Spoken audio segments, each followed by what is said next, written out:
chat about, if there's a little downtime, I think would be of interest to the general public, which I have mentioned, I think, before, but as of March 1st, Kiribati extended the boundaries of PIPA to extend as far as it could within the Kiribati EEZ to include all of Winslow. And so we're looking obviously in the U.S. portion, but it's really exciting that the majority of this seamount complex is a no-take zone for conservation. So it's really great and helpful to have these maps, and I'm super excited to get our first glimpse of the seamount complex. Thanks, guys. Thanks, Randy. 50 meters off bottom. Delta 15.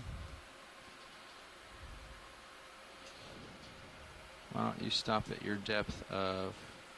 Oh, you got altitude lock or blip there for a second. Just trying to figure out what a good depth for you to stop at is.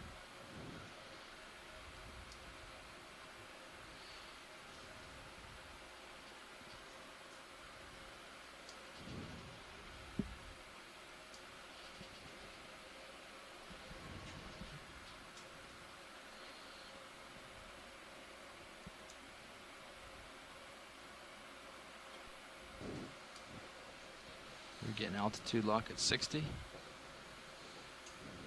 Yep.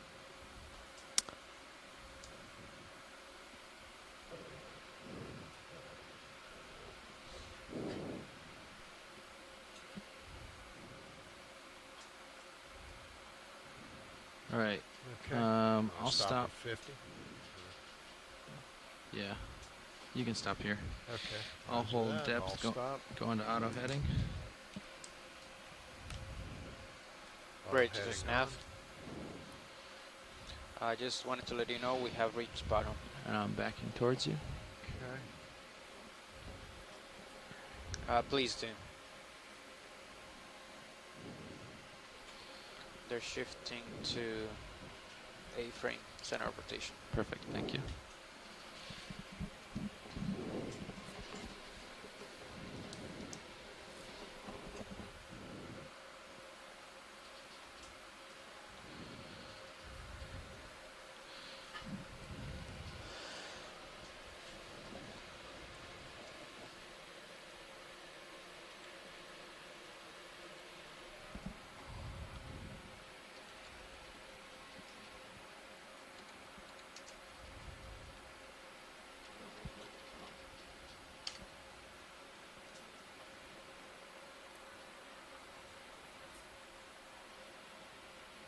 Copy bridge. Okay, I'm starting to see you in fisheye, so you can spin port to catch me. Coming around to port.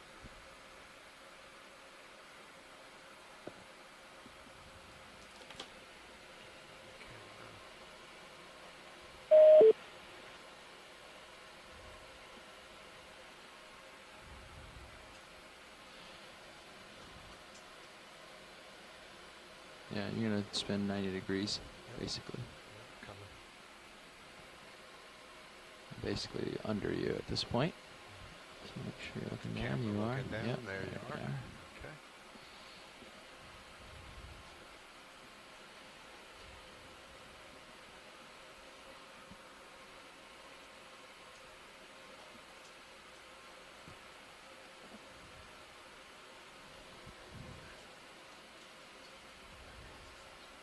Bridge to snav.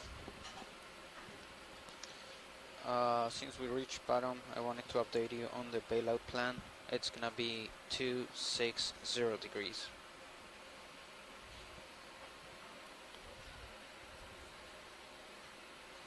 Good copy, bridge.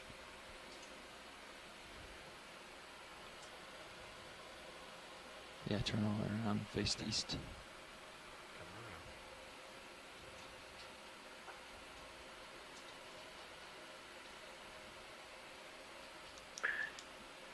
John Whitting, Sea Education Association again. Can I ask a question there for everybody, we'll fix it front row included, who have had their eyes glued on the screen? Does it look like there's more particulates in the water at this site? I was just noting that on the way down. I have been noting particulate matter substantially more dense than when we were on our first dive, first two dives at Swains and Pow Pow. Come So down I would and say, officially apply the bottom. particulate-wise, I think Yeah, it's well, similar to yesterday. Yeah, I would say That.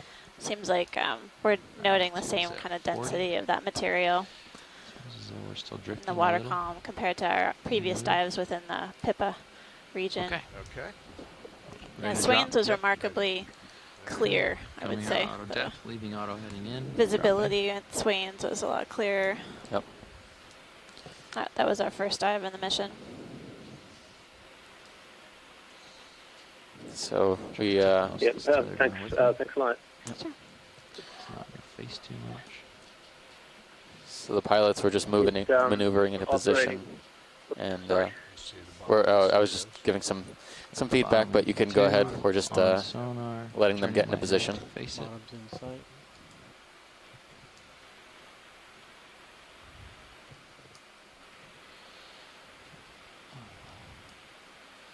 Lined up on bottom, dropping.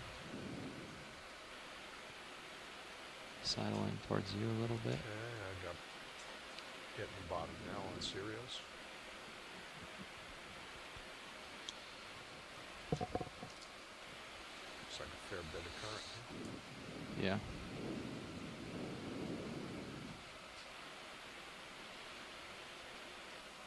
Okay, watch that tether, make sure it's Yeah. not going up and over your head. Well, basically waiting for the pilots to get into position. I see You move up a several little bit and drop candidates down, pull it down. for us to take a Down closer here. look at. Ground Seafloor has some looks like sandy sediments and several There you go. small rocks. Hold on. for Almost one looks more like a second. rock landslide occurred here maybe some time ago.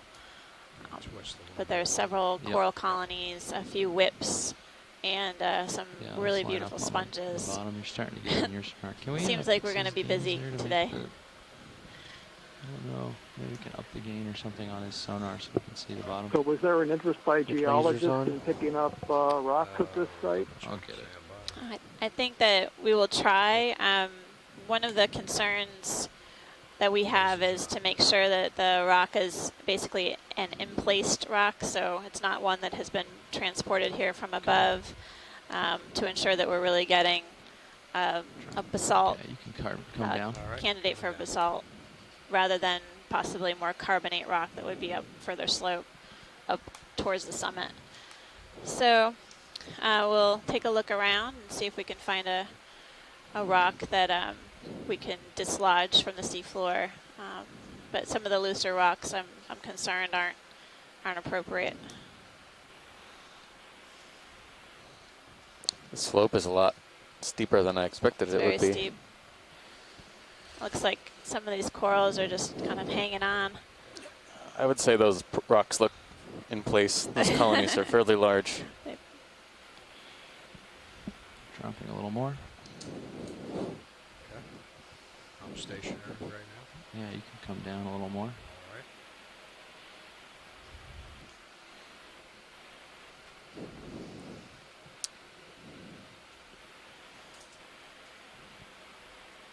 Wow, incredible.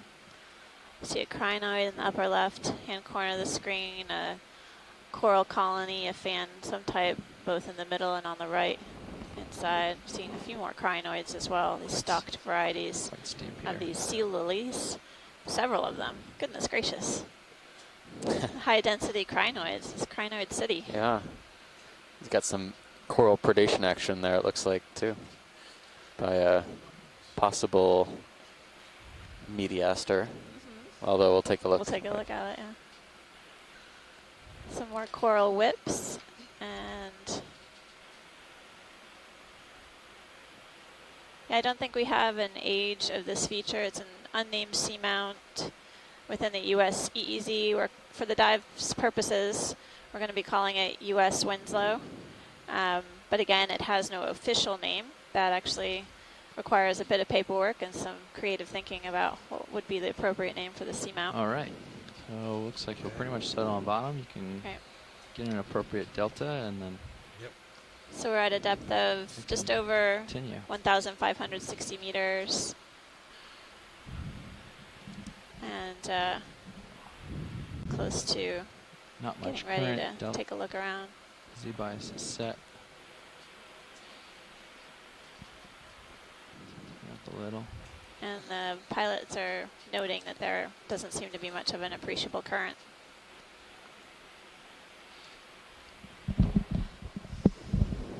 Currently. You crack yourself up. I know, it's early. But as we have noticed throughout the dives thus far, the currents have shifted directions and What's also that? intensity looks like on a these roller seamount coaster. dives. So it's a dynamic area. No, you're okay. It'll hopefully get blown off. Yeah. You gotta let it hang out for a second, and then it'll get blown off to one side or the other. Since we were so stretched out, that's why it's sort of where it is. We'll have to take a closer look, but it seems to me a lot of these large bamboo colonies are as it completely blows off to bare. one side or the other, you can Totally down. denuded of polyps. Okay. How about that? Sea Star has Oh, been that's good. busy, Yeah. possibly. Okay. I think we're just about settled here, so we can take a zoom on any of the things in the current view or continue on as you want. There's so much to look at, pilot. Let's Start in take the a, foreground at some of these stock crinoids, or we can actually look at the colony, the white colony, on the to the right of the lasers. white oh, the largest band The largest colony. thing in the screen. The Charlie Brown tree. Okay. Bamboo coral. That does look like there might be some Fish. tissue at the tips. Oh, it's fish. Oh, well, we'll look at that. Let's look at the fish. Take a quick look at the fish. Before we get all set up on the bamboo. That's right. You can go on video.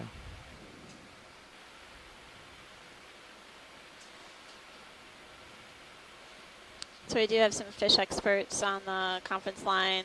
Hold there. Basically, for Sneaking every in a fish, little. we try to get a really nice view of the side of the fish, including some good images of the head and the fins and Lighting looks all the good here on fins, the including the whole. tail. Look at the It's whole interesting, cover this one. view. Has really distinct Interesting. pectoral, Go ahead. pectoral fins. Go ahead, Bruce. Yeah. Yeah. Okay. Well, that unusual morphology that I'm sorry I talked over you, but the free pectoral fin rays, the ones that aren't attached by a membrane, indicate that this is a cuspeel in the family Ophideidae, and in the genus Dicrolene, D-I-C-R-O-L-E-N-E, the genus is unusual by having those whisker-like free rays on the two fins, one on each side of the body behind the gill cover. So first one of these that we've seen on the dive. Sorry, I'm not just getting sure if a this low genus delta has been here, so it's reported feeling a from little this part of the bouncy. world before. Ooh. It's been reported from seamounts north of the Hawaiian Islands. But this one has a fairly large eye for a cuspeel, rounded snout, a dark color, but a cuspeel in the genus Dicrolene. And it's a good example of a modification of fin rays for sensory purposes. To feel along the bottom, there may be taste buds on those fin rays that it would use to sense food, and maybe also some vibration sensing cells. So a modification for enhanced sensory capability in the deep ocean where there's no sunlight. So, Bruce, you said that this genus has been recorded at least around the Northwest Hawaiian Islands, but maybe not this far south? It's been recorded, I think, from the Emperor seamounts north of the northwestern Hawaiian Islands. I'm going to have to check the records to see if it's been reported either from the east of this area or the west, where there are good records from New Caledonia and the Nazca let me and settle real quick, Sala and then and Gomez you can go ridges in. to the east. I'll have to do a little bit Go of ahead. digging for that. So I'm going to put that He's name into the adjusting the event arms log as in we the chat speak, so room hopefully the now. lighting gets a little better. Thank you very much, Bruce. Right now we're getting a close-up view of a sea star that's basically working its way up the branches of a bamboo coral. This looks like the predatory type of sea star, carnivorous one that is known to munch on the coral Bounce around tissues. a little, sorry, Roland.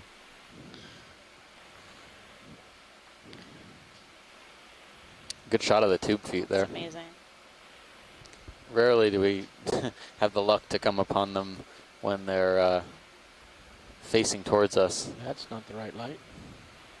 Just gonna fix it for you. Sometimes Usually we're looking at the backside. Yeah, and sometimes we actually can see the mouth Put that arm moving back. its way up and down Whichever one you just the took away. branches. Yeah, But this, we want that this one one back. just looks like Alright. it's holding on to the Briefly. branch.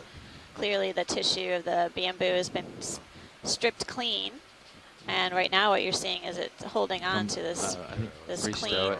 branch I did. devoid Yeah, of coral tissue. that was the Sorry, Roland. starboard. I do like that shish kebab analogy. It's like they kind of strip the coral, If I bring the I'm sure it's more of a methodical process, but of course, slow, slow and steady. slow and painful. It's got an interesting Going for coloration full to the screen polyps. star. Sure. They look almost pale yellow. Yep, I'm still seeing several dead branches, but there are some live coral polyps, as Steve was remarking. Shoot the. I guess the you can hold that sea angle. star still has a little work to do. You shoot I am just past very the impressed star. that it's able to hang on these Where very you thin headed to? branches. Between his right arm and above the joining of all the coral. I wonder if it's a combination of Branches. strength and The stickiness. coral branches. Yeah, the Yeah, yellow if part, the bottom sea right. star is able Oh, to. okay. Oh, pilot's talking to video. Dropping down to the yellow part, meaning the branch. Oh, it's really beautiful. Maxim. Thanks. Not really sure if we have an ID on the bamboo. It's got this pale yellow tissue, and I see a shrimp, I think, and at least the crinoids that we've been seeing are on the actual dead coral skeleton. Yep, that's right.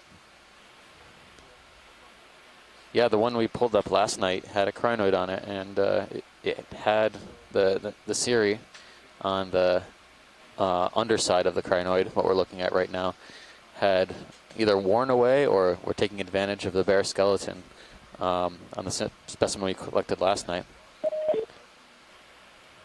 Okay. And that was If I- collection I'm gonna from change my Polo heading, it's gonna Seamount. be a bit bouncy because further Go south for from where we full are right now. coral. Yep. See what science is interested great. in. Great view of the entire bamboo colony. And again, you get a good Tilt down. perspective on the tilting down. kind of proportion of dead skeleton to live coral tissue. So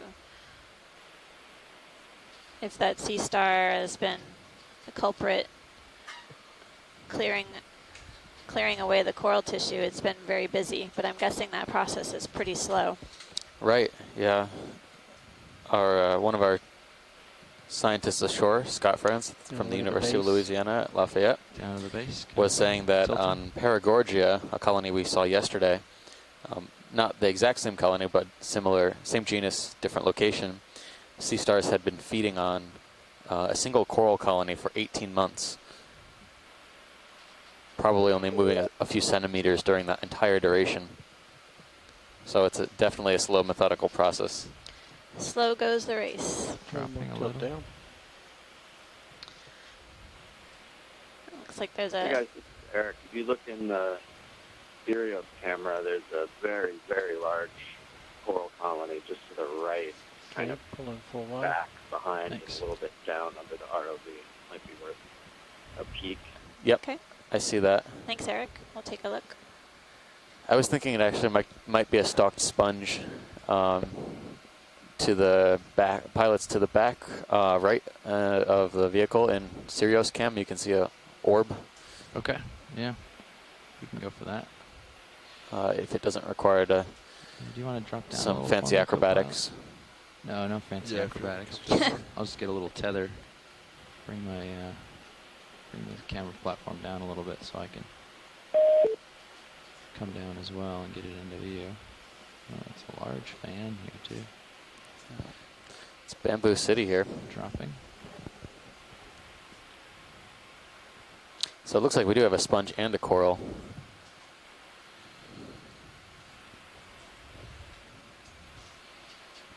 Yeah, I think that's what I was looking at. Which are we going for? The sponge, the coral, or Let's both? shoot the sponge. Sponge, copy. And then maybe we'll... Lasers are on. I'll laser it real quick here. Tilt as up. As long as I'm at this... Where is the lasers? It's above in the coral. So this sponge is a glass sponge, and it's in the family Euplectelid. It's one of the stocked Euplectelids, and I believe it's in the genus Sacrocalyx, or at least that's where we've got this guy right now. And very few of the species, I think, in that genus, at least here in the Central Pacific, have been described. Kill the lasers so for now. the best ID is possible Sacrocalyx species. You can come in partial, just frame the guy, and we'll... This actually looks like some sponge similar to what had been collected during the last leg in American Samoa. At least based on what I was looking at on the dry specimens we have on board. Perfect. Yeah, I must have missed that one, but that would be good. This is questionable. We think it's in that genus, but we haven't really confirmed that, so that'd be great if they did collect one back then. Yeah. Come on in.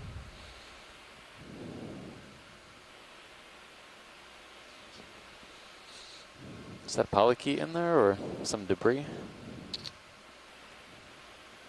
Tough to say. I didn't see it. Was it down below? Yeah.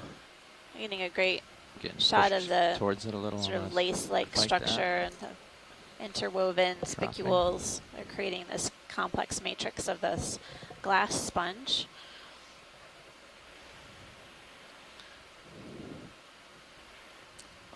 And sometimes we see associates, but I guess pilot, whenever you get a chance, we do have a tentative ID on this, so I think we can meander whenever you're ready.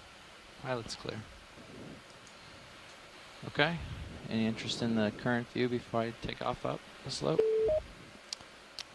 The bamboo looks similar to what we just looked at. Yeah. Yep. So okay. Sounds good. Carry on. Thanks. Yep. Appreciate you landing in this great spot. Well, happy to do it. So now that we're getting going, we have about 650 meters on the bottom for this dive track. About 6 hours to do it. Object That's about right. Now.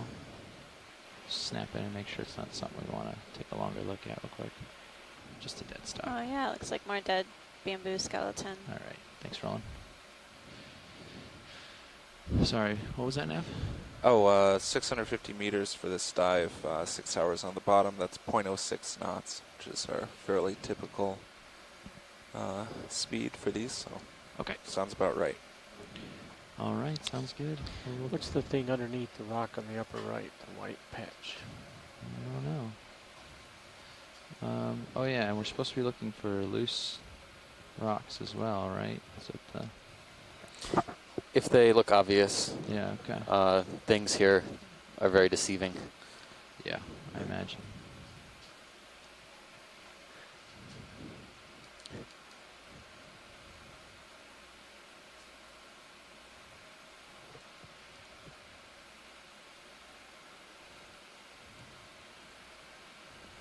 Take a snap. If you'd like. Possibly a hold fast or something like that. Not sure video. Maybe some mat or a sponge or something. Yeah, that could be a very eroded sponge or a sponge or coral base, I would say. Yeah. See part of the stalk. Looks very old.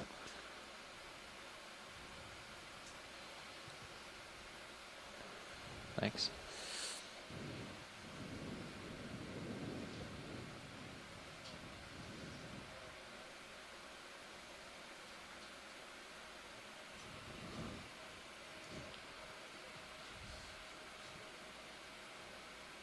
Well, we've got a fish. I'll get up to it.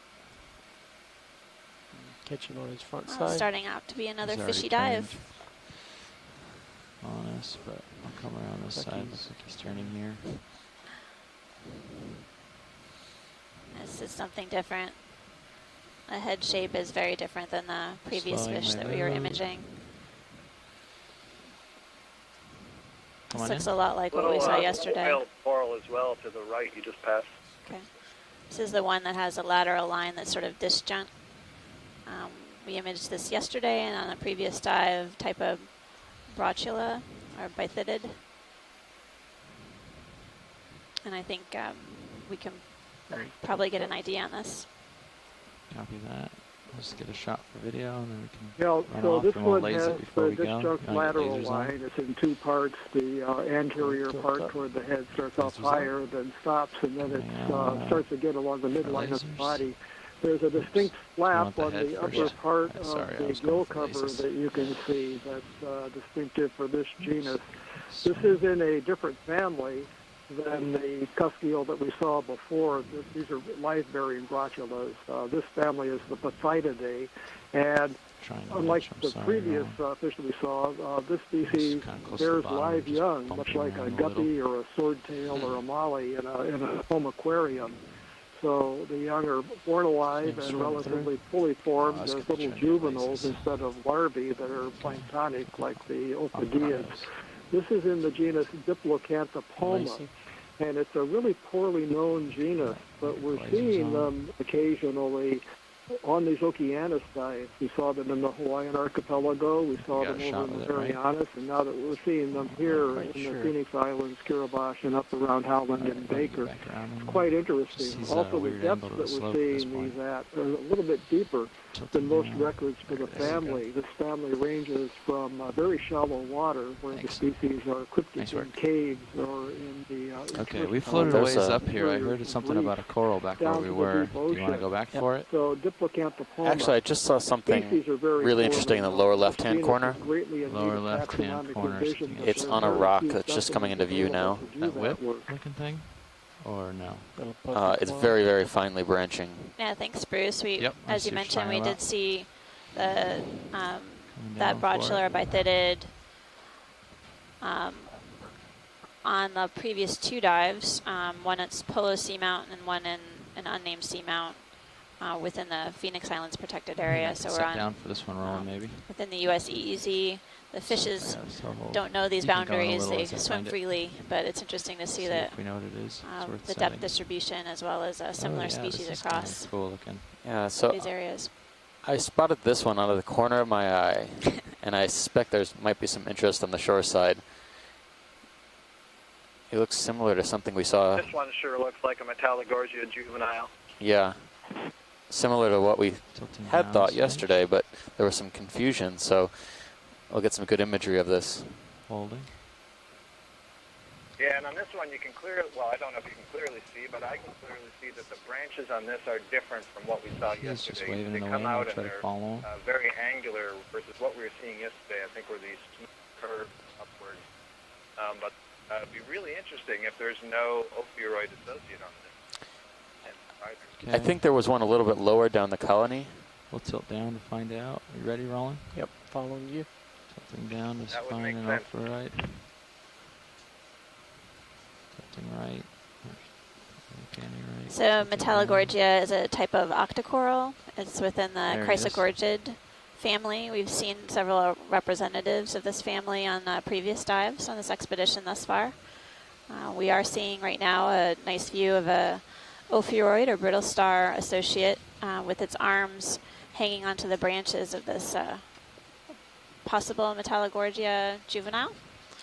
The ophiuroid looks very different from what we've seen. It's really dark in color, and I don't think that that's an artifact or anything, so it looks really different. That's funny. Yeah, it almost looks like it has... It's also worth saying that... Sorry. No, you can go ahead. I was just going to say, I guess it's also worth saying that we're referring to this as a juvenile because we know that when they get to their full-grown state, there are no branches along this main axis, and all of the branches are at the top. Amanda, you had a good name for what we saw yesterday. I forget what you called it. Down. Called it Queen Anne's lace. Down. Queen Anne's lace. Yes. Right, yeah, so it has that crown, basically crown of polyps and branches. Right. So presumably what happens is the lower branches die as it grows bigger, and there will Full that specimen? opioid will Back move up. to the top of the colony, and you'll find that one individual. And I'd have to look at the description. I'd love to hear from Celeste. I don't remember that there are individual Seems like it goes a between little those farther up branches. there, doesn't it?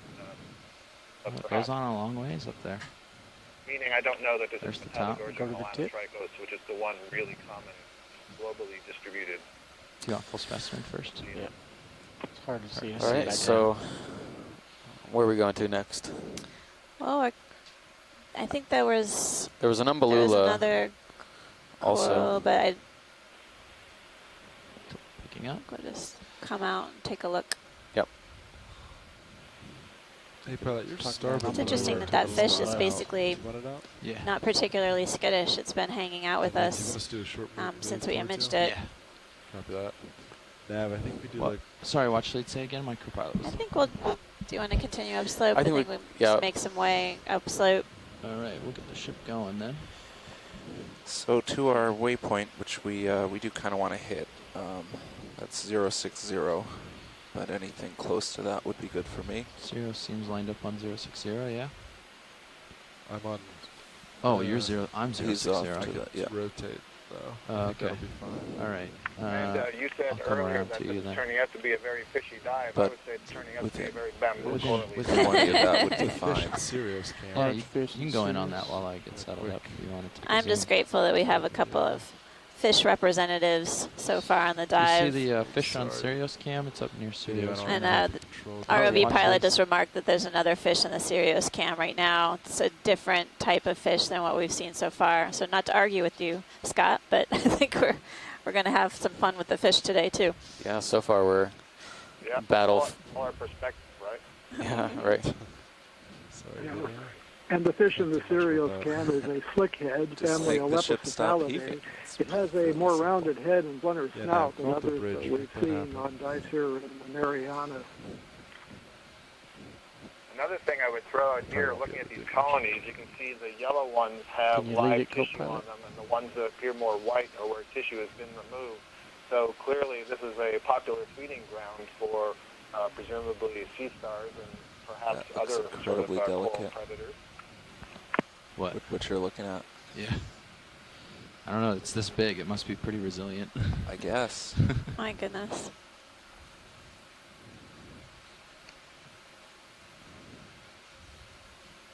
So on the D2 cam, we can see Okay. several bamboo corals, Sirius is full wide. basically where the Video. yellow tissue is in clear Right, back view, up and then to up ahead are 60. some enormous sponges And in I the think we had a glass 20-meter sponge medium. group, I went too far. Euplectelid. No problem.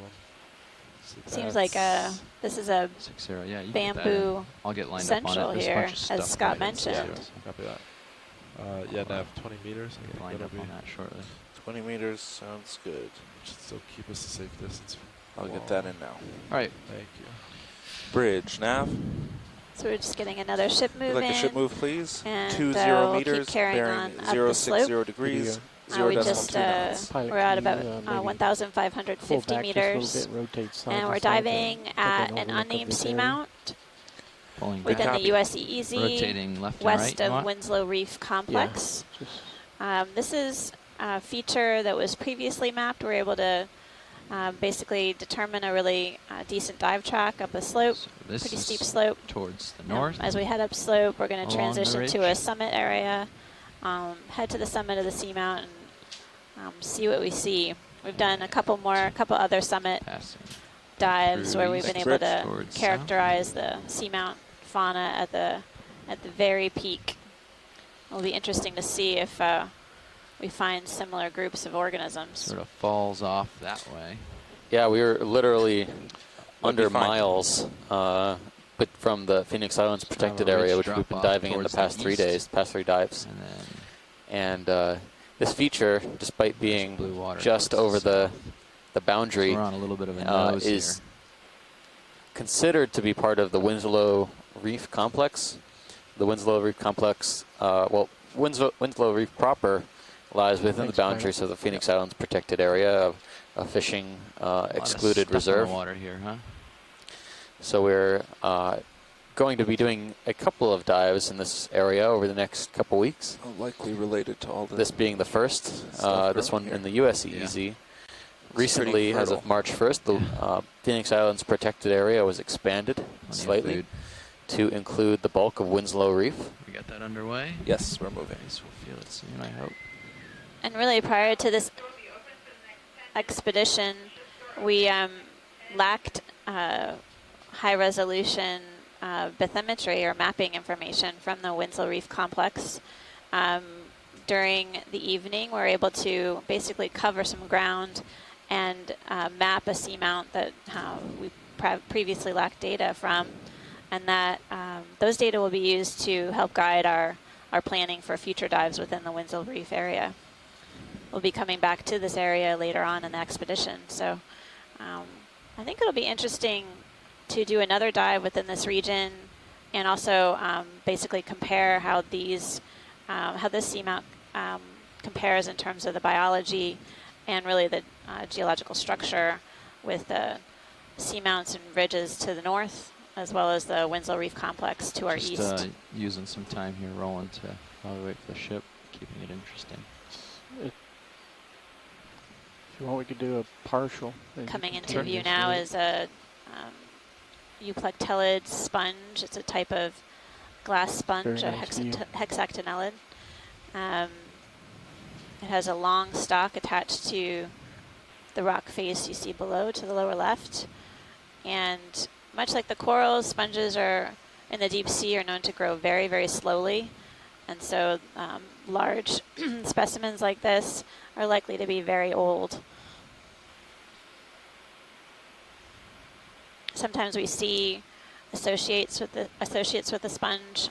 Sponges, much like the corals, serve as a home for other animals, and the one we previously imaged, we didn't see any associates. But it's a squat lobster on that bamboo too. It look like it. Say there's another one even further left. Yep. Yeah. Whenever you're ready, pilot, keep moving. Keep moving yeah. We were just waiting for the ship to catch up, so I was making the view look interesting. I appreciate that. It looks very interesting, so I can't complain back here. Just look deep. Shore side is happy too. Yep. Copy. Can you confirm we're rotating about the A-frame? Down in there. Thank you. About done with that move for the ship. You'll probably be a few minutes behind. Then we're going to make a small heading change to starboard. Copy that.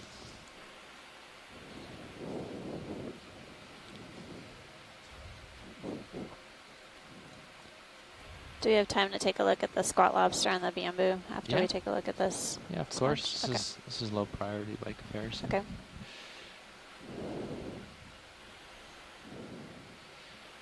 Which squat lobster are we looking for? Right hand side in the large colony. We just kind of above this large stalked sponge to the right. Okay, around that side. Gotcha. Yep. It's just coming into view now. Yeah, yep. Okay. Pink. We can get that. Tilting up a little bit. Not too much. Rising. You can start in rolling. This guy here. Is that what you're looking at? Yeah. Yeah. Looks a little bit different than what we've seen. Yeah, look at the arms. They're extended. I think this is something different. Sorry. Let me get around the other side of it. You can see me turning my head upside down, trying to look at it right away.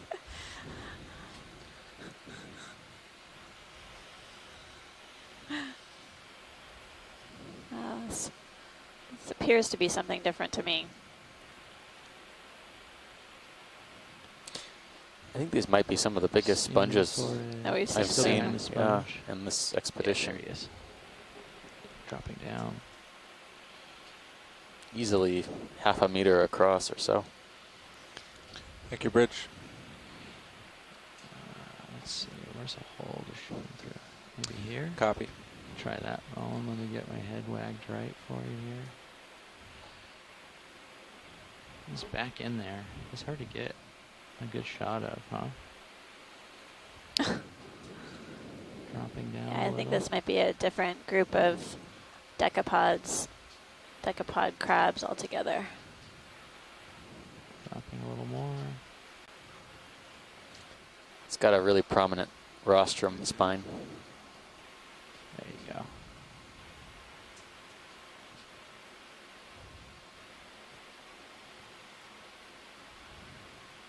You got any more? Nope, that's max. Okay.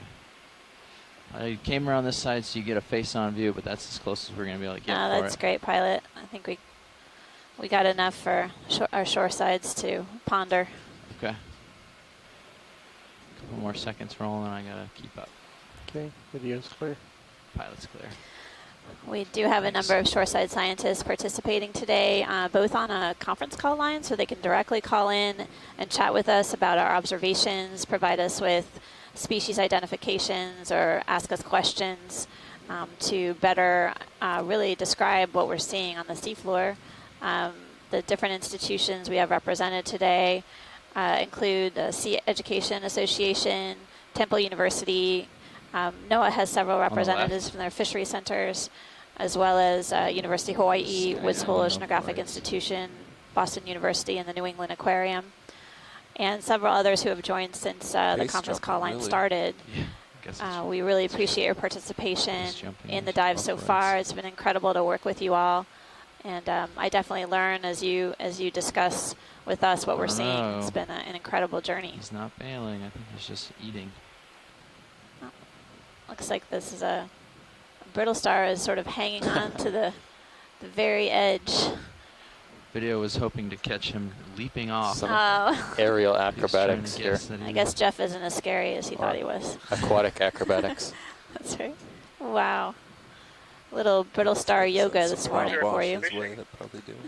And maybe waving its arms in the water column, possibly capturing those particles that we see moving past, which are can be the food for these brittle stars. I don't suppose that brittle star is a yoga pose.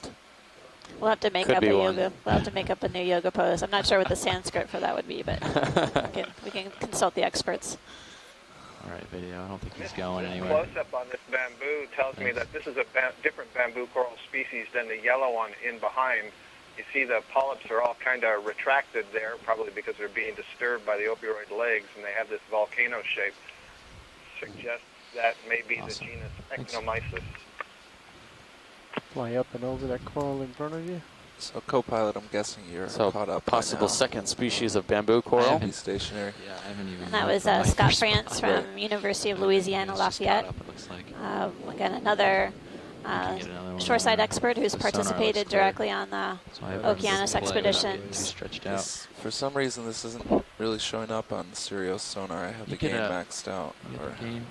I see a lot of particulate material in the water column, much like what we saw on the previous dives within the Phoenix Islands protected area. We were remarking on that early on in the dive, but in case viewers just tuned in, these particles, this material really serves as food for the sponges as well as the corals that we're imaging and other animals that we see on the seafloor and those that we can't see that live within the sediments.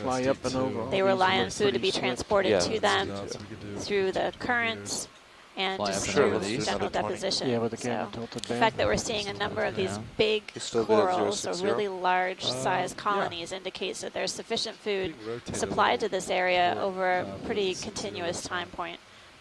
I'd say he's 060 for me now. And also, a lot of the corals we're seeing are not on the soft sediment. That is the mud, sandy-looking bottom. Ready for ship The currents are usually accelerated over these rocky features, so that, and again, enhances this food supply. So that was a different sea star. Left and follow over. Being rotated is possible. Oh yeah, there's another one down the lower left. Let's. We'll have to come back to that one. I don't think you're tugging me, but. U.S. Hey guys, yeah, we've got a little bit of current. again. Iridogorgia. Just a thought. This may be totally impossible here, but just a thought that there's a whole bunch of bamboo stumps around. Thank you, and Bridge. it would be really interesting to get possibly some age and growth. I know that is totally not possible to sample right here. I understand that, but just a thought for the rest. Hold up on that ship move. I think they want to take a collection. Okay, should I cancel that? Let's double Yeah, check. Eric, are you Watch lead. saying that because you want to get something near the base of the colony?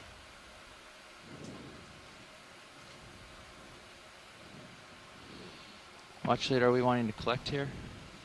I just Pilot, no, we were just trying to discuss the possible collection of a rock sample that may have some dead skeleton or dead base of one of these colonies. But we're just basically looking right now. All right, good. Thank you, We'll Pilot. keep moving then. That was my long answer to your question. Oh, okay. We can't get down there, but we can snap for it if you want to see what it is. Oh, that's that same fish. Yeah, the yeah. fitted. It's just been hanging out a while. That's great. Another view of the Thanks. Bathidid or Brochula fish. Probably 30, Lycanthopoma. Nice view of that 30 to 40 spiral centimeters looking long. straight down. Similar size than the other one. Do a The zoom fish in also grow slowly line it as up well. for you So first. the fact that we're seeing some large specimens on these dives indicates that these fish could be quite old as well. So we're taking a quick snap zoom in now on this Iridogorgia.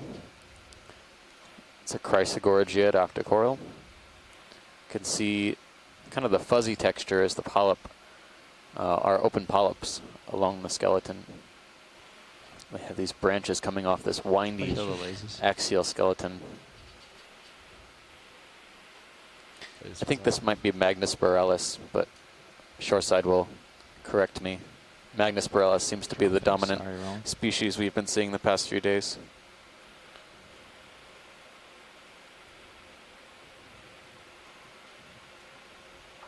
You go to that center loop. I can focus on the stuff in the back tight. Oh, sorry. Which center? The one on the bottom of the screen going off now? Yep. Okay. Backing up a little. Bring it into view. Yeah, as Steve was remarking, we're getting a beautiful view of the curlicue skeleton of this Iridogorgia type of chrysogorgid octocoral, and then the delicate polyps that are aligned with these radiating branches. Oh, we just have a big piece of ocean smudge run into us. I feel like you could create some fantastic artwork from just these images. Really incredible complexity to these corals and their shapes and sizes and the design of these animals. Really incredible.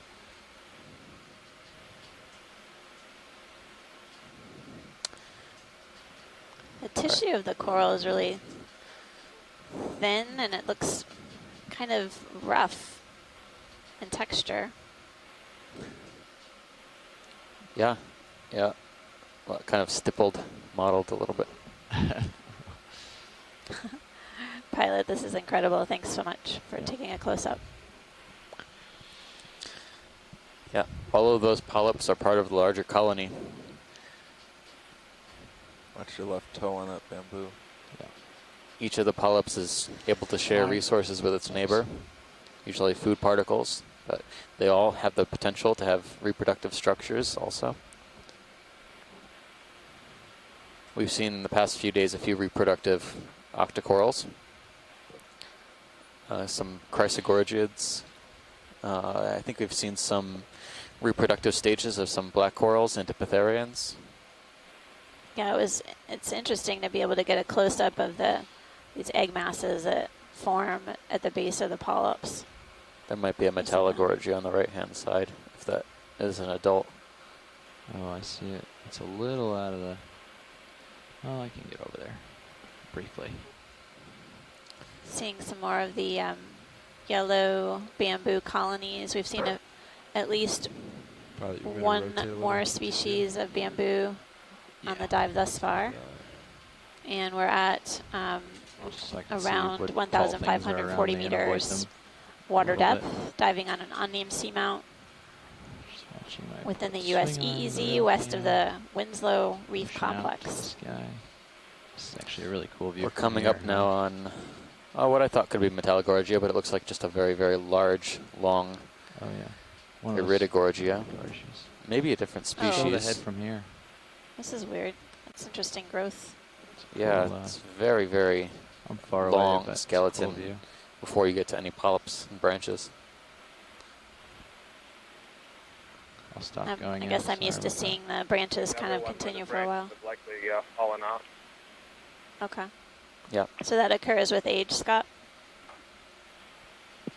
Yeah, that's correct. And I'm not certain what it is that controls that, if it has something to do with current, maybe minimizing some of the resistance to current so the upper branches can be in a better location. I'm not sure. But one thing I will remark is that there's probably very, very low current here right now, given how perfectly erect this is. It's not bent over at all. It doesn't seem to be moving in the slightest. Pilot agrees. And Very I'm low not seeing current any here. associate.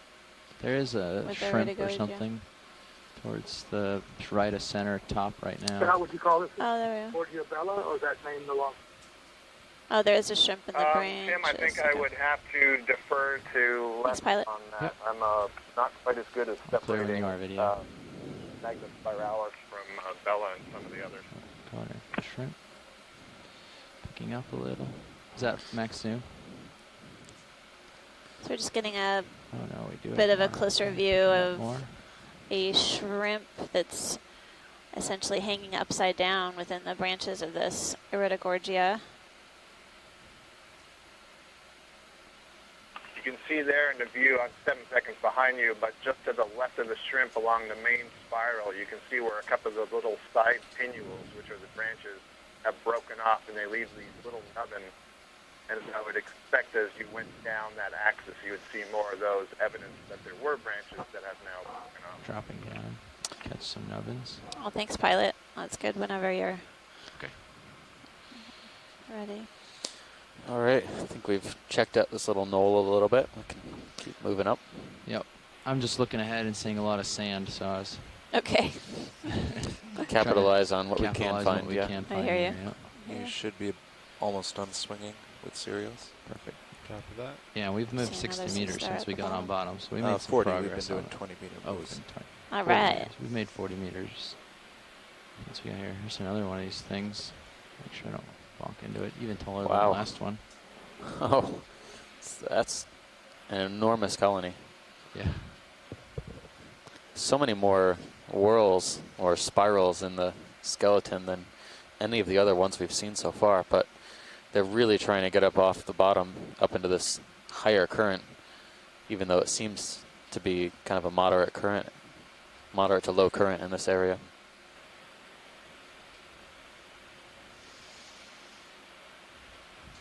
All right. Continuing onward. Colony must be at least 2 meters tall. It's pretty far up. Lasers on? Our Yeah, lasers altimeter are on. is. I don't know if I can get them Yeah. on Our- the stems. Oh no, lasers are off. Oh, they We're are. just at 4 meters now above the Yeah. bottom right now, so perched above the rock mound that we've been taking a closer look at. There they are. Bring them over. Yeah, I don't know if I can laze the stem of this. I think it's too narrow to get the lasers on it. Yeah, these corals are super skinny. Pretty tall Doesn't- there. Yeah, Yeah. Yeah. very tall. Okay, going Close to to 2 meters, 1.5, 2 meters. A little different outcrop over this way. So the altimeter is near the back of D2, which means if we're looking up a slope like this, it will often be an overestimate of where the camera is.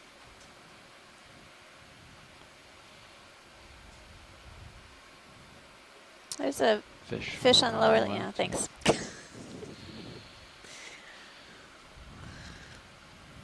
I'm gonna take a closer look at this fish on the sediment.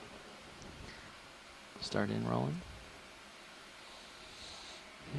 Or a rock that's a deceptive fish. It's a Or skeleton. fish rock. It's a fish rock. We've seen those before. Fish rock. There's a coral. There's a coral there too, so that's great. Fortunately, those fish rocks don't try and escape from you. Yeah. There's some dead skeleton just beyond the fish rock. Fish is And, swimming off the top. I'll try to keep up. No, okay. I'm kidding. Nice keeping up. There's a fish there, though. There's a fish on the lower left. There he is. That's what I was talking about. Skinny I knew you were talking about. This might be something different than what we've seen on the dive thus far.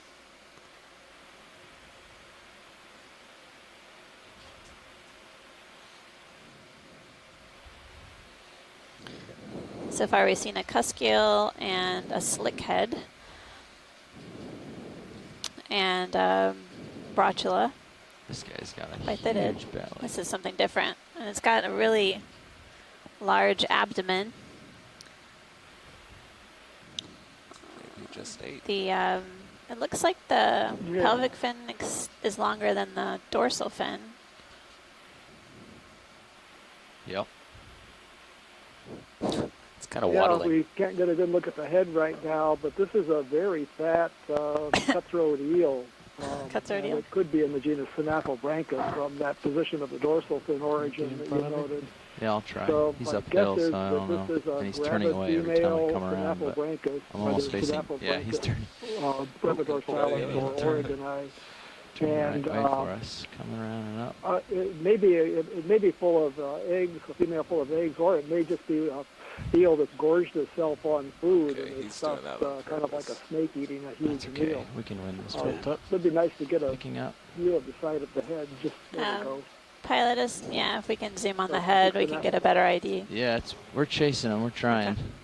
It may be a female, by the way. Playing or she's playing the run away from you game. Oh, now she's hanging out a little bit. But we came around the other side, and we've got her head now. So the lower jaw is shorter than the upper jaw. That's a little bit underslung mouth, and I think that makes it Synaphobranchus. Actually getting a really tight zoom on the body behind the head, we might even be able to see the scale shape on this one. I know that's a stretch, though, because the scales are really tiny on these eels. Coming right at us that now. That distinguishes the two species, Oregoni and Brevadorsalis. Yeah, I heard. I just don't want it to swim into us. Yeah, I hear you. I'm off thrust. It's full. We don't want to let her swim by. Very conscientious pilot. Out there in the distance. Yeah, after having a meal, I didn't think it could take another bite out of D2. I don't see it. Yeah, there's a fish off in the distance. I don't think you can fit anything else in there. She's still hanging out. Yep. There she goes, out the light bar to the right. And she's safe. We see her leaving Serios view. Thanks, pilot. Come on in on this guy. Got another so those eels are top predators down here, almost top predators. Oh, no, I know what this is. They're also scavengers. Now we have another fish that's in the family Ophidiidae, very rounded head and smaller eyes, and posturing with head up in the water column, probably picking out plankton. This is a genus that we see very often. It's Basozetus. And there are a number of species, so we can't tell the species apart. But it's a cuskeel in the family Ophidiidae. Oh, yeah, he's right here. Thank you, Bruce. That's Bruce Mundy from the Pacific Fisheries Science Center in Honolulu, Hawaii. I spooked him. Sorry, it's the NOAA Center there. That's strange, isn't it? I think they got an ID on this. I don't know if we're going to get a good shot or not. We can try. Take it a little further. Yeah. Oh, there. Yeah, I think I spooked him. I'm 0 for 4 on these fish names so far. We can keep trying.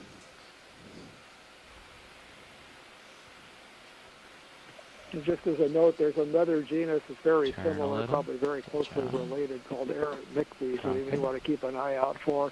It has the pectoral fin on the side behind the head, divided into two lobes. Quick and snap the here. males I know you're have interested. a very elongate lower lobe. It's a sponge. It's a sponge spinning circles around in the current or something.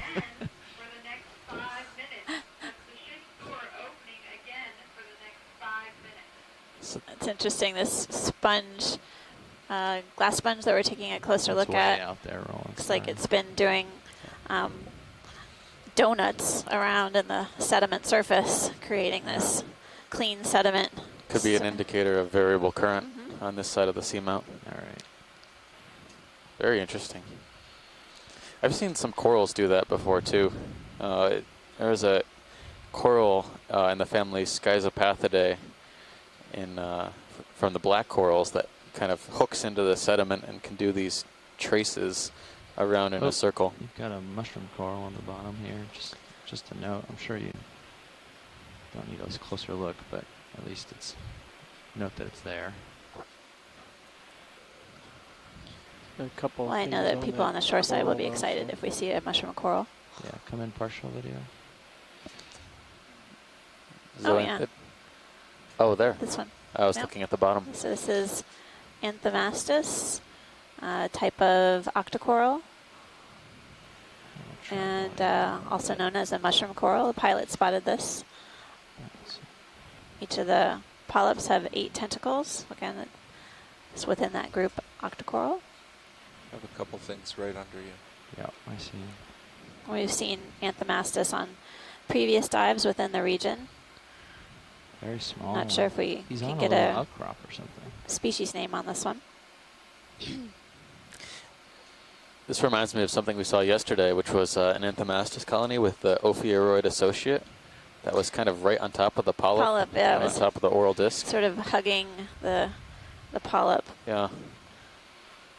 Dangerous spot to be hiding for sure. Crinoid with, can we get the crinoid and the Brisingid on top of the crinoid? But it may be a great place to grab food as it's entering star the top mouth. of the screen. Too. Oh, I see. The 2 of them hanging out.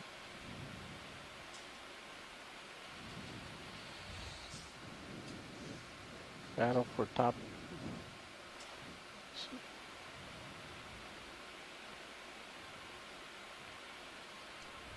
While we're looking at a close-up of the What'd you say? sea star, and you can see the yellow bamboo coral tissue in the background, note that the polyps have their tentacles retracted, and they're kind of little columns, little barrels, instead of the little volcano shapes that I was pointing out before.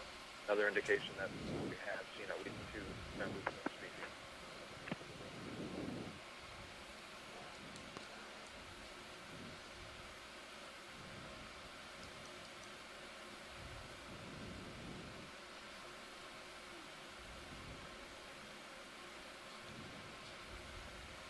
All right. Come on out, Roland. Oh, look at that. So yeah, we're basket seeing star too. 2 examples kinds. of taxa within the phylum Echinodermata. Tiny little basket There's star. a crinoid with the yellow arms extended. Also has a common name, feather star. And then the ophiuroid, or brittle star, with the orange arms just behind the crinoid. So they're related, but they're very... I can get another move going. Go ahead. Okay.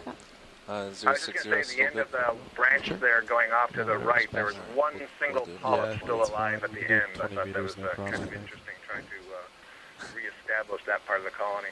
Yeah, D2's out 20 We're seeing ahead another of you. fish rock up ahead. Bridge, nav. Thank you, Scott. Would you like another ship move, please? Same as the last. 20 meters, bearing 060 degrees, 0.2 knots.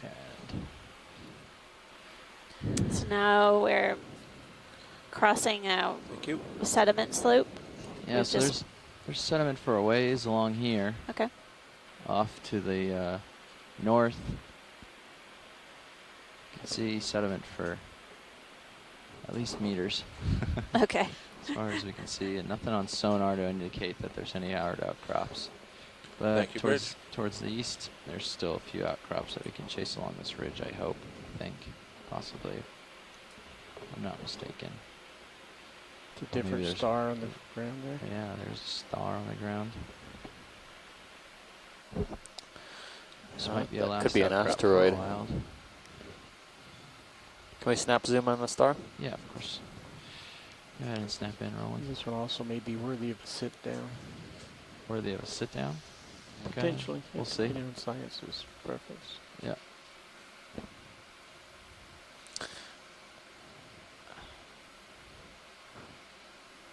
I'm going to stick with my, this is one we've seen before,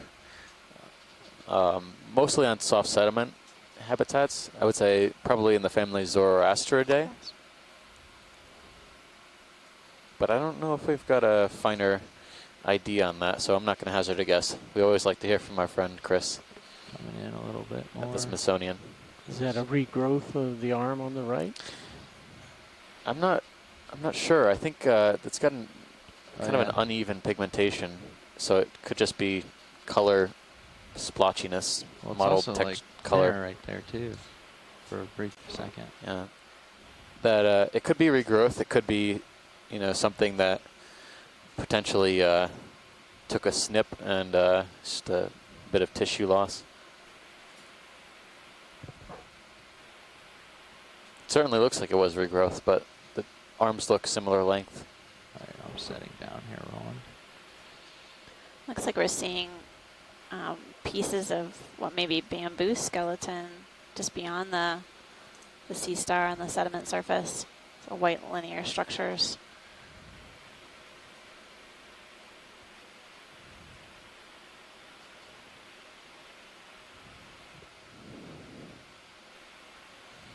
You can see the madrepore. It's kind of in the center disc, right on the lower.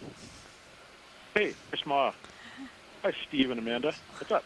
Good afternoon, Chris. How's it going? Good.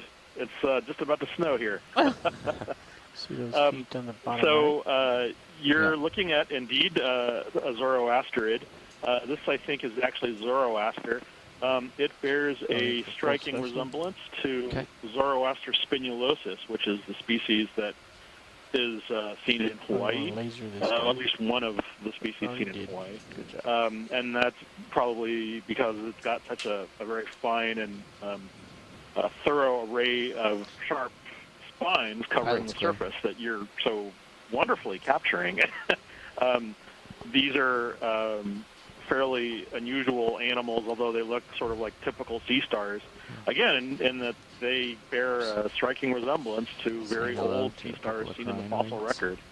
I realize they look sort of typical to you, but to a starfish paleontologist, looking at one of these alive is like looking at a stocked crinoid. So it's always exciting to see, and like I said before, we didn't really see these very, very frequently alive before. So every one of these is kind of a treat for someone like me. Also, as a special guest present, that brittle star that you guys have been seeing on tops of all of those bamboo corals is, I believe, the genus Ophioplanthaca. And I think that's the same one that Santiago observed previously on the prior leg. And it was interesting because it's doing the things that you're observing it's doing on this dive. It's always jumping off coral. And it always seems to have denuded the fleshy bits on the surface, either deliberately or perhaps favorably inhabiting the surface of the bamboo coral after the fleshy bits have been removed. It's an ophiacanthid, so that's like almost every deep-sea ophiuroid ever. So, interesting. Sure. Lots of spiny things going on there. Looking forward to seeing the next thing. Thank you. Thank you, Chris. Thanks for giving us some biological perspective on these sea stars. It's always good to see, hear about the fossil record. Always my pleasure. Yeah. Thank you. So we're getting a closer look at this sponge that's basically attached to something buried below this sediment surface, and there's, I think it's another type of glass sponge or a hexactinellid, and I see a number of ophiuroids or brittle stars along the stalk. Actually? No, this is fine. Thanks, pilot. Yep.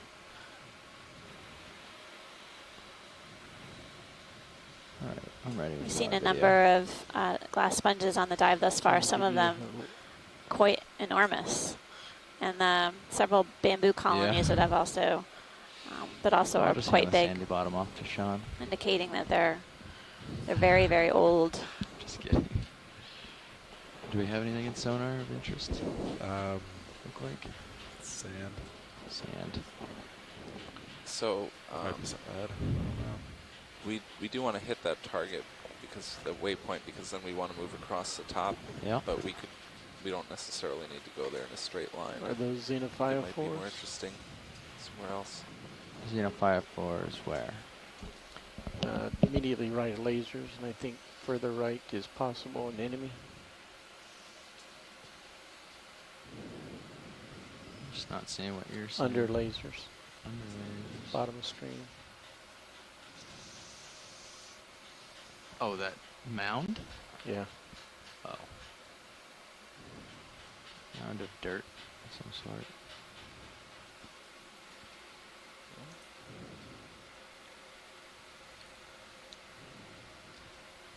See the fuzzy on the right, see if science is interested.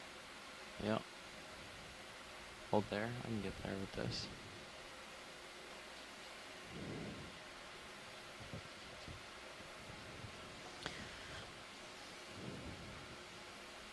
The sediment surface has a mottled texture, much like what we were seeing yesterday on the beginning of our dive on Polo Seamount.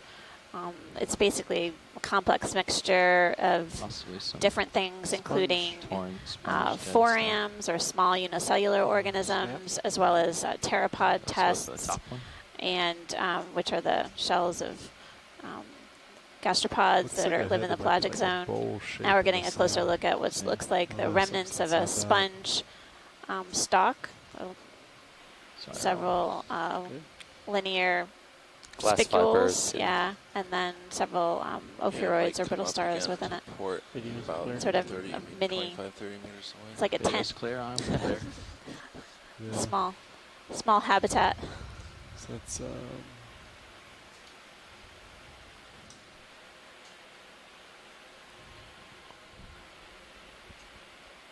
should be about done swinging, maybe a little more. Yeah, we might just want to keep them coming for this. Yeah. All right, sure. Should we go further? Firmer in sonar, yeah. I don't see anything. Something maybe too bad. Like 5-0? No, I think that's a rock. Another rockfish. We're just keeping on 6-0. Well, what's this little thing over here? A little bowl. So just keep them coming at 6-0. Oh, there's an urchin, bottom left. Yeah, sounds good now. Oh, yeah. In the urchin? Maybe a snap, just to see and confirm that it is our suspicions that it could be a bridge nav. Copy that. We'd like another ship move, please, same as the last. Oh, yeah. 20 meters, bearing 060 degrees, 0.2 knots. He's actually walking. So we're taking a closer look now at an aspidodiadematid sea urchin, long spine sea urchin. Related to, if you've ever been snorkeling on a shallow water reef, you might have seen long spine sea urchins in cracks and crevices. This one is a deep sea variety, very, very delicately using its lower spines, or the spines closer to the oral surface underneath, to walk along the sediment. It's a good close-up for those of you who are interested in the sediment too. Yes, you can see those round shapes, which are those unicellular organisms that I was mentioning before, a type of foram. Got a second here. And then it looks like some detritus and also pieces of shells. So it's a bit of a mixture. Yep. So that's an aspidodiadematid sea urchin, long spine. Thanks, pilots. Yep. Right. It's almost like it's walking on stilts. It's got several of these spines available to support its body. You would not want to stumble upon this in the dark. No.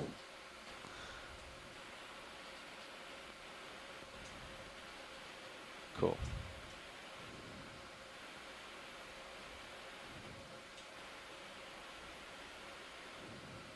Thanks. Did either of you see the Tom Cruise movie War of the Worlds? There's a few of them out here. I didn't see it. Yeah, the one on the right. I did, unfortunately. Right to left.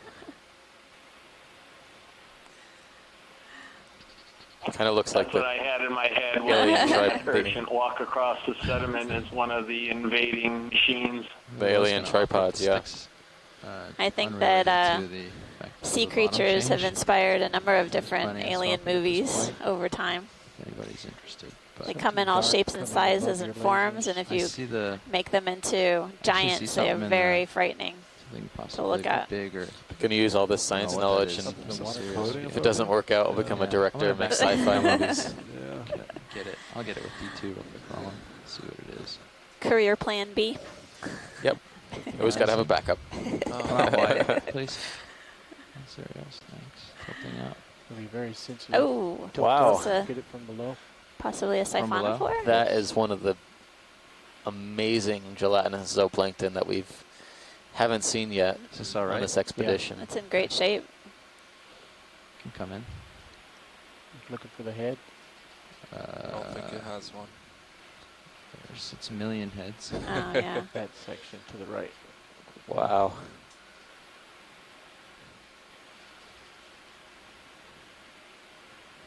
You know what it looks very similar to is those organ pipe. Yeah, exactly.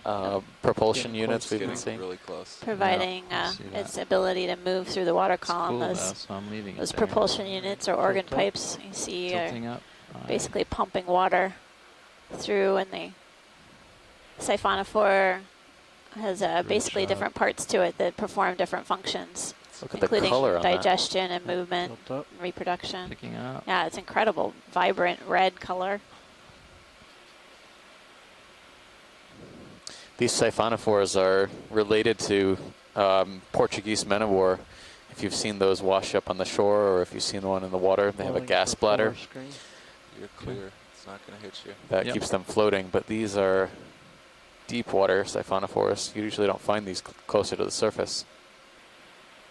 It's also in surprisingly great shape. Sometimes we see them in pieces, but this seems to be a fairly intact colony.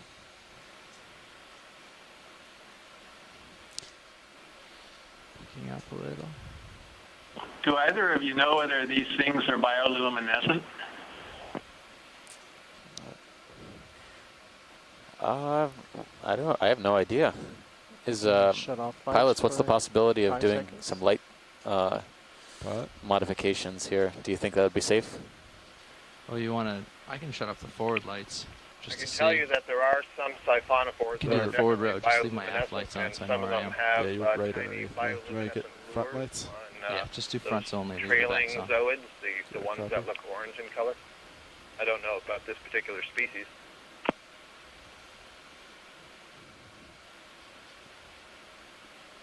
Front lights are out. Not quite. Yeah, he looks. It's actually yeah, you see lots of red. Oh, those are the lasers? Those are the lasers. Let's turn the lasers off, and then we'll be able to tell. Lasers off. Oh. So as you Not can glowing see, for us. as you can see, if it Camera's was video's doing some magic to light it up. Bring it back Little down. laser light show Dark, created by the videographers. Picking up a little. But yeah, this gives you all at home a taste of what it's really like in the deep sea. Pitch black. Yeah. Everything disappears. Those siphonophores are known for a pretty potent sting, so if you were wandering around in the deep sea and this is what you saw, you would not want to walk into one of those. They definitely say ouch. Roland, we're bringing the lights up, just so you know. Nice. Out. Alright. Great. Yeah, you did drift back a good bit. Yeah, that's We'll tilt up again. Let's get It a little is. more time. It's actually quite a big colony. You can see in the Say D2. again? I was saying tilt It's up. Let's get a little relative more time size tight. compared to the He's out of the light pool. the Sorry, I was ROV. dropping to get him. Let him go.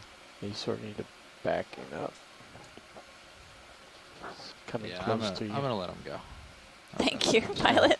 We don't need to capture. They're talking about how amazingly intact it is. I don't want to adjust that at all. And how potent their Zoids, sting the is. orange structures You don't are want that on individuals deck. that have a mouth and can Only a feed. little And bit. I've seen a paper on at least one species that's able to feed on fish that are bigger than the Pressure zoids. wake is pulling Has towards you. very distensible mouth and body. It's okay. It ingests the fish and then basically folds it up My inside props are itself. And then gonna push him away. So in this case, its eyes can be bigger than its stomach. It can accommodate large food items. It's a bad metaphor. perfect. I like that. Again, these There's no eyes. don't have They any don't have eyes.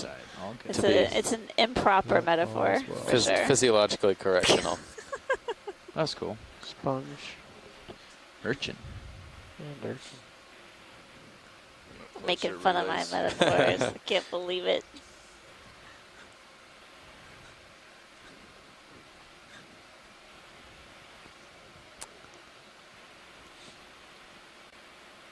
I wish we could get names on these siphonophores. I feel like I've seen that type before, and we've imaged them before. So yeah, we saw. Feels incomplete not to have a better name. I think we saw something very similar a few days ago, and it was actually adhering to the bottom. Maybe it was another feeding mode. From here, you want it? Yeah. Okay. It's like coming in on a different kind of urchin. Down.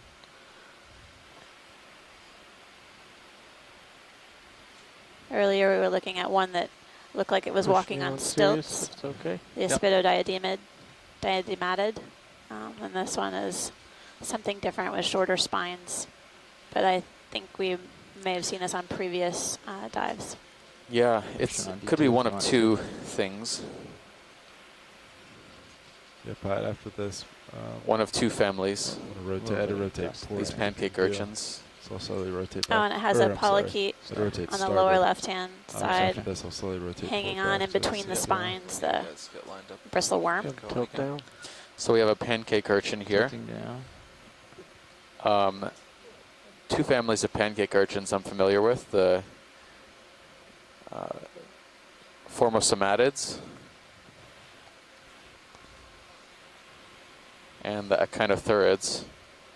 I'm leaning towards the Echinotherid. I'm leaning towards the Echinotherid too. The Formosomatids have these modified spine tips to have these sacs of a potent venom.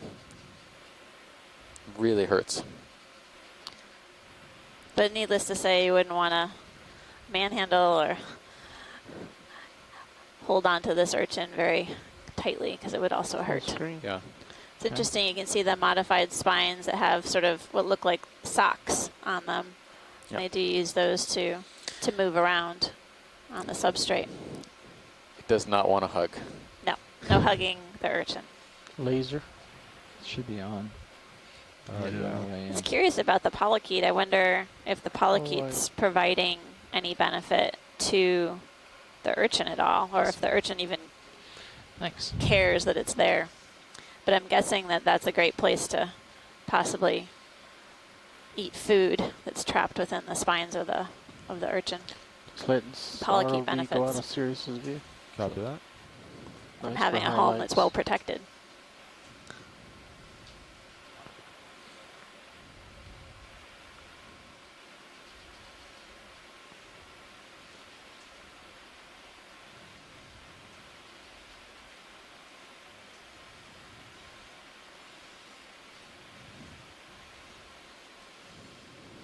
Full wide. Yes. All right, pilot, I'm going to rotate towards you. More starfish on the seafloor. Yeah, I see that. Looks like the same guy. More the same. We can take a snap to double check. Nav, do you mind zooming out on HiPAC? So. All right, back to 6-0, pilot. Another Zoroastrid. Thank you. Yeah, more the same. Oops, sorry, wrong. Okay. Okay. So yeah, we're just basically carrying up the steep contours as best as we can. You're back on 6-0, you said? Yeah, we're actually headed straight for waypoint 1, which is also approximately uphill. Super.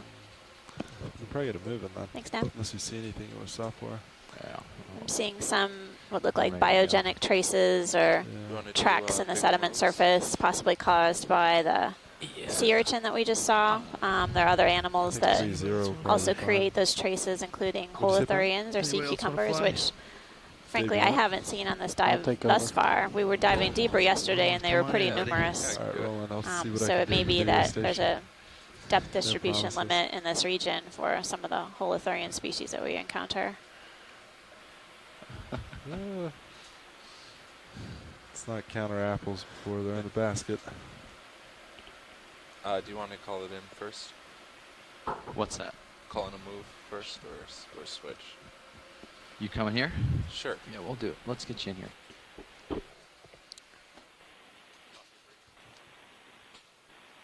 We're doing a little switch out of the front row. everyone in the front row gets to have a chance to fly the ROV or perform navigation or serve as co-pilot. You didn't even have any autos. That's how calm it is. Yeah, it's very... And they're really remarking on the front row that there isn't really an appreciable current, at least right now. You can kind of tell that by the particles that are in the water column. They're not moving with any great speed in any particular direction.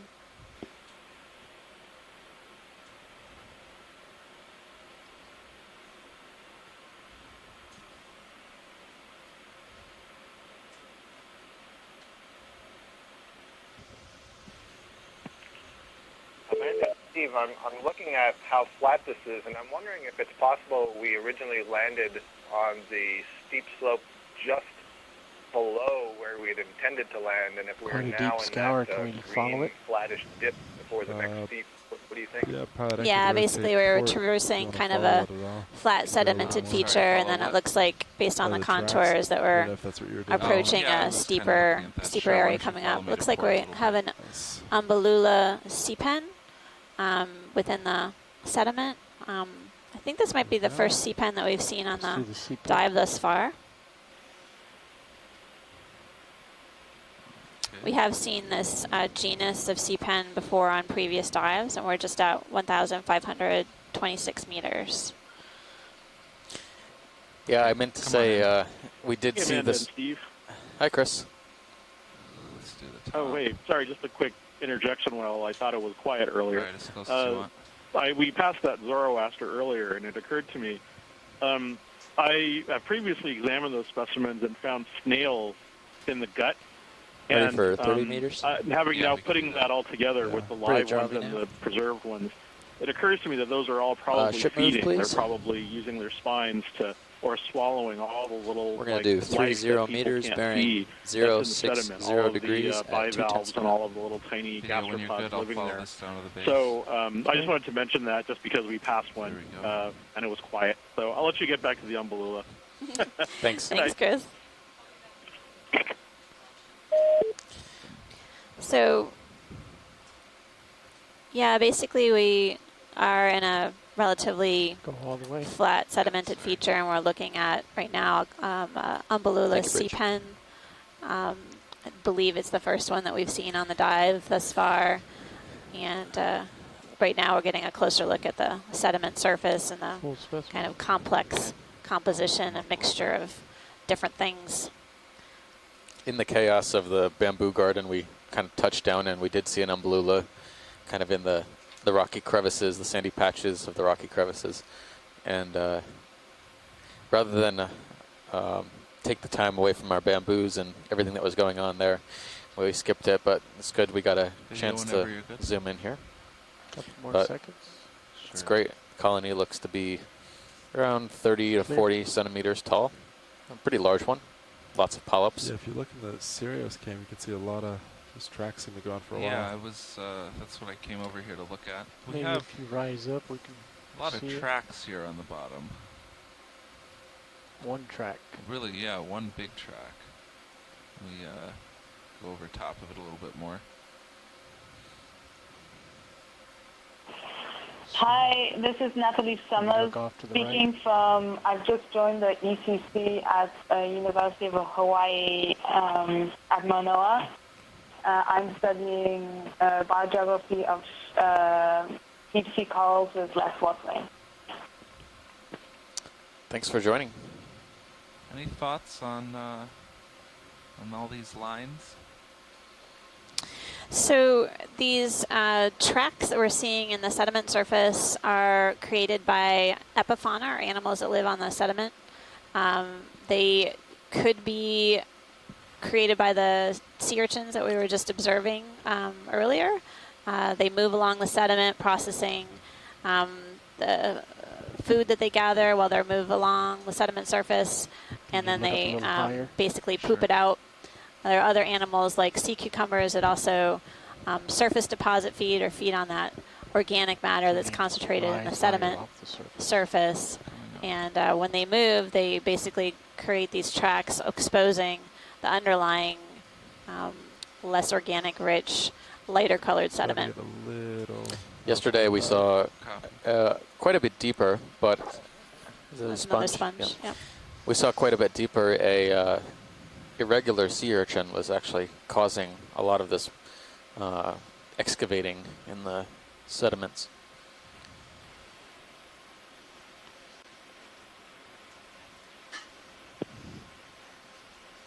What's going on this sponge? Looks like it's right behind you is the start of it, if you look in Sirius's view.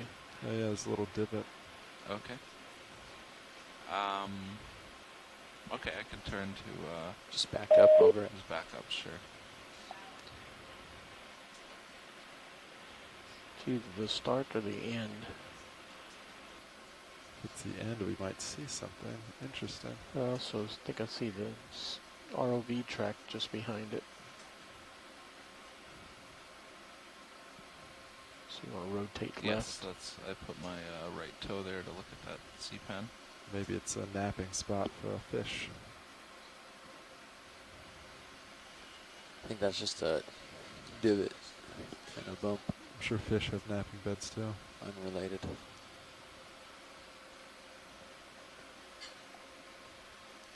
I think if you turn now, it'll come into view.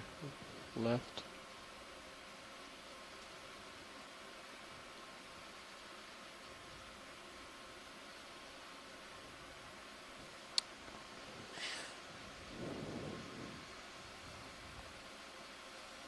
Pilots, are we waiting on a ship move?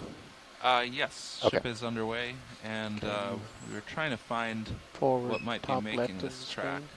screen. But Okay. I don't think it's here. Yeah. I think that's an unrelated divot there. So it kind of goes off away from us. See it in the left of Sirius? There's nothing there though. Yeah, that's the end of the line. Isn't it just but, yeah, that's where we it's started. But there's nothing there. We already checked that out. I'll just fly over that one more time, and then we'll take Is there something moving in the lower left-hand corner? Yeah. You see that? Yes, there is. I think it looks like a quill worm. Yep, we'll check that out. Doesn't look to be the culprit of your tracks, No, but I still, would think not. it's got to be moving the pretty most quickly. interesting thing here right now. I think that's a little crab. Stirred up a little bit of mud. Let's come in. It's a very large shelled hermit crab. What is it? Let me just sit down. Come out a little bit. Come in.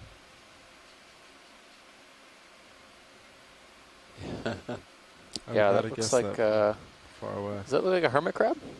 It's a hermit crab with a huge I think it shell. is a hermit crab. Hermit Take crab more and a if you quill have it. worm shell. Smacks. Okay. Yeah. So that's not what we expected at all. So it's Videos hermit too. crab for sure. Okay, come out. Okay, while we were checking out that line, the ship has caught up. Yeah, so you've. we can push out a little bit and see what we find. Copy that, and then we can rotate. I had to rotate to keep you in view, so we can Yes, rotate a I'm little going to come back starboard. to as well. starboard. We're keeping an eye on Sirius view also as we transit over this kind of interesting track. It's very convoluted. Something was either very confused or there's a lot of potential food sources around here for it to take advantage of. For the most part, as we were tracking it, it looked like it was a single line that was going in Yeah. It looked like that, yes. one track.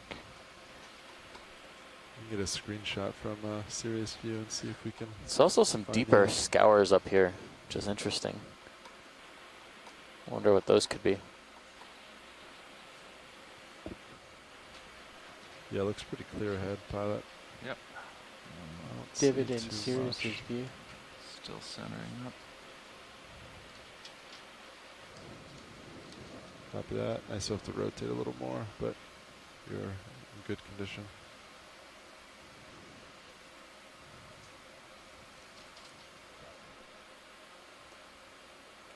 Just thought moving sideways might be more interesting. Yep. All right. Yeah, I'm pretty back at 6-0, so you're good. Great.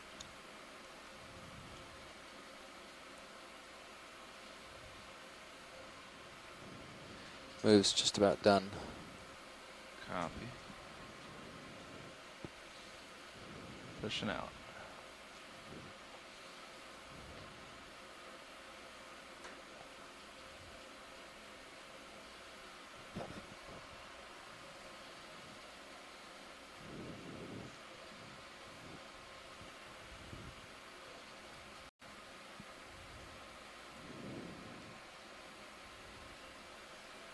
Looks like it gets a little bit steeper here. Which way do you have uphill?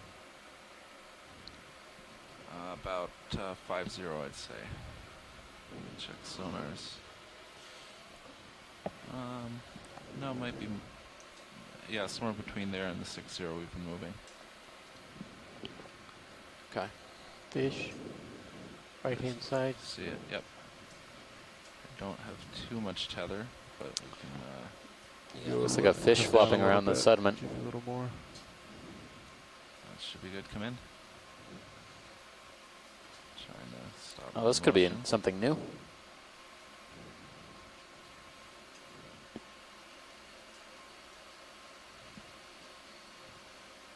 Right That is side. This is a Halosaur, one of the spiny eels. They're distantly related to the true eels, but they have a short dorsal fin on the back, and they have pelvic fins, paired fins on the belly. I think that's what we're looking at.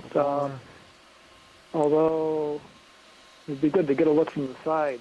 Yep. It looks like a type that we've seen before with a kind of a bluish head and large scales along the back. We're not sure what this one is. It might be in the genus Halosauropsis. Okay, now that it's turning a little bit, we can see the elongate snout, big sensory tips on the snout, and large scales along the belly that hold sensory organs for detecting vibrations and pressure changes.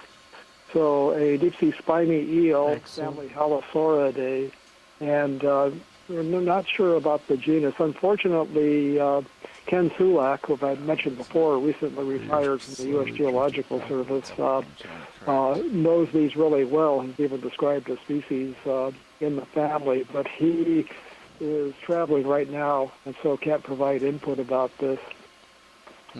Drifting in. Thanks for that ID.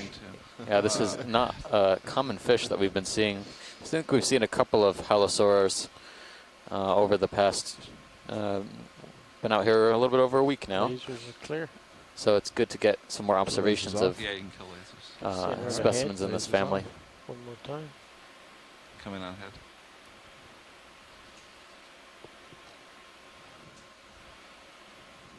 Let him drift through the Just gonna stream. let it move, yep. Great imagery. You can really see the scales and plates on the head.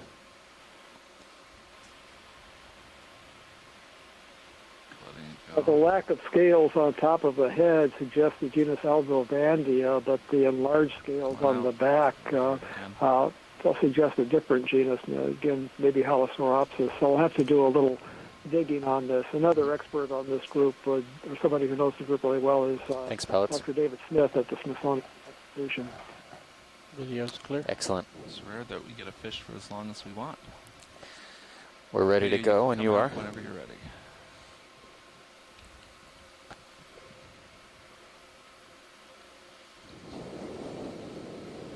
And we could probably get moving again. Yeah, Nab, when was the move ended? A while ago. Oh, yeah, I think we can probably double up, I guess. Another 30 Pilot's meters? happy with that, yeah. Yeah, 30 meters is good. Same heading. You're at 6-0 now. Plus, yep. Set at 60. I kind of bob back and Yep. forth. Bridge, RV nav. I think I see another fish to the right of that urchin. All right, we'll check that Going to out. stay to its right. Same as the last. 30 meters, bearing 060. These are a little skittish, 2 tenths so of a knot. Okay. Might want to come in carefully. Start out a ways. I'm trying to approach from the side here. Some kind of Actually, tripod if you fish, I think. sit right about there, centered. Bruce, we've seen a lot of tripod fish over the past couple of days where you've been absent, so we'd be curious to see hear your input on this. Okay, putting that toe down. Well, yes, you're right. I saw some of the pictures posted on Facebook. The ones that you were seeing before were Daphnis atra color. which has moderately laser it long pelvic fins and a dark body overall. I think this might be the same thing. The body's a little lighter, but other species have bars on the body. These are highly unusual fish. They're in the same order, different families, from the shallow water lizardfish that people see on the edges of coral reefs when they go diving. These have the fins modified. This one has a Copepod Parasite at the base of the tail fin, too. You can see a couple of egg masses hanging down. So it's a tripod fish with a parasite. The pelvic fins on the bottom on the belly are elongate to prop the fish up, and the rays are thickened, so it can use them as a stand. Likewise, the lower rays of the tail fin, the caudal fin, are thickened, giving it the name tripod fish. And the pectoral fins, the fins on the side behind the gill cover, modified to have elongate free rays that it uses to sense conditions in the water column, food coming in, and also probably to kind of channel small crustaceans, little bits of food, into the mouth. If something approaches swimming close to the head of this fish, it'll snap at the item and grab it, swallow it. These have an unusual life history. We collect the larvae sometimes right at the sea surface. So the ROV now is about a mile down in the ocean. They have an incredible migration. When they spawn, the eggs drift up, they hatch. The larvae live near the sea surface in the upper, well, say 600 feet anyway, where there's abundant food, and then drop down again in the water column to these depths. You can see a kind of a notch on the lower part of the tail, at the base of the caudal fin, the tail fin. That's a diagnostic character for some of the species. So tripod fish, probably Bathyterois atricolor. Ship moves underway, Cirrus is certainly catching up at this point. So yeah, we're just getting a close-up now of the Copepod Parasite on the tail. A reproductive one at that. Yeah, mostly with these Copepod parasites, all you get to really see is most of the body is buried within the actual fish itself, and then you see their reproductive parts hanging out, basically masses of eggs extended from the body of the fish. I can try one more time to get really close, but I might scare it off. Oh, that's actually great. Pilot, I think we've got good imagery on this fish. Thanks. Thank you. Other fish up in the water column. Yes, on the right-hand side, I think that might be another Halosaur, but... Go for it. And that urchin we saw earlier, too, right? Yeah, I'd be curious. We've seen a Halosaur recently. I don't know if this could be the same individual. It might be. Do we get a good view of the head? Because the one we saw yesterday had a really similar pattern of this kind of scale-free head, and it was the Aldervandia. Yeah, I think this might be the same individual since we haven't gone very far.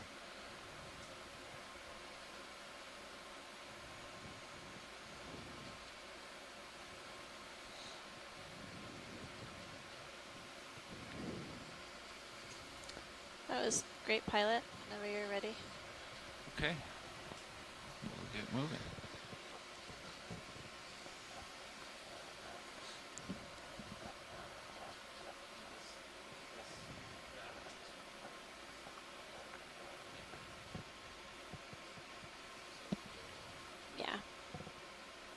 I think that it's interesting that we're seeing such a diversity of fishes here, including some taxa that we didn't see in American Samoa. There was a comment at the beginning of the dive about the amount of particles in the water. There's certainly a much greater food base for fishes here than in Samoa, at least the places where we go there. So now we're seeing the cutthroat eels and the tripod fish and a greater diversity of cut eels plus Halosaurs. It's a fairly striking change in fish community structure from what we saw down south. And Bruce, just so you know, we also saw several of the fish that we are seeing today. Yesterday on our dive at Polo Seamount, we saw a really large I'm expecting the far side to be the Amoridae fish on the close to the top of the feature that we were looking at on Polo. It was 50 centimeters, I think, in length. At least, yeah, And, 50 to 60. Really, to me, remarkably large compared to some of the other fish techs that we're looking at. But we have this is our first sea cucumber for the dive. Yep. And you can see that basically this holothurian or sea cucumber has likely created this depression just beyond it and to the right, extending to the right, and it essentially feeds on the sediment, organic rich material on the very surface sediment. It's also known as surface deposit feeding. And it looks like the track is also creating a depression or a trough that collects organic material. So in a way, the sea cucumber can create zones of collections of material that it can feed on. I was actually thinking that this scour might have been there before and it just collected a bunch of organic matter that the sea cucumber just hit the jackpot on. You can see part of where it looks disturbed. Go in more if you want. So it's looking at the head possible parts now. they can capitalize on depressions created by other animals, including the urchins that create the tracks. And so in those depressions, the material accumulates and essentially serves as a food bank for sea cucumbers to feed upon. So to go to after this.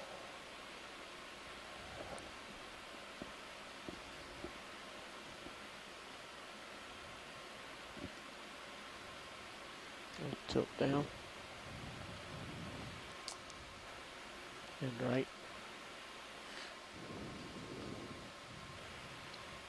I would really love to get an ID on this one because we've seen it quite frequently. And I've been scouring the guide. He's unloading. So He's evacuating. there we go. He's going to swim.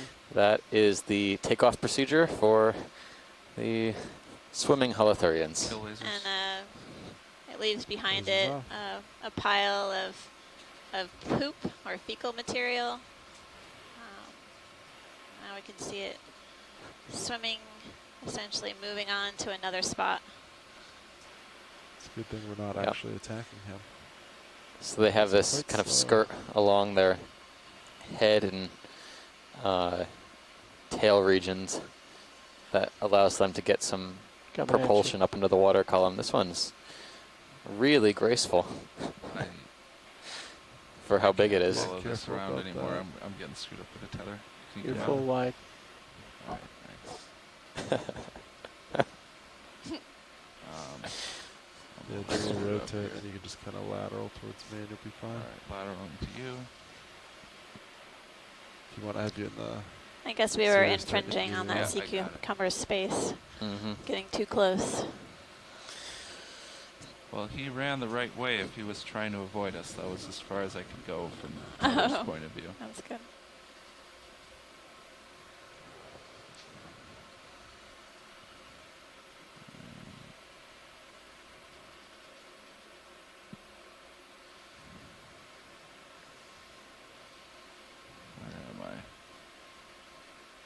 Kind of like shrimp side by. Probably push forward actually. It'll be fine. Keep forward and lateral. Forward and lateral, okay. Yeah, you guys are quite close to each other at this point. There you are. Perfect. I'm a little screwed up there, okay. All good. Looks like another Malula sea pen on the right. Saw that earlier on the dive, a few times so far. Okay. I missed one early on in the dive, which was near where the rock ledge was, where there were several different species, corals as well. Great. Shrimp's going to go ahead for me now. Fish on the right. Looks like another sponge on the left. Another sponge, a shrimp in the middle, and a fish on the right. What would you like to go after? Fish, if you please. The fish. Sea spider? No, very large shrimp left. You can come in on the fish. Oh, looks like another Halosaur. And it resembles the one that we were imaging earlier, possibly Aldrovandia. Tilting down.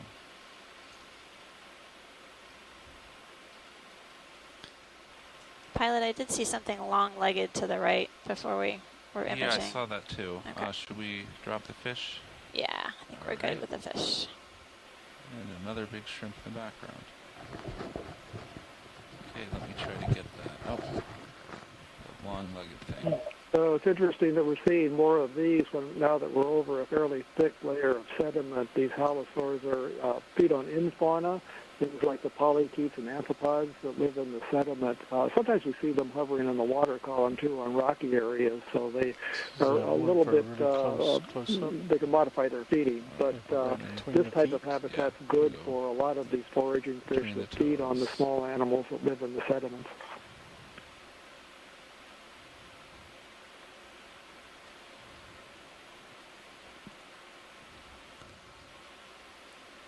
Come in. I'm tilting down. So we're getting another a look at this leggy creature. This is a pycnogonid, or sea spider, hanging out on the sediment surface.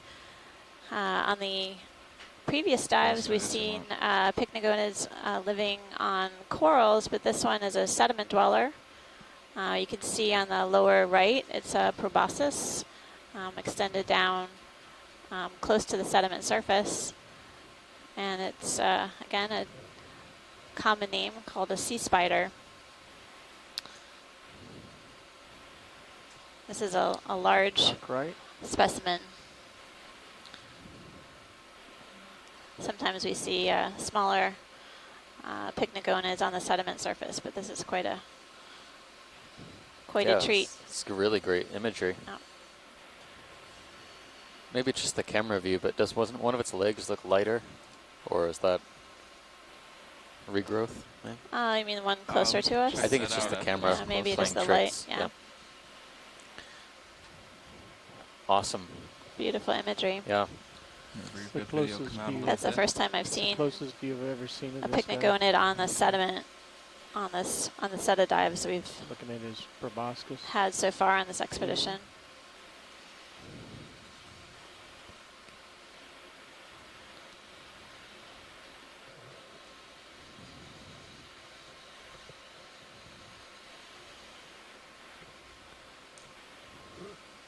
Are we doing co-pilot and catching up?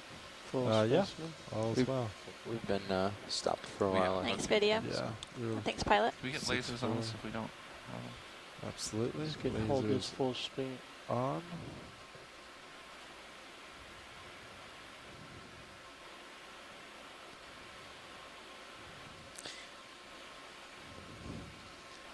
Okay, ready for Come lasers? out for lasers when you're ready.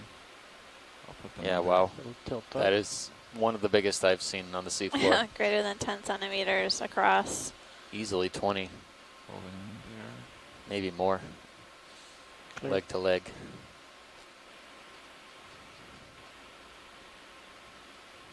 Okay. Oftentimes they're kind of taking advantage of whatever's in the sediment, although you can sometimes see them feeding on live organisms like hydroids and potentially corals. I don't know what those two are doing on that colony. We saw a couple dives ago, but that one looked gravid. Return on Sirius seems to have gone away. Shrimp coming at you? Unfortunately. Might be something still there. He just Maybe, rose yeah. up above it, possibly. Okay, come in on the shrimp. We're getting a close-up view of a shrimp. It's still coming. Minimum focus. Okay. This looks like a mysid. It looks like it's got a brood pouch on the stomach. They call mysids opossum shrimp because they carry the eggs and developing larvae in these pouches on the stomachs. But I'm not an invertebrate biologist, so maybe Swimming somebody else jellyfish can lower left. correct me on that. I don't see the jellyfish. Top center. It's out there. That's relatively close. Is it? Just small then?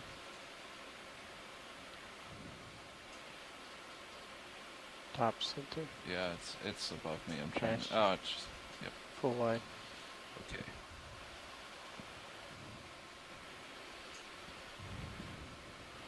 Okay, pushing out. Get going.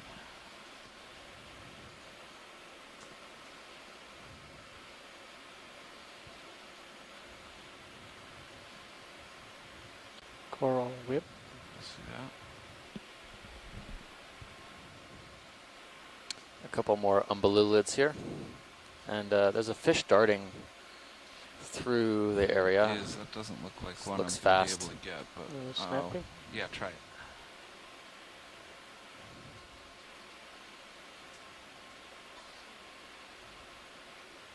It's pretty active. This is another Halosaur, but this looks like a different species than the one that we saw before, much darker and not as patterned. So it'd be interesting to try to get a zoom on this, but I know it may be hard because it's moving. Look down and we got him. Try and do that for you. Swim into the Pilots stream. are getting set up. Go. The tone is a lot darker. We'll see if we can get some good shots of the head and scales.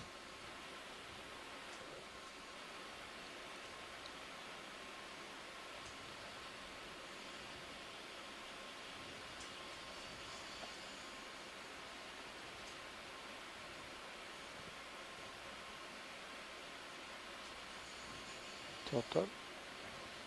Max zoom. Are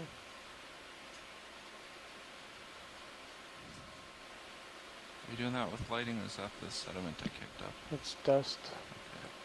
Is that full in? Yeah, that's full. You know, zoom in on the top of the head if possible. Well, I guess the fish turns, so I'm going to have to zoom on the top of the head, but the fish is turned, so I can't get that now. So I think this is a Halosaur. I suspect it's an Aldrobandia species, but it's a different species than the ones that we've seen previously on this dive. And I can't say anything more than that at the moment.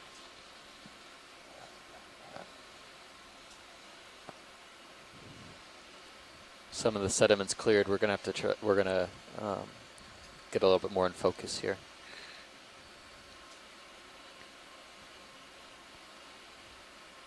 Following up. I'm gonna let him go through. Thanks.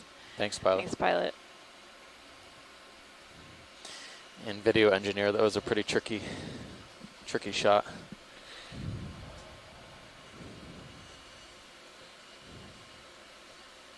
You can go back in if you want.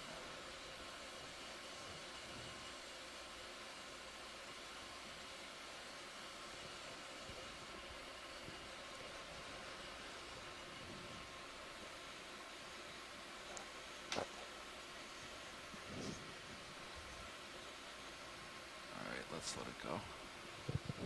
Just getting into more sediment. Looks like there's one pointed down up ahead.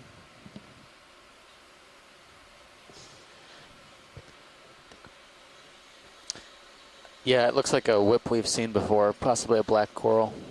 Okay, we'll skip it. Maybe another Sticopathes fish or something similar. up ahead of us. More fish. We'll take it. So.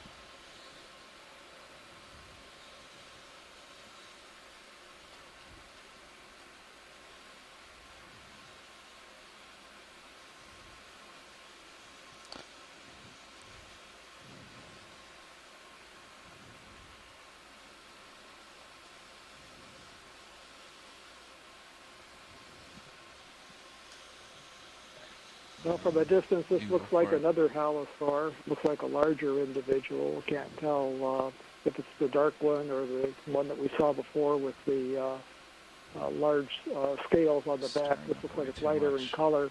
Looks like the enlarged lateral light scales are a little bit darker than the rest of the body, which chase it up could mean Halosauropsis, but we can't really tell from this view. Oh, hello. Right at you. If it's being difficult, pilots, we can move on. Okay. So it's really dusty, and most Gonna of keep that's tracking fall. up to the top of the seamount. Yep, we'll continue on up. So the summit depth of this unnamed seamount is 1,430 meters. We're currently at a depth of 1,516 meters. 060 is still good? Looks like we landed a little shallower than our original around 1,600 meters depth. We landed about 1,560 and traversed up a steep slope. We're in a more sedimented feature here now when you're ready. as we head up towards the summit. We're seeing a lot of 30 meters, different fish species on the sediment slope. There's a lot of winnowing or bed forms in the sediment surface. Thank you. These linear features. Can we zoom on one of these? Yes. Let me sit down. The left one is very red.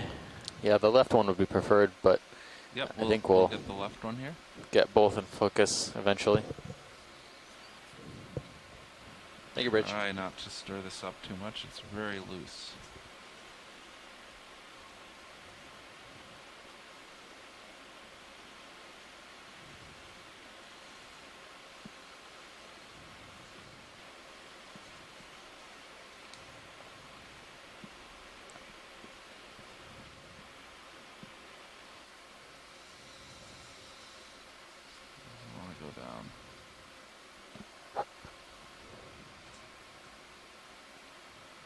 Okay, come in. Start at the top. Okay, we'll start at the top. We have two different sea pens here. So we're zooming in the first one, which has this red stalk. Possibly a Halosaur. Ship moves underway, you guys. Copy. Great. Want me to tilt down? Many of the polyps are on the top closed up, but there are a few. Get to the top then. They're probably loving this particulate matter storm. Okay, go ahead and tilt down. Tilting down, gonna go down slow through the whole thing, if I can.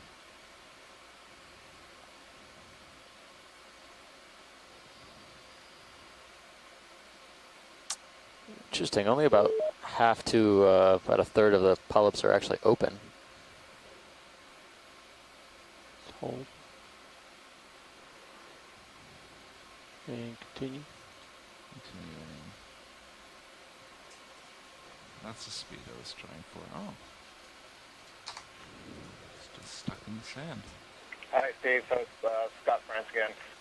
One of the things that's interesting about these T-pens, and I don't know if you've already talked about it, so I'll just bring it up here, is that they are octocorals that are specialized for living in soft sediments like we see here. We just had a really nice close-up of the base of the colony, which has an inflated bulb on the bottom that allows it to anchor into these sediments. Okay, And if they we do shoot have to the top typically again, then I'll push focus to the back one. that is essentially a skeleton, but it's one rod that goes from the top to the bottom, enclosed within a single polyp. And so all these other polyps that you were just referring to that are either extended or retracted are actually protruding from a single giant polyp, the one that actually has the axial rod and that bulb at the base. Thanks for that clarification. Push and focus. Okay. I don't think we talked about that yet on this dive. Yeah. Sorry, I think I see the one in the background. It looks like it has paired polyps coming off of each side, which suggests, that's not the same species as the one we're looking at here. But it's also a sea pen. And the nice thing there is you can actually see the rod because the tissue is transparent. Come towards you a little bit, so a little more tether. The axial skeleton on the inside. Yeah, you're at least halfway through that. Yeah. Further. It's good comparison Yeah, have you 3-0 between these two species.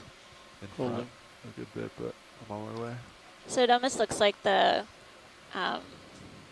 polyps of the one that we were just imaging in the background had polyps that kind of occur in whorls almost all the way around. Yeah, it's really interesting. I mean, I'm not an expert on the sea pens. I'd have to go and look up and see if I could get closer identifications. But I don't actually remember seeing a sea pen with that kind of a structure, the way the polyps are coming out in little circles or alternating almost. Very interesting view. And the one in the foreground, the red one in the foreground, presumably has more sclerites. I'll bet they're colored, and that's why you've got that thick red appearance, and you can't see the skeleton. Mm-hmm. Well, pilot, whenever you're ready. Video whenever you're good. I'll also just throw out here the white ribbon that you see inside those polyps is effectively the throat leading from the mouth that is in the center of the tentacles down into the interior of the polyp where the digestive is completed.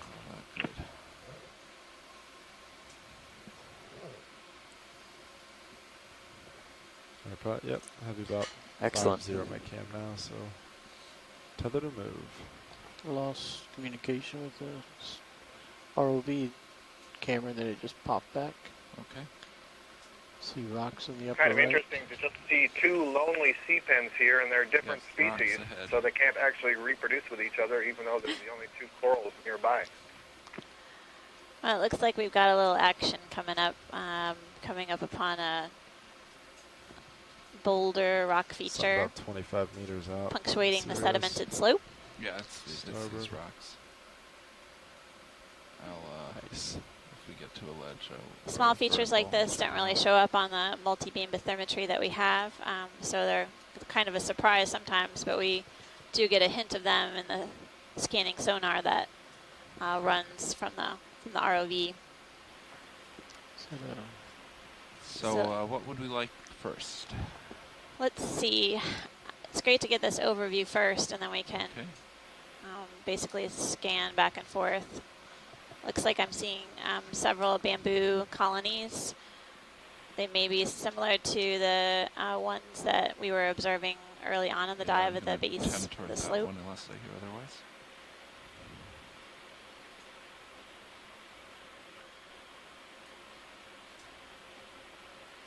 I'm looking for the sea star, but I'm not finding it. Oh, there we go. Yeah, pilot, if we can get a closer look at the sea star. Sure, let me get a little closer, put a toe down, and we'll zoom in. Early on in the dive, at the very beginning of the dive, we saw a number of bamboo colonies, some of which are like this yellow colony here that appears to be coated in tissue, and then others that were stripped clean. We could see the bare skeleton below and a sea star feeding on the tissue. Yes, Scott? Yeah, sorry, can we get a look at the lower branch on the right of the yellow colony? I think that's where we're going, but notice the way at the end of the main branch there, it's sort of, what is that, pentrifurcates? There's a whole lot of branches coming off one point. And that's really interesting and not the normal growth mode for this thing. So I wonder if there was some damage, predation at that point, and then you've had a whole lot of new branching arising in the summit. Yeah, we can take a closer look at that on the, I don't know if you can tilt down, pilot. Yeah, I'm trying to get my toe down, but this is a little Scott, weird. one thing I'll point out is that there are other branches that show that same pattern. If you look right at the top of the screen, there are at least 3 other branches that show the same thing. I saw that, Chris, and it's why I was so excited to have a look at one of them. I chose this one on the right because it was the easiest to get to. But absolutely, and in fact, on the first colony we saw today, I saw this exact same thing. And you can see how thick the skeleton is at that point of intersection of all these branches. Very weird. And so it's either that there's been regrowth following damage, or that there has been some settlement of a larva onto a damaged part of the colony, and it's newly growing on top of this old one. Fascinating observation, and we saw things kind of like this a couple of years ago, 2015, up on the northwest Hawaiian Ridge, where we saw several examples of what seemed to be damaged and then regrowth, and where there was regrowth, you had aberrant branching. And I think that pink thing we're looking at, that may be an aplacophorine mollusk. If it is, that's a worm-like video repeat to snails that is a predator of coral.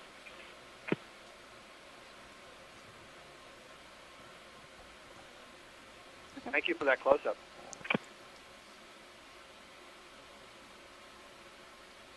Okay, thanks, video. And shoreside, just so you know, we do have a bit of time. We can spend some some time here looking around. I know there was some interest in possibly collecting a base of a coral or one of these dead skeletons, potentially for age. There is a bamboo skeleton here in view on the lower left. So definitely please advise if there are any specific collections in particular that are of interest here before we head up slope. But we can spend a bit of time here looking around. There is a sea star in the background that I know we wanted to take a closer look at and possibly get an ID on. It's a type of carnivorous star. Okay, we'll go up to that sea star now. It's behind a couple things, but we'll see what we can do. Video come in.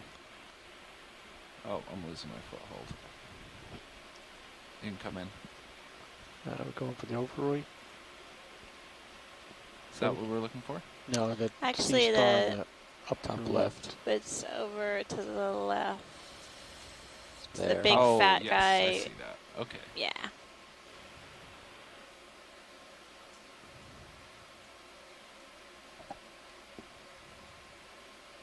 It's actually way up above me.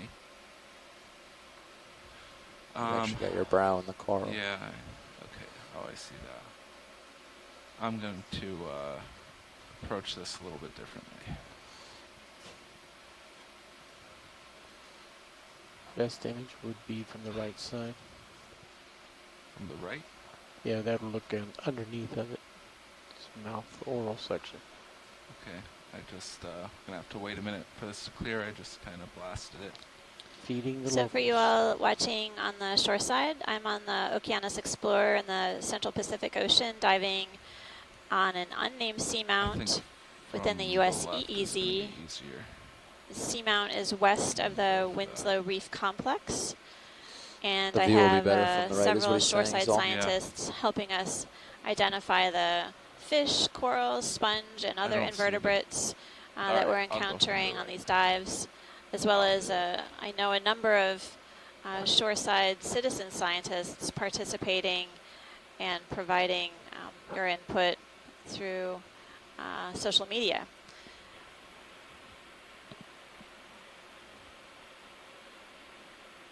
I have a co-lead out here, Steve Oskovich, who's a graduate student at Temple University, and I'm Amanda Demopoulos from the U.S. Geological Survey, and really couldn't provide you with this view of the seafloor, or eyes on the deep, without a tremendous expertise out here providing us with ROV operations as well as videography.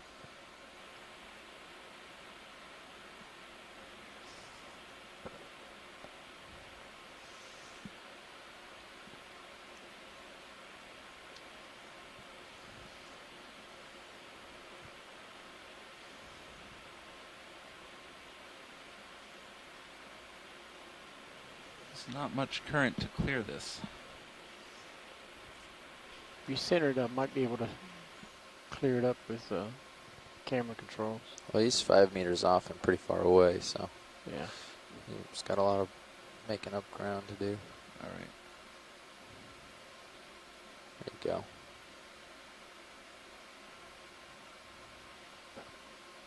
go. Okay, I'm gonna have to do that floating, I think.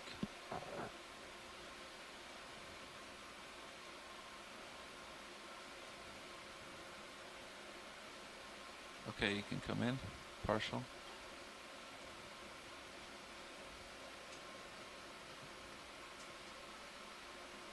So we're getting a closer view of this sea star. Quickly. Looks like one of the carnivorous types known to feed on corals. And just below the sea star, you can see dead bamboo skeleton, the white skeleton, and then above tissue with the polyps extending up into the upper left.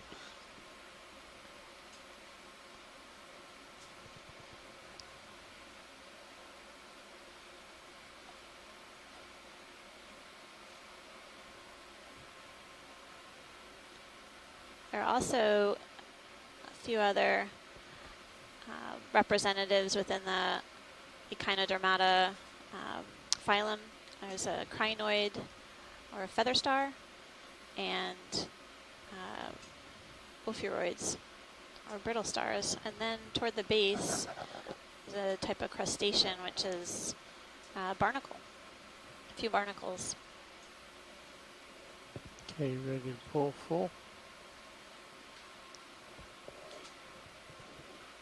Okay, video.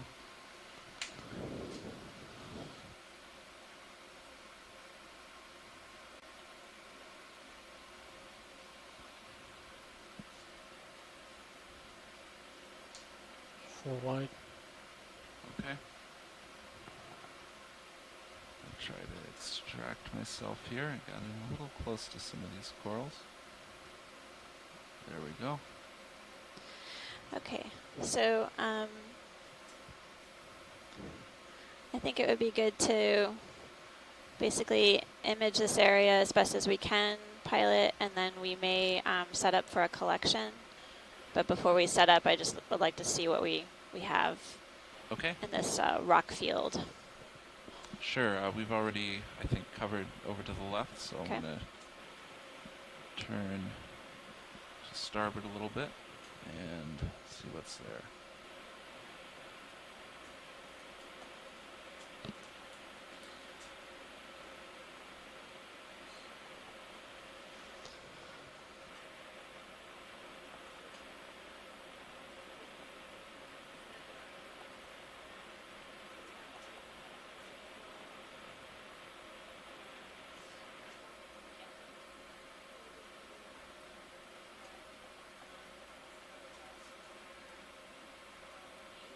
You're going off to my starboard pilot. You want me to rotate at all?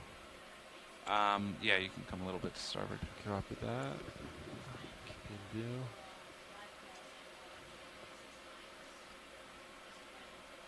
view. Hey, Amanda and Steve. This is Chris Ma. Hi, Chris. Yeah. Hello.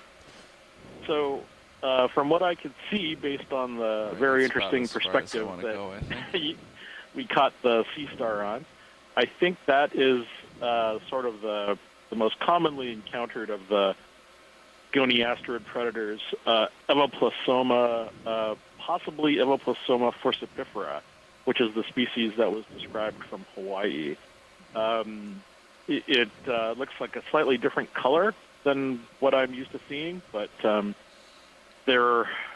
there's very little known about their variation, so it could well be within normal parameters for this species. But it does look very similar also to the one that was collected at Wake Island. So it's possible that there's one species that may vary in its prey item, which would be kind of interesting. Anyway, good luck with the rest of this little field. Perhaps there will be another sea star feeding somewhere there. Thank you. Thanks. So, pilots, how's the ship moving? Have we stopped? Yeah, ship is stopped right now. Okay. We'd like to set up for a sample of one of these yellow coral colonies. Preferably something with some associates on it, so maybe a brittle star or crinoid or both, preferably. Maybe we can scan around to see what good candidates starboard a little bit more. There's are around one here. over here.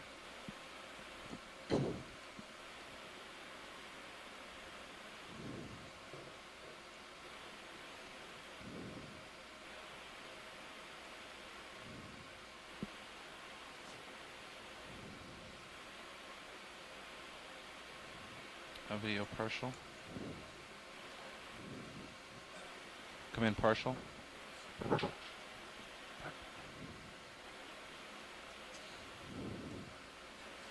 Here's one option.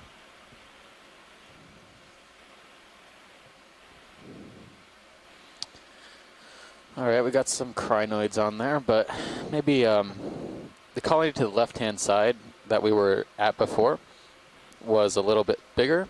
Maybe had some more associates in it. Okay, video come out.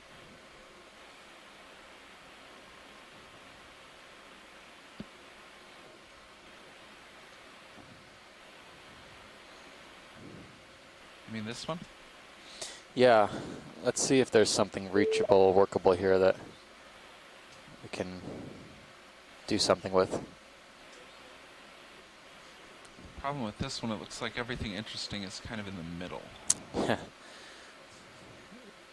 Yeah.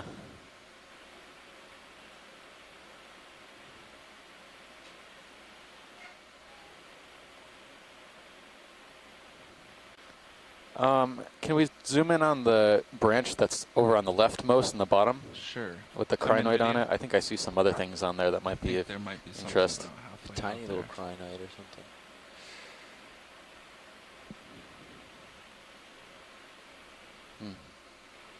Yeah, it looks like a very small crinoid. Okay. There's a whole field of these off to the, like, northern, or north, yeah, off to the north a little bit. Yep. All within That tether looks like reach. a good spot to me, Steve, if you're thinking that might be a good place to clip. Yeah, I think... right up crinoid. Yep, I agree. Pilots, what do you think about snipping to the right of the crinoid there and taking that branch on the bottom? Sure, we can do that. There's probably a dozen more of these over to the left if we want to. Yeah, get that even larger pickier. crinoid has associates on it as well. I couldn't quite make them out. Yeah, I agree with you, Tim. I think that's why it'd be really interesting. Yeah. And then Okay, sounds like this might be the one. Yeah, I think we're going to take the one that's right in front of us. I mean, it might be easier. Great. Let me get in closer, get a good foothold. Once you settle down, can we take one more quick zoom, detailed zoom on the crinoid? Absolutely.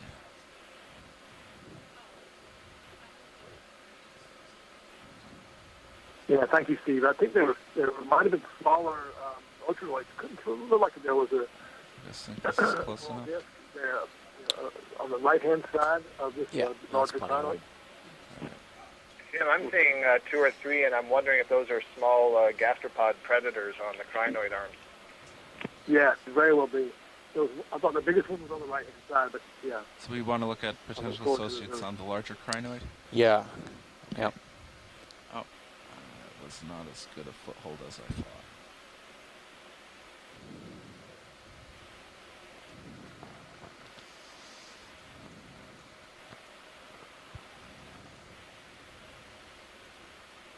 So, shoreside, I have a quick question for you. There's a rock over on the left-hand side that I'm seeing right now, and it looks to be a coral base on a rock that is flopped over. We did have a request for a base. Let me know what you think about that. It looks like an easily grabbable rock, although probably not good enough for geology, but the coral base is really right there. There was also a coral. I see what you mean, Steve, and I agree. It looks like it's just asking to be picked up. Yep. Well, actually, just so you know, Steve, this is Brendan. I was looking at the same thing, and it looks you can easily get that one. The dead coral base would work pretty well for that. There's also, if you when you zoom back out, when you look over, there's a couple of dead bases that look like maybe there's some tissue growing on them. There's a pretty good-sized base that's still attached that you could probably separate easily as well when you get to that. Thanks. Yep. So yeah, this does look like a few associates on here. I can't make out what they are, though. Yeah, I'm trying to get either. those. They don't look like the gastropods that I thought they were. They looked softer than that. I'm not sure what these other things are with the folds again. Yeah, I don't know what those are either. They're sort of like Euplectelid on the right-hand side, but toward the base. Yep. I'm not sure what that is. So I think, I think this is a noteworthy collection for sure. Could these things on the left be the same things as the one on the right, just not filled out? I have no idea. I can't even posit a guess about what these kind of folded ridge-like things are. They seem to be on the same location of the crinoid on most arms, not all arms, but something is laid, some kind of an egg case on the back of these arms. Yeah. Can we rotate again to the right to see the smoother ones? All right, I think we've got some good pictures. We can proceed with the sampling at your convenience, pilot. Okay. Oh. We're just going to get one more shot of these. Sure. Maybe this top one. Yeah, these almost look like growths on this right-hand side. Okay. But it could be, yeah, Aplicophorans as well. Okay, video, whenever you're clear, come out. I'll get set up to sample.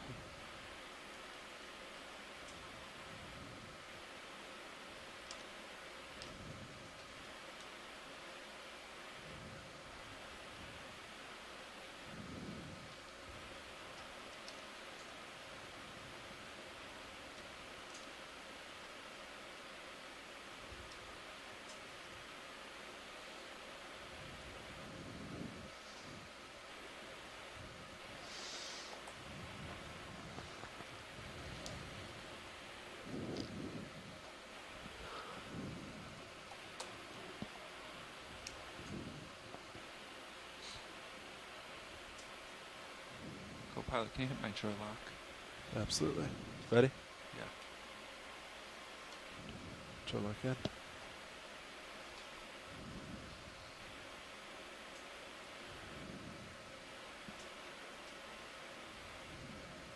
See if it comes back.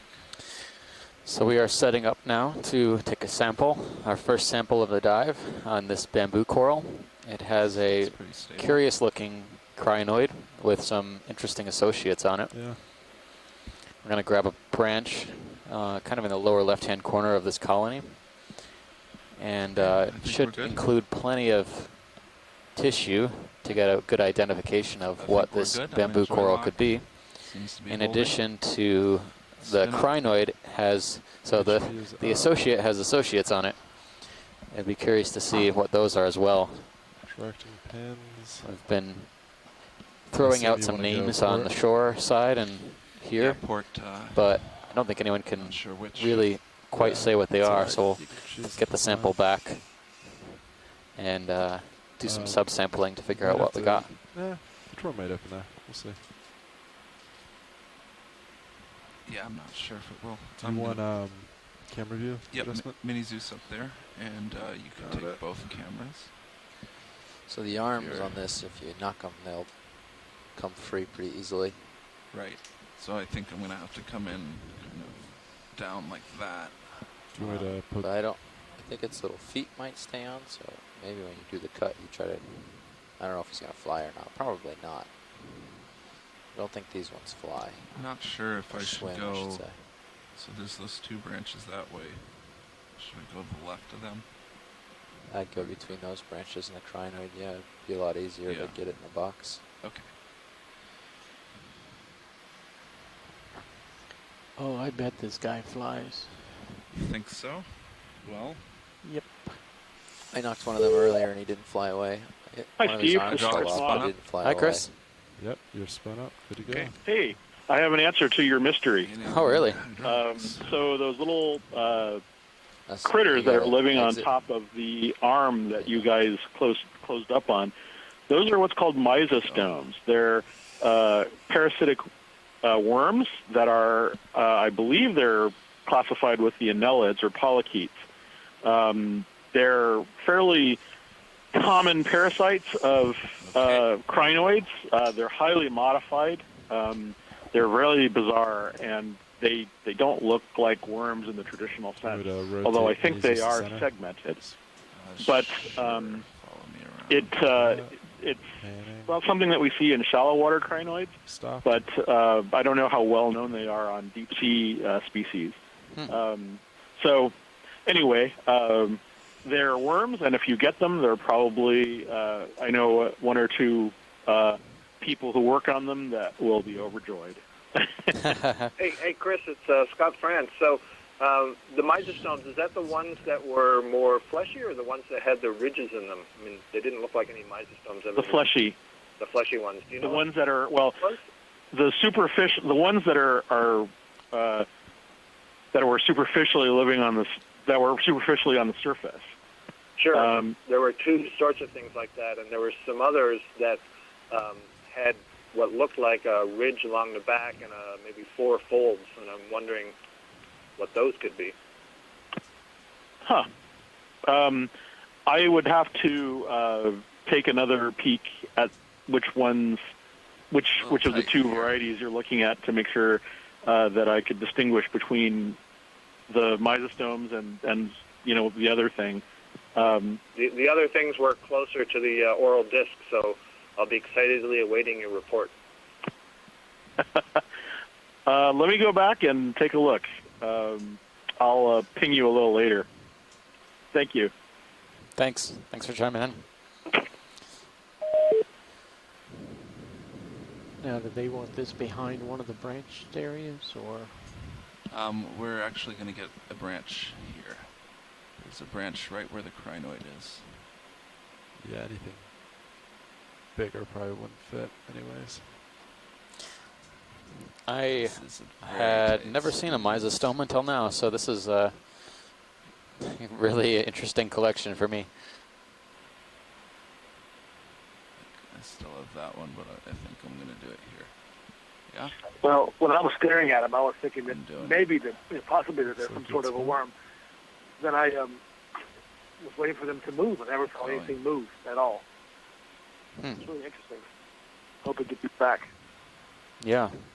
If it is a Miso Stone, then so far this year with this Okeanos Explorer, despite teaching about these things in invertebrate zoology for years, now I've seen my first Misosome and my first Monoplecopteran. Yeah, these types are here, do it. fantastic even for us veterans. Watch leads, do we have enough imagery on this? Should I just store it? Yeah, I think we have good imagery. We took some really good close-ups, so we can just throw it in the box. Yeah, that pushed me off a little bit, but that's as far as I can go. I can keep pushing, but can you look back. Down with Mini Zeus? Get a view of that box. You're not anywhere near open. Yeah, it's I don't think. Yeah, I didn't think so. It might just softly push you away from the wall. I think that'll be okay. All right, I will continue slowly. Pretty light on the thrusters.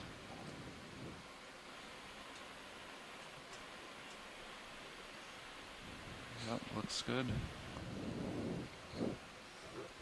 I think I'm going to go outer with this. It's kind of long. That's all right. Fully open. Okay.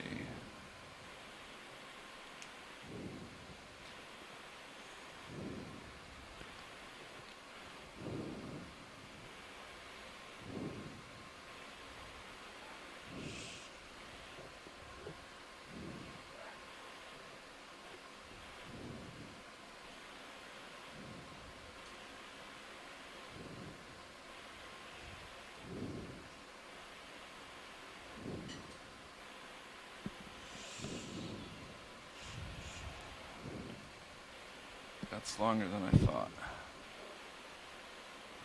That's all right. It's nice and flexible.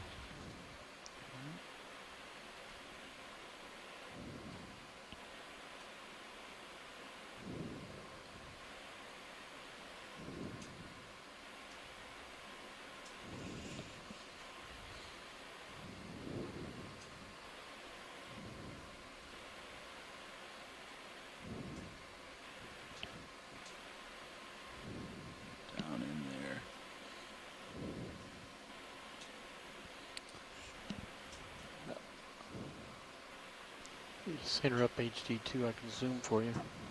I think he's in there. You just open the jaws at this point. Hopefully it doesn't stick like it did to Chris. Yep, we fell. That looks like a good collection. Thank you. Close it up. Traction drawer. I'll move to stow. Nice. We want the coral cutters facing back, right? Yeah. Okay. Can you follow me with Mini Zeus? Absolutely. Following.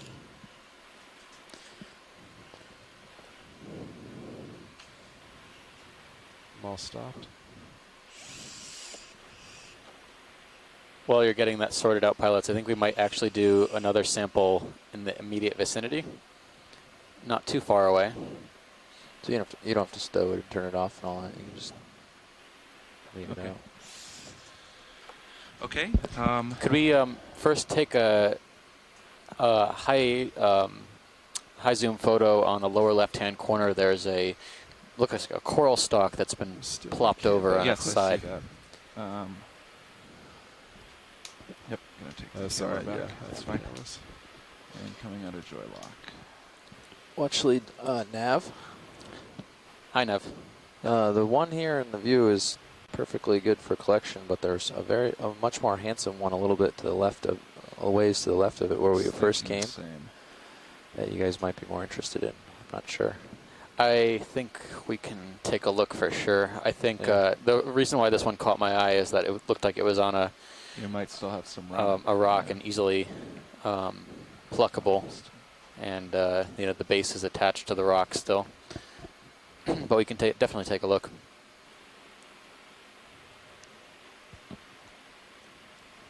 It may look a little degraded, so. David, Yep. it's Brendan. So take a look at that one. If you want to get good, if you want to get a good specimen for getting some age and growth rate on them, you might want to look for some ones that include a couple of segments of the nodes and inner nodes. Yeah, this one had a ton of segments and nodes. Keep Goes going back to where the you left, started. there might Yeah, be I saw it too. one that's I still think that was a attached much that's better good size, just coming into view, and then there's also one that's already fallen over. Video a little come bit. in. Okay. Partial Branch. But I don't know what your sort of criteria are on taking something that's still attached. So, but I guess it would depend on the. Yeah, I guess it would depend on the.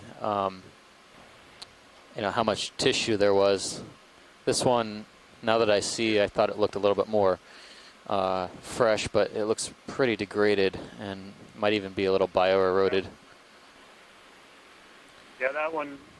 Yeah, that looks pretty degraded, and I don't see any of the Okay, video you can come out. I don't think we like nodes this and one. inner nodes that would be really good for getting a good age date on it. Yep. Let's check out that one that Nav pointed out. Sure. I think I remember that too. It's back to your left where the try to feeding untangle star here. was, right? Yeah, it was. Yeah, okay.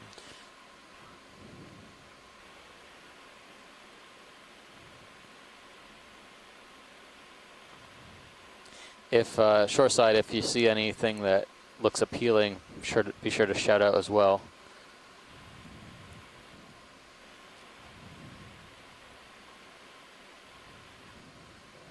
Be careful what you wish for. Lateral along Should the be wall. coming into view at the bottom left now. Yep, there it is. Yeah, what about you can that? take a look at that one that's bottom left or coming into the middle. Yeah, there you go. Still There's attached, actually 2 or 3 to choose from there. I'm going to get in a little closer. Okay, I see what you A mean. little bit of live tissue. Might also see if we Yep. can actually get a visual So we got angle. 2 before we pick it probable up. candidates here. May help them make their decision. Good, and the second angle. Well, let's get this one first.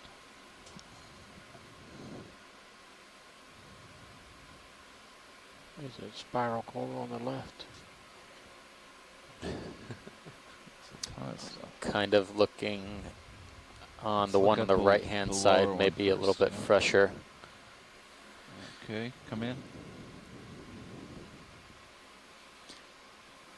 And it has the rock with it. Yeah, that it looks a little scoured on the outside, but it's definitely got many nodes and internodes here, The really one up heavily top looked calcified. Totally smooth, I thought. We'll take a look at both. Pretty good. Yeah. Tilt up. Coming up. Obviously, if these were fresher, it would appear smooth, so they're a little weathered. Pulling out. That one looks to have some sort of other polyp on the base, too, of that rock. All right, and there's one more just above it that might be fresher. Can't remember.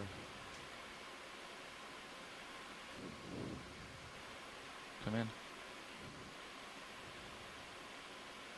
Looks about the same to me. Yeah, it's about the same. Yep. Similar. This one has an ophiuroid on it. The base looks a lot wider as well, at least the part that adheres directly to the rock. I think either one of those will do. Maybe the one that you're looking at now is going to be a little bit easier because you might be able to get the claw around the base and the rock because the stock parts are going to be pretty weathered and they're going to break apart pretty easily. So grab it that by might the be a rock. viable option. Okay. Zoom back out there. There was another one that was dead but still attached and standing up. That might give you a fresher skeleton. Yeah. Can we zoom out? Yep. Pilot? And Yeah, Brendan, I was going to ask all the pitting and erosion. any other ones in the vicinity that you can see in any of your cameras?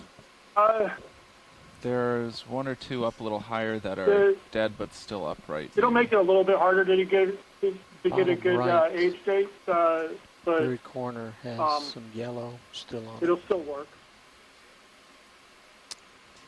Oh, yeah. Oh, can we pan any more left, or are we full? Fairly confident that these skeletons come from this yellow tissue bamboo, so the fact that we just collected a fresh specimen will give us some insight into what species this is. So the one that's just leaving the screen on the right-hand side is a good-sized base, and it's still attached, and you might be able to get it off with the rock. Still attached. Yep. All right, Which one well, was that? I think we have two to choose from here. I can't see any Further more, right. at least without having to move the vehicle. Right there, So, just came on the screen, bottom right. final call, left or right? One right here, the one the lasers are on, or the one that's on the lower slope? 50-50 to me, so whatever's easier for the pilot is fine. Okay. See the So pilots, we can set up and grab one of these rocks with the coral on Okay. it. Whichever one's easier for you. I think the lower one probably looks easier. What do you Lower right. Take them both. Might be able to set on a little more flat if you go lower. Yeah, I think all else being equal, I'm going to go for the lower one and set down on the bottom. That'll be easier for me. Okay. Video, are we full wide? Thank you.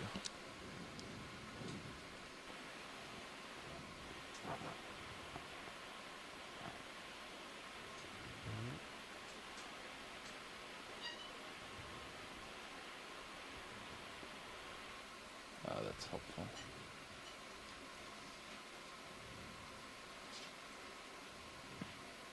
While we're doing this, I'll tell you that Chris Moz just sent me an email with an image, and it turns out that both of them are well in reach at this point. ridge appearance on the crinoid arms, those were the Miso I think I'll Stones. set on the sand. That's Said gonna they're be both a well in better- reach now. Better footing. Could easily reach them both. Oh, how big this thing is. So we are in the process of doing another quick drive-by sampling of this, I don't know. Okay, maybe that's not a good name. Not a good metaphor. Would you like me again? Of this bamboo coral base. Good. It is no longer living, Do you like it? but it is extremely valuable to those scientists on shore and in the community who are interested in aging bamboo corals or corals in general. They are notoriously hard to age, and the more data we can collect, the better we can determine how old some of these colonies are, how long they've been here. Current Okay, predictions so can put ages I between don't think that fits in the decades box. to I think hundreds we of need to trim years. it. So this will be Or it might. very valuable Do you think it'll collection. fit in the box? No animals will be so. It's killed kinda during the long. I mean, It's too long. process If of it this was collection, if it was me doing the sample, except maybe associates. But we'll see. I would ask them how much of it they want, and then put the rubber grip base on it in. so we don't break it, and then just cut below where they don't want it anymore. I Cut think yourself grab as it- much grab as you it by can the fit. actual They stock, not the rock. We're recommending grabbing by the rock because it might be very fragile. Like it might fall apart, or Yeah. it might be easy to scour. Hey, pilot, you're slowly drifting back. You might settle out. Yeah, Not you gotta sure lock yet. your head. Your heading in. Any heading that you had in won't stay. That's all it And is. I'll give it Just give it a little rotate. You'll be fine. Yeah. man. Okay, oh, so yeah, we're I think it's a little too long to fit in our bio box, so we're wondering, are we worried about it kind of falling apart if we touch the coral part? Is that why it was recommended to go for the rock? Yeah, so basically, or you could do one of two things. You could grab it close to the base, but sort of let the base weight it down and bring it into the box, or grab it by the rock, which at least will get definitely the base if any of the long part of the skeleton falls off. So try the rock first, I would say. That might be the quickest. It's going to be hard to... Hold on a second.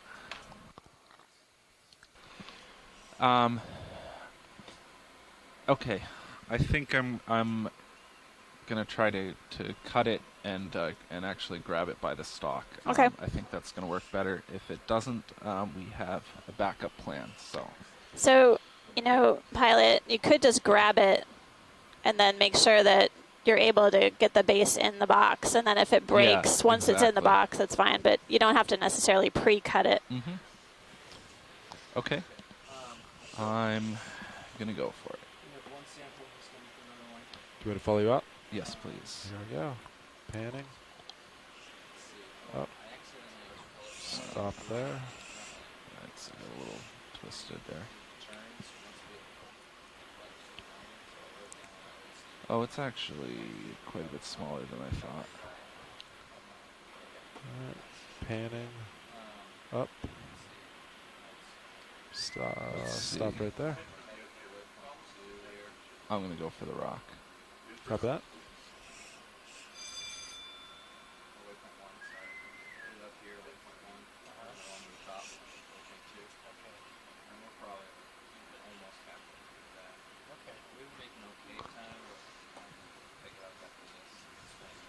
Did you already tell them that? Okay.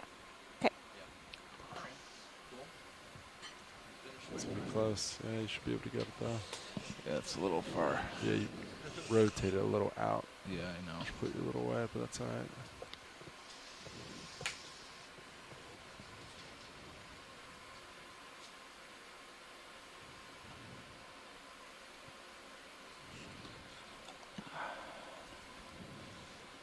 I want to get a little far away for that. It's fighting me. You can lift the arm up and then rotate port a little, and that'll swing the arm in, get you a little closer. If that'll help. Rotate the vehicle. Yeah, you can keep it in auto header. Yep, will do. Changing set point. So just for the shoreside people paying attention, basically we're setting up to collect this bamboo skeleton with a rock base. We will basically process this sample, take a look at, and that will include taking a look at anything that may be attached to the rock, which could include some different types of brittle stars or worms. And so we'll process the sample much like we would with any biological sample. Thus, we're going to put it in the bio box so we can make sure that if there are animals on it, they can stay alive for the duration of the rest of the dive and upon recovery. Two things I was thinking.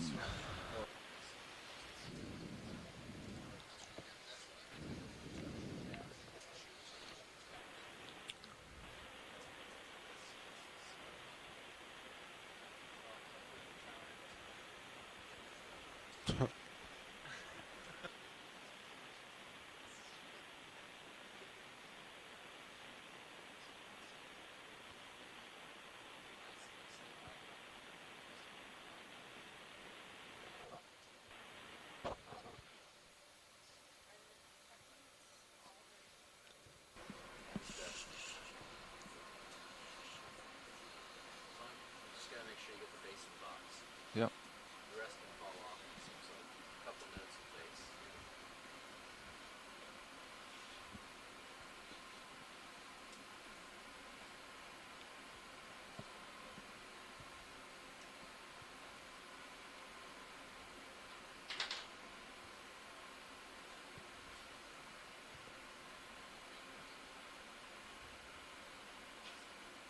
I'm pushing.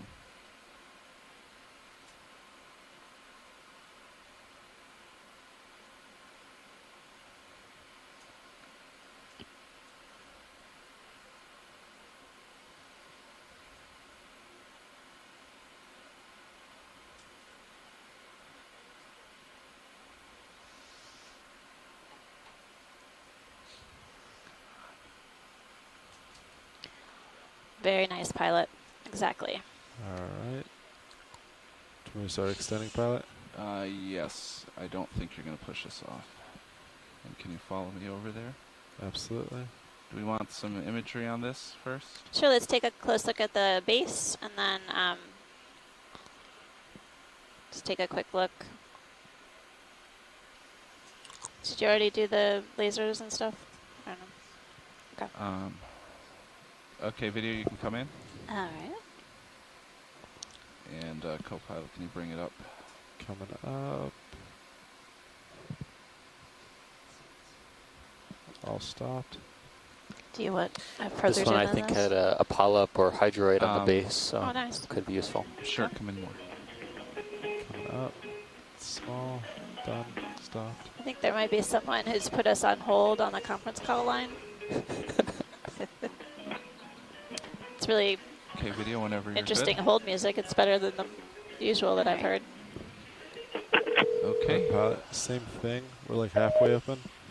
Okay. You're going to get nudged back a little. Sure, go for it. Going slow.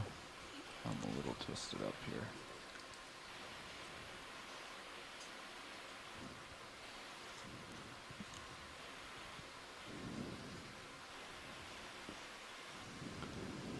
Well, pilot, you have a good grip of it.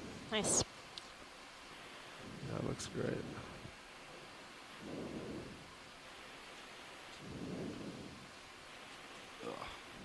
I am tying knots in my arm here to get this in. They come down a little more. All stopped. Report manip's a good one too. Yeah. Or a starboard manip.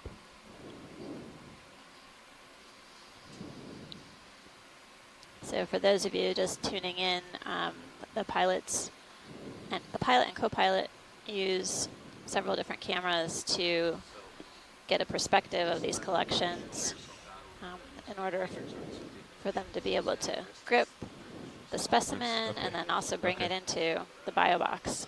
It's a carefully choreographed set of operations. Perfect. Yeah. That looks nice. Takes a lot of experience to practice. It's great. Yeah, good job, guys, there. Make it look easy. A little quick. That's all right. Let's see. Thanks. I think that was Brendan Rourke. Really? From Texas A&M. Cut the top. Snip it, or it'll just. Yeah, so we're sticking out of too. the box a little bit. I think I'm going to try to cut the top off and store that as well if I can. With the unusual view of the business end of the craft here. Yeah, it's a little tricky. You get a good view of the You the are tubing. the sample, yeah. Coming after D2.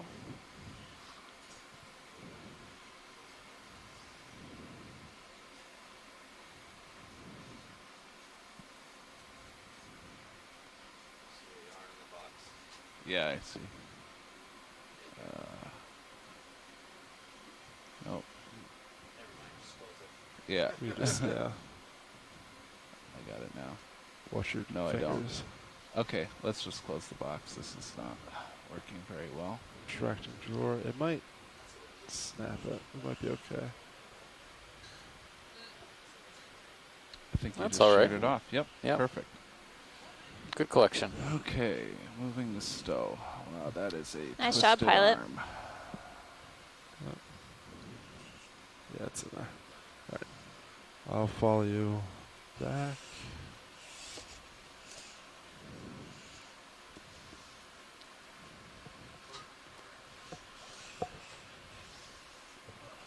There you are. Almost entirely untangled.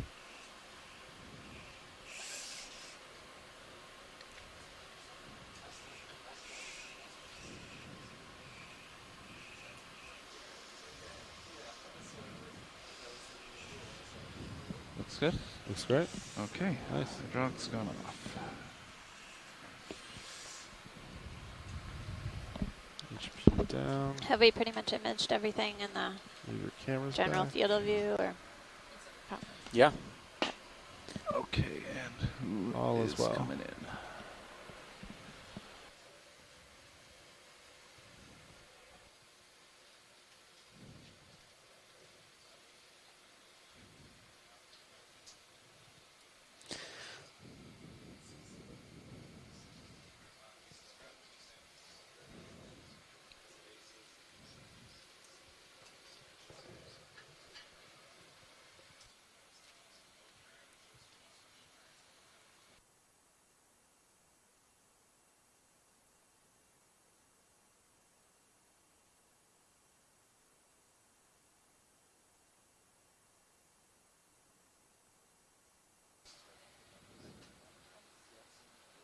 Bridge, Nav.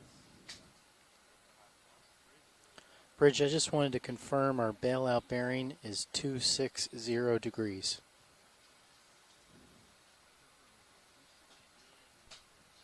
Thank you, Bridge. All right.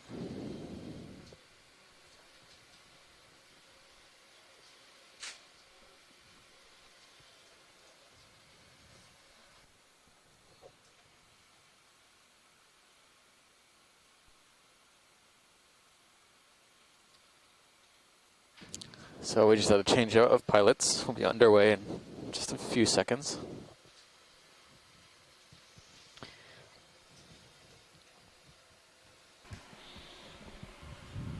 Okay, Nav, what's the plan? So we have been moving at 060 up until now. Okay. Bathy shows 065, so that's pretty good. Okay. Looks like Sirius is on 90, and the local high is right in front of Sirius. Yeah, we'll keep going up the local high. Looks kind of uniform. Yeah. So, I don't know, we could either continue on with 060, that's what we've been doing thus far. Let's see, I'll get out ahead and we can turn Sirius to find the best uphill. Copy. Watch lead, pilot. Hey, pilot. Hey, we just switched over for the midday. I saw those 2 samples get taken. Is the plan now to start heading upslope?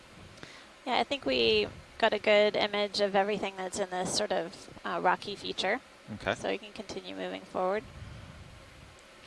All right. Some big corals here to get around. Do we see that one in the back? I don't think so. So I lied. Oh, there's one right here, too. There's one dead center that we should get a snap zoom up. Kind of the, what's it called? Kind of umbrella. Yeah, umbrella looking. That's the one, yeah. All right, from... I did not see that at all. We were No, just I on the know, other it's side of this interesting colony. because We'll start with a floating zoom from here, and if you want closer, I'll have to do something Yeah. tricky Thank you. to get around all these That's giant ones. All right. No, it's funny when you Okay, video. take off the bottom and Go move in. over for a different perspective. hold You there. see a whole bunch of new things. Yeah, this so is I think pretty we've far. got a real metallogorgia here with an ophiuroid, which is characteristic Going a little associate bit for more this one video. species. That's still partial. Okay. So we're seeing an adult version of a coral that we think we saw a juvenile representative of before. This metallogorgia is Going a little within tighter the video. chrysogorgid family. Stable. It's a type of octocoral. Okay. And each coral polyp has 8 tentacles. You can see extended out into the water. I'm getting a nice close-up view of the brittle star. It's an interesting Actually, branching pattern, too. Someone's going to correct me because this might not be metallogorgia because it looks similar to that one might we get the saw laser yesterday. Yeah. It doesn't have that shiny Lasers axis, off. this shiny skeleton. It does have a few branches coming down below the crown. And it does resemble the one we were imaging yesterday. So Be curious to see how this looks because the branching pattern looks a little bit different than Metallogorgia. Okay, so maybe it is Metallogorgia. Interesting, because yeah, I would have to bring up the photos from yesterday. This looks kind of similar to the one we were kind of ambiguous about. Do we want to try to go down to the base? Okay, I think we've got a good identification. Sounds like they're good. Okay. All right, go wide. Nice job with the focus video. I know I was bobbing Thank around. you.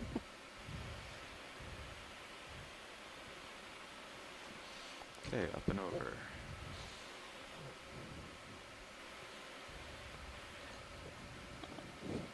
Looks like a sea cucumber on the left, sort of meandering on the rocks. We saw another one of these holothurians earlier on the dive, swimming. It actually took off and went for a swim for us. That's right. Pretty much uphill in my sonar. Yeah.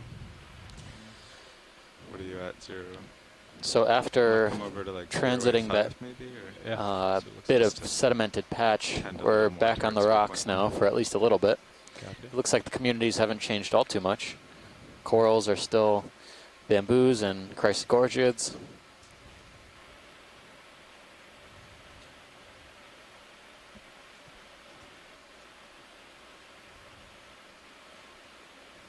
So I have highlighted on Sirius's. It looks like it's a little bit brighter. To port there? Yeah. So that would agree with where the bearing that we were using previously, 060. Okay. In any case, it doesn't look like it's really steep in any direction. Let's just do something like, we'll do one at 080 and then see if it firms up over a little farther north. Copy. So we were doing 3 0-meter moves. You want to continue with that? Sure. All right. 3 0 meters at 080. We are seeing a few more colonies of the bamboo coral that we just collected moments ago. And then Bridge, Nav. Some dead coral I'd like to request stumps or the bases of the corals. Range, 3 0 as well meters. as the Iridogorgia, Bearing, the spiral coral 0, you see in the right-hand side of the screen, degrees. coming into the center view right now. Speed 0.2 knots. And then it looks like we're going to come up on a bit of a sedimented slope up ahead with sort of scattered, on my lens. Good copy, scattered rocks. It looks like there might be basically these rock ledges. It might be something on the lens, or it might be a reflection interspersed with sediment. No, it's sort of there. a thicker sediment drape than what we've seen in the past. A bit of jelly or something. Not much we can do now.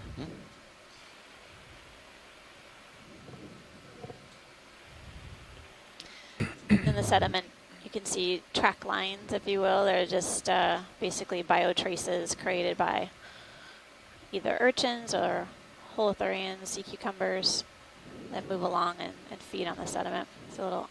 Thank you, Bridge. Think about that. We could try and collect that. Let's see. Can we Lasers get the back lasers on. on the rock on the left? Yeah, laser's back on. Thank you. There we go. It's big enough. It looks a little bit thinner than I This one here? thought from a distance. Yeah, if we could just take a closer look. Looks about 70 centimeters tall. Okay. Or so. Oh, that's a bit big. Too big. Have we tried bumping any today? Or? No. No, it's looked pretty stuck since we've got down here. Gotcha. But there is interest, not like Yeah. yesterday. Okay. Yeah. All right, Copepod, I won't go much further. Let me know when you start moving. So a few more bamboo colonies and a glass sponge. Watch lead, any interest in the glass sponge? Have you seen this one on Have the you? dive yet? Okay. No, I we don't think so. We can zoom in on it. I haven't Okay. seen it. We saw something different at the start of the dive. Yeah, this is more like a vase-like morphology.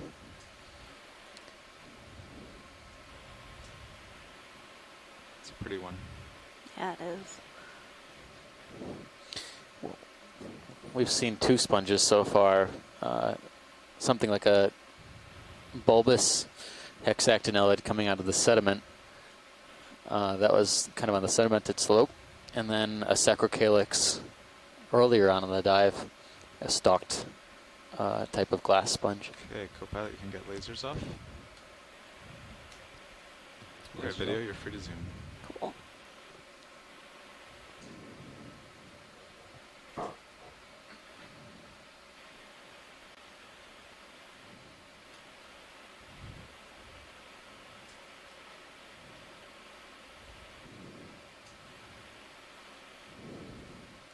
So Copilot, I'm thinking when Did you next see a sample we take, more we'll whiter open bamboo? the port box too and see how that As we were stem is passing doing. up some. Okay. Okay. I must not have caught it. Oh. So we're getting a close-up view of this glass sponge, hexactinellid. You can see the crisscross patterns of the spicules. Status.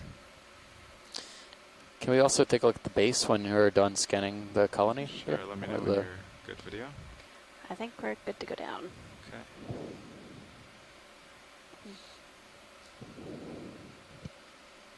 I wasn't seeing any clear associates. There's the base. No. I'm starting to come towards you. Okay. So it looks Oh, and there's a glued. nice, maybe a chitin? Chitin, I think. Yeah. Here, can you go in on the base, video? Yep. This one looks well and glued, not like it's held up by wires or spicules.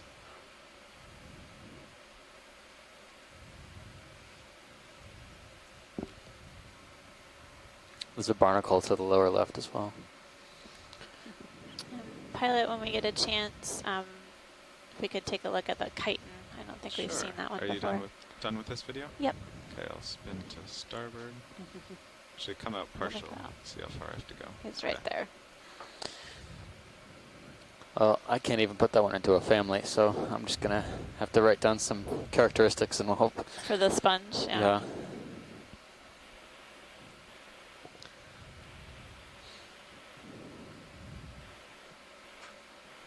Okay, video, can go in.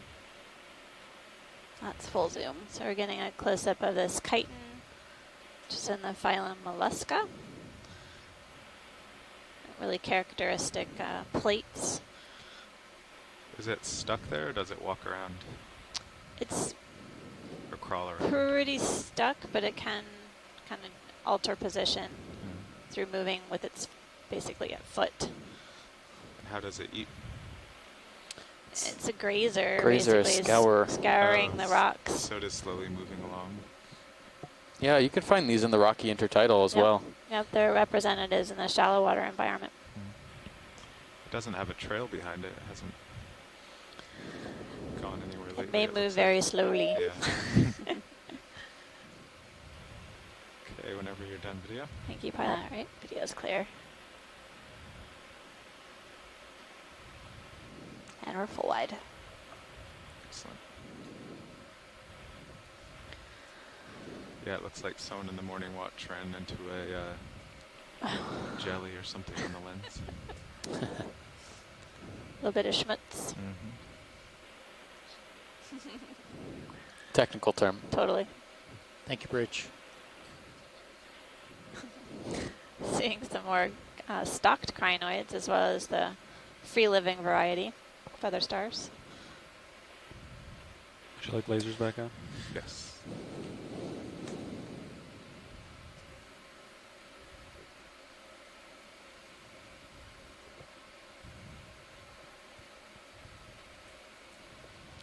Anything in your sonar? Just sedimented slope. Yep. Did you happen to catch the discussion of the crinoid associates that we caught? No, I didn't. We had a very interesting discussion. There was some buzz about something we hadn't seen before. Some Miso Stone polychaetes. Oh, really? Yeah. Oh, interesting. On the crinoid. I'd be curious to see if we can get some close-ups on the microscope later. Yeah, we should take a look. Okay, hold there. That's just a coral base. It's like a pancake urchin that's collapsed down on itself. Yeah, maybe. Okay. Yeah. A little more zoom, video. Yeah, it looks like. Yeah, it looks like a smushed urchin. Urchin test, yeah, not squished, but probably just collapsed under its own weight. Can't see any spines, so they look to have long rolled downhill. Yeah, looks like it died a long time ago. Okay, once you're clear, video. Alright. But yeah, you can see how those pancake urchins kind of got their name. When they die, they kind of just deflate.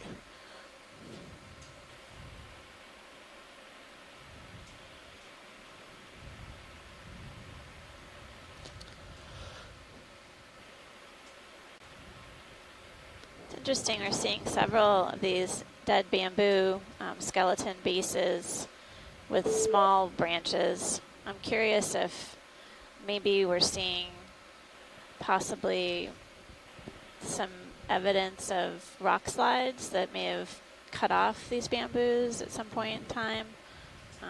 There are several of them, and we did see some indication of, landslide debris deep down below at the beginning of our dive. So this might be a pretty dynamic area. I guess when we get up to the summit, it'll be interesting to see what kind of rock composition is up there. How's the ship doing now? Sirio should be settling out. Several of these bamboo colonies. Right around now. Very, yeah, very so large one on the left-hand 30 side. moves done. This is just copy that. Impressive. For the next move, it looks to me like as you look downslope, you can see several more than colonies. the longer current. Copy that. Want me to turn to line this up? Yeah. On a Sirius cam, you can get a good overview of the terrain that we're progressing over. There's a fair amount of sediment, but there's a lot of exposed rock available for settling. It's interesting that we're basically seeing mostly bamboo coral of a similar, so that matches similar up group with with the a moves few we were doing before. Iridogorgia So pilot's comfortable representatives. with another 30-meter move. Looks at like that coral is 060. fairly attached to the rock. Yeah, it looks like some sort of coral rubble or something. Biogenic rubble was Bridge its nav. attachment point. I'd like to request a ship move, range 30 meters, bearing 060 degrees, speed 0.2 knots.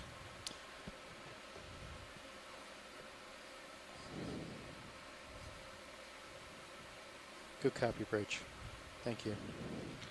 Copilot, as I'm flying along, if you want to aim Mini Zeus at that drawer and crack it open, we can take a look.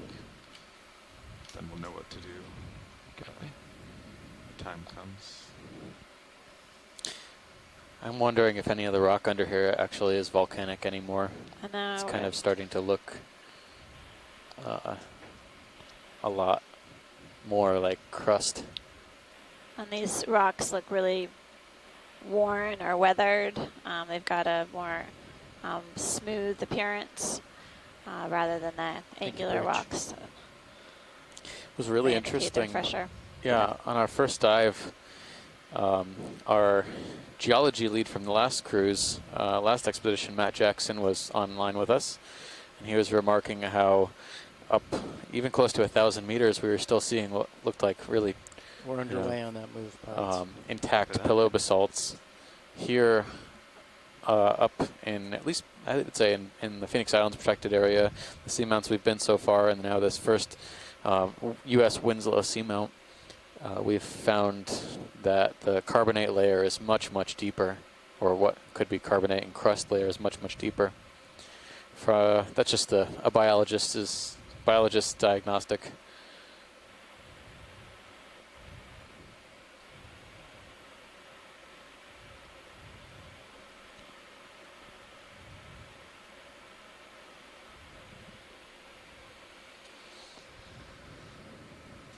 Copilot, you want to open that drawer? Yeah. Video, can we come partial on Mini Zeus? On Mini Zeus? Yeah, Okay. zoom in a little bit. Yeah, for those of you tuning in on the shore side, we are on the Okeanos Explorer in the central Pacific Ocean, diving at an unnamed seamount within the U.S. EEZ. It is west of Winslow Reef complex. Yeah. Okay. And I'm Amanda Demopoulos from the USGS, and Steve Oskovich is here as my co-pilot from Temple University. We have a number of shoreside scientists from an array of universities and institutions who have been helping us out throughout the cruise, as well as shoreside citizen scientists who've been posting images of interest on social media. Really appreciate everyone's attention on this expedition so far. We really had an incredible time exploring the seafloor. The seamount's never been explored before, so we're really looking at everything we're looking at is for really the first time ever. That's what you got, Carl. Okay. So next time we take a sample, we can just touch it with the jaw tip and it should fall in. Yeah. Sounds good. But it looks like the lower part is down there. Yeah. You could tap that too, maybe to make sure it's down below the seal. Oh, yeah. Is Yeah, that live? So, do you guys Actually, have the Go ahead. basket, I'll or you guys are back in. trying to close it? We were just taking a look at it. We want to make sure it'll seal for your Okay. Yeah, coral sample. that's And important. looks like it shattered. We'll just nudge it all the way in with the jaws next time. It already Okay. broke. You can come wide on mini zoos. Okay. Thanks. So yeah, a lot There of you go. tall corals there. Carl, could you tell if the coral was below the seal?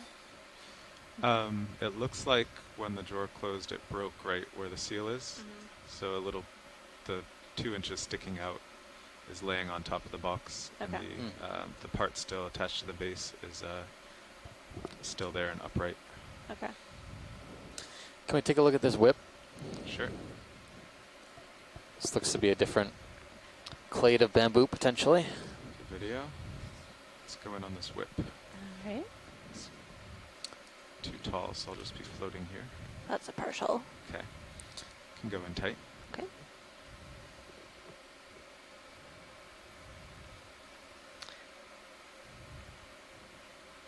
I'll try to keep my distance the same so your focus will stay.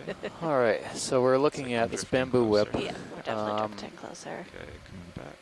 It's a bamboo coral, obviously. It has nodes and internodes. The dark bands are the nodes. Calcium carbonate internodes.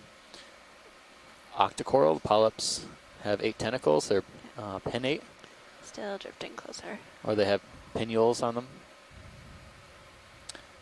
I can see occasionally a couple of what look like crustacean associates, but I can't get a good beat on them right now.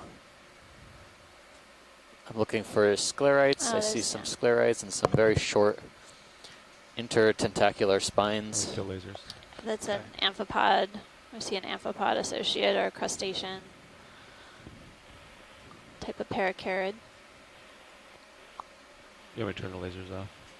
I don't think they're in it. Oh, I see one there. Yeah. So the sclerites, are they extending beyond the tentacles? Or are they still with? It doesn't look that way. Okay.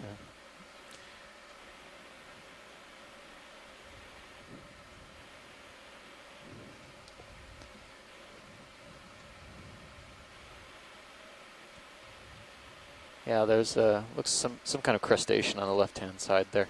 Tough to see. I can see its appendage is moving back and forth, kind of as a feeding current, perhaps, or just trying to station hold. There's another one too. They might be isopods or amphipods. I'll just work my way up. Yeah. Try to keep the distance. They're the same. extremely tiny. Right on the polyp mouth? Yeah, I saw Okay. one at the polyp That's- mouth. yeah, looks like that's another amphipod that we're coming across now.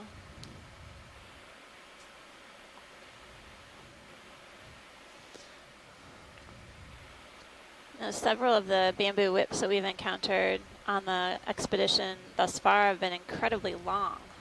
The Thank one you, we Rach. imaged yesterday was approximately 3 meters in length, I think. Oh yeah, nearly.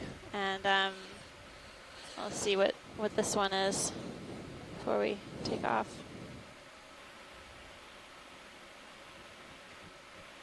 There's a bare patch, and some tissue, and another bare patch, and some more tissue, and another bare patch. And the very tippy top.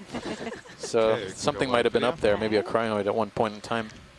Or Sure, full put wide. the lasers back on. Perhaps an ophiuroid also. But it looks like there's potentially more skeleton for the tissue to regrow and heal. How's the move going? Do I have to move on yet? I got you at about 60 degrees. Okay.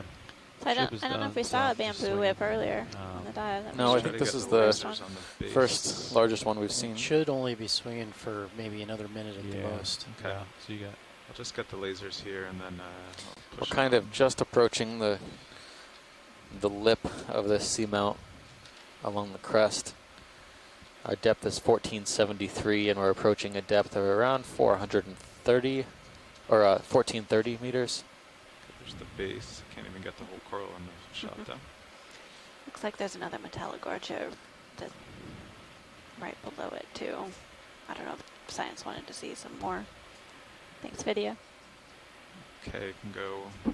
Actually, you are wide. All right, Copilot. Yep. I'm moving on. Copy. So we ready for another ship move, pilots?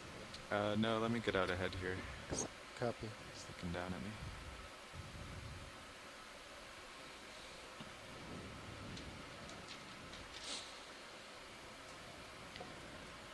Yeah, for a shoreside scientist, if you take a look at the Sirius camera, you can see the sedimented ledge off to the right, and then down slope, pretty steep slope area to the left.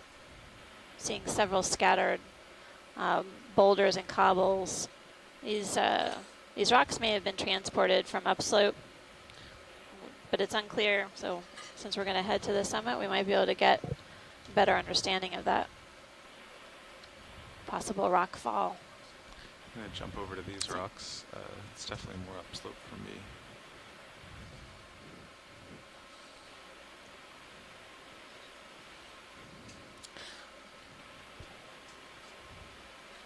This one colony that the lasers are on right now seem to have toppled over completely. Okay, I'm ready for that move now. Copy that. So another 30 meters at 060. Yeah. Yeah, sounds good to me.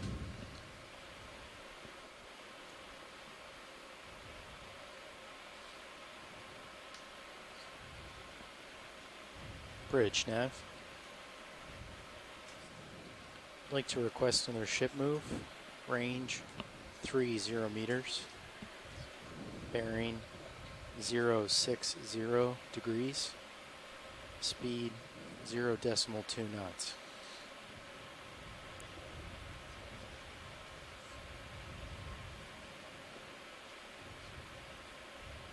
Good copy, Bridge. Nav, how's the wind and surface current looking? Wind looks pretty high, 17 Several knots more right of these now. scattered rocks And, with some coral colonies. All I'm seeing right now are bamboo colonies, the yellow coral. 1.2.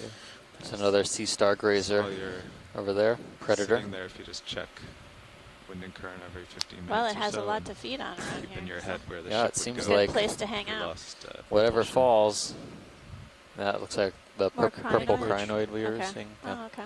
I've noticed those at a few sites. Like the last little bit I was there? saying if you keep an eye on the wind and current every Dark, 15 dark minutes or purple. so, It's really then Or dramatic. keep it in your head where the ship would go if we lost propulsion and what we should do, where we would go.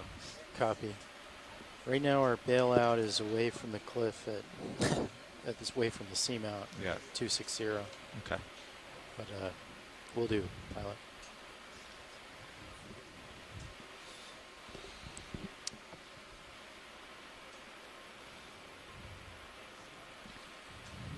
Yeah, if I were to bail out, I would just turn to I don't port know if- half a turn. 'Cause then I would. U-turn left. Yes. There's a note here that somebody reset the Sirius turns, but it's okay to have a turn in Sirius at 1500 meters. Yeah. I mean, we can try to straighten out before recovery, but not an emergency. Okay, I'm pretty far out here. I'll look around, wait for the ship. Looks like there's a sea star right where the lasers just were. Oh yeah. Just down a little bit on the left-hand edge of the rock. See it there.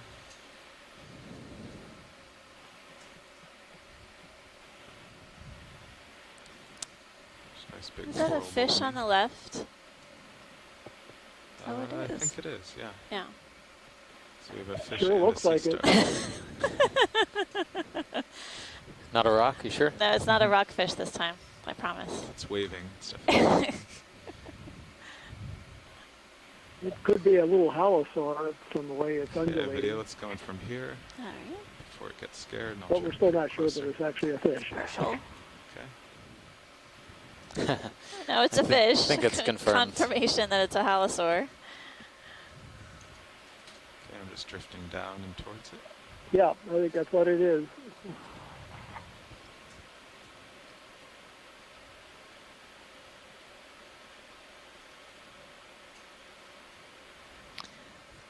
So we saw a few representatives from this family of fish, Halosauridae. Okay, you could go in tighter on the head video.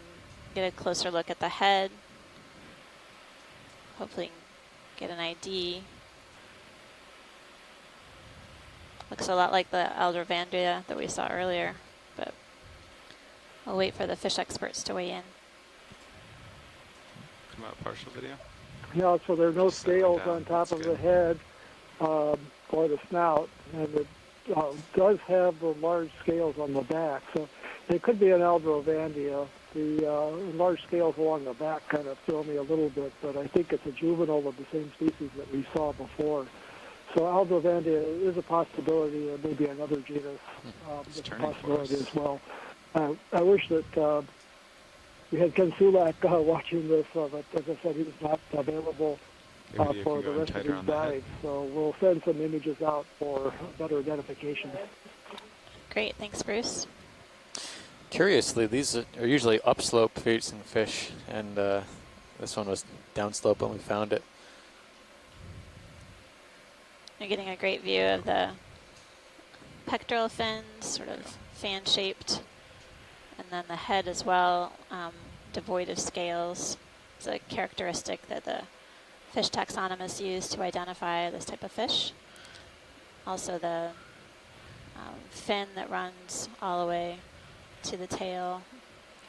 Is the head translucent? Is that what we're seeing? Is that It almost, yeah, brain it appears that tissue? way. Looks like Or you can see right scales? through it. Potentially. Mm-hmm. Yeah, that's right. The head is translucent. The skin and the bones on top of the head, so you're actually seeing the brain Should it come out a inside little the bit? area of the pineal organ. There's been some speculation that somehow come out that's to a little bit lasers. of a light-sensing organ too, but I don't know. That's really speculative. It does have large eyes, though, you see, and that's probably useful for picking up flashes of bioluminescence. Since there's no sunlight down here, it's probably not good at forming images, but probably very sensitive to flashes of dim light. Okay, can go out wide. All right. Or full wide.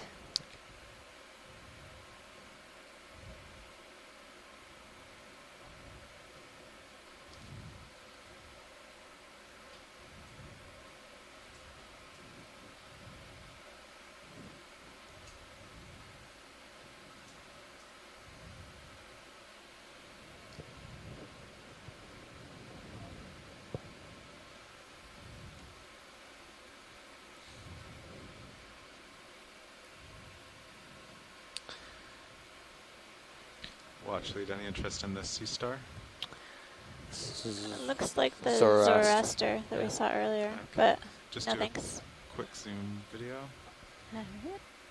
Nav, is it possible to zoom out on HYPAC to see our next waypoint? Thank you, Bridge. Okay, I'll just hold it for Stand 10 by, seconds. watch lead. Try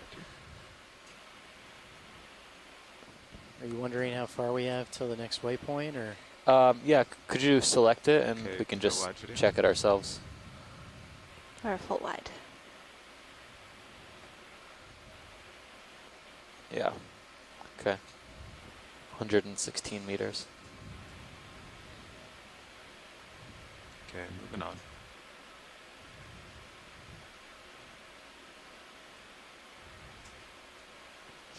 Pilots now. Go ahead. So we ready for another move? Let's see, let me get out ahead here.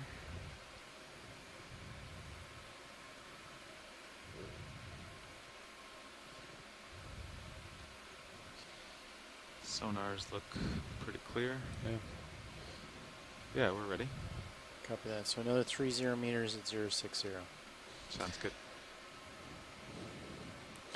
I'm kind of surprised at this particular spot on the seamount. We're still seeing this much bare rock. I thought it would be more of a sandy or pavement. Yeah. Bridge now. Yeah. There's something in the water column on the right side of the ship screen. Move 30 Can't meters. tell what it is. In Sirius's view? 060 no, in degrees. ROV. It just went off. 0 there. decimal Dark. 2 knots. Black moving object. Close to the first rock. Do I have access to that? It's a small fish, but I think he's... I can send you the link. I have what Brian Might be gave in the us. chat. I will. Is this the same thing? Yes. Okay. Yeah.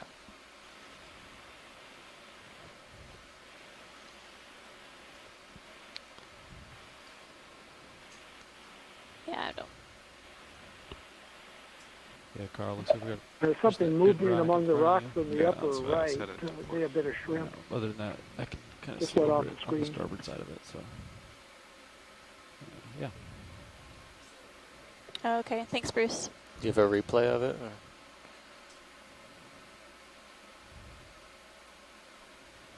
I'll take a look at the Thank you, Bridge. Yeah, it's a replay shrimp. of it. Okay, Yeah. nice. So we're coming up on this rock ledge. Slope isn't as steep as what we were encountering on yesterday's dive, but we're seeing a number of bamboo colonies that have attached to this rock feature. Somewhat thinner sediment drape. And again, several coral bases. So they grew long enough to essentially create a base of that size, and then something lopped them off. Possibly a rock slide. Yeah, we're just being undermined by years and years of top-heavy growth. Some predator came along and... Through the weight of their own Yep, through bodies. the weight of death by crinoid. Death by associates. This rock looks like it slid down. Yep, there's definitely some indication of downslope movement of the rocks. Yeah, death by associate. That's an interesting hypothesis. Yep, it probably happens. You know, so many crinoids and so many polychaetes. So little space. And only so much space, and everything. Everyone's facing downhill. They pile on top of each other. That's a good point.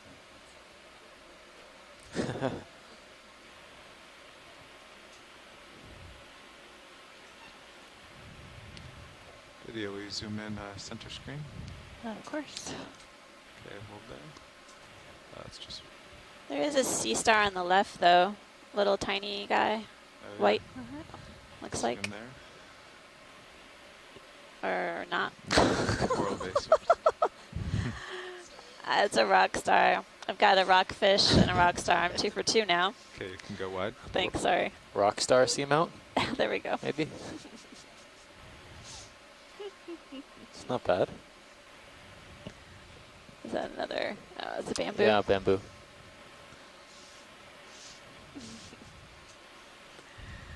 We do see tiny sea stars that are white like that, just so you know. That one was That's not true. like, that was not one. So. Yep.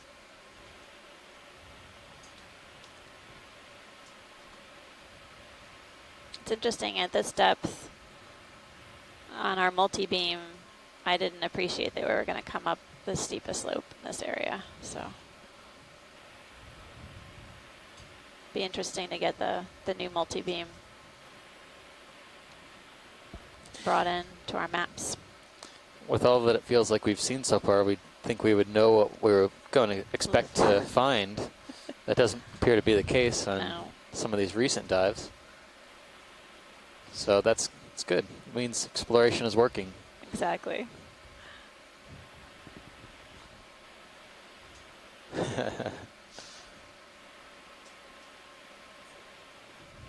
That's a bamboo coral base. Yeah. It's just it's cut close to the bottom. How's that move going, So we had some scientists on the shore side remarking that sometimes what we see on these rocks could be small demo sponges, which are different than the glass sponges that we've been seeing on this dive so far. There can be encrusting forms and sort of ones that form into circles or spheres, but I haven't seen much of any what looks like demo sponges on this dive. There's a view of the slope. Thanks for these side-to-side view pilots. It's really giving us some interesting perspective. It looks about 45 degrees, I'd say. There's a little jelly in the bottom center of the screen. Oh, yeah. Might be tough to chase. Oh, I see it there, yeah. It's active. Seems like most of the bamboo had crinoids only on the bear skeleton, is that right? Yeah. Yeah, or the crinoids caused bear skeleton. Okay, you can keep going in. So small. Amazing. Amazing camera. This thing looked like a little particulate plankton and actually has a lot of complexity. You're coming close to me. Little Medusa. I'm coming up.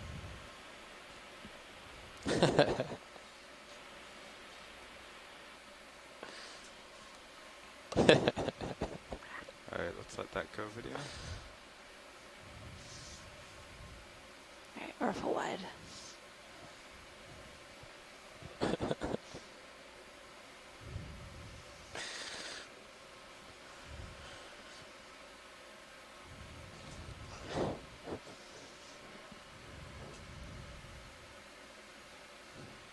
Thank you, Bridge.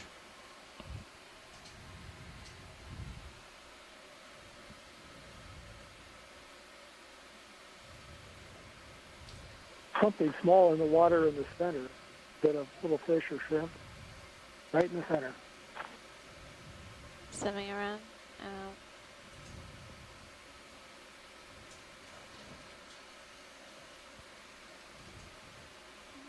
Okay, it's off the screen now. Okay.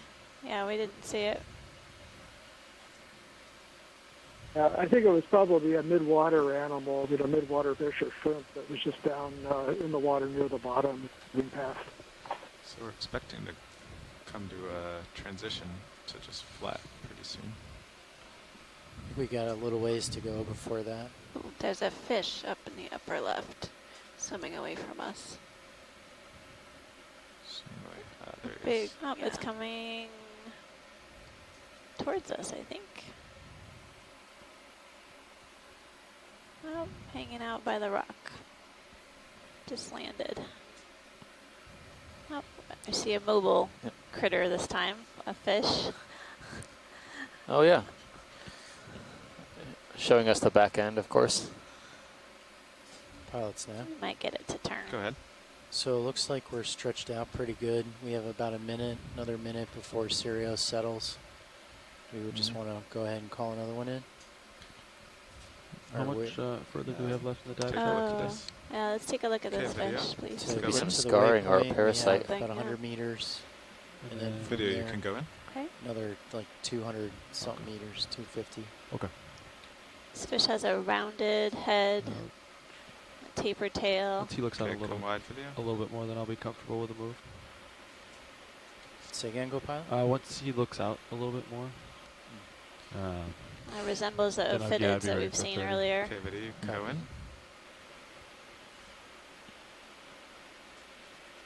And it looks like, I don't know.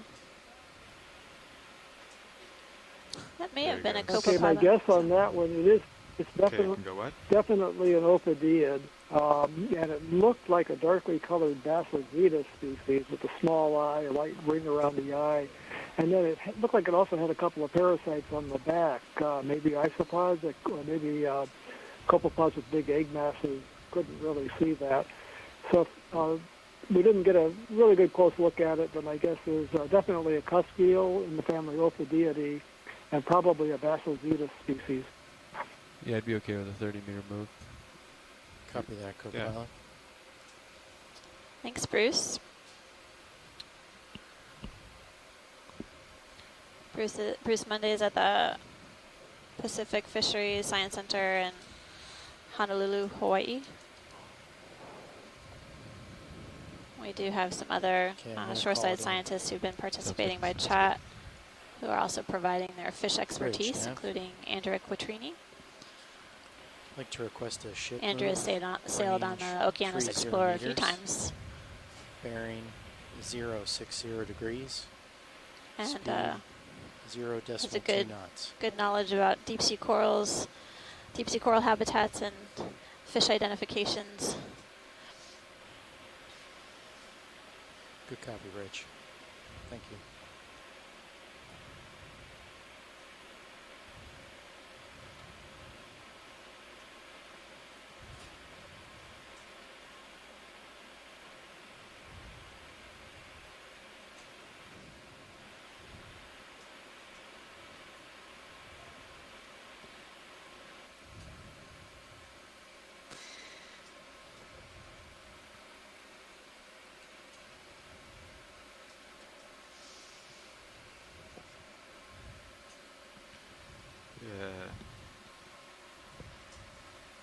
Is that something different?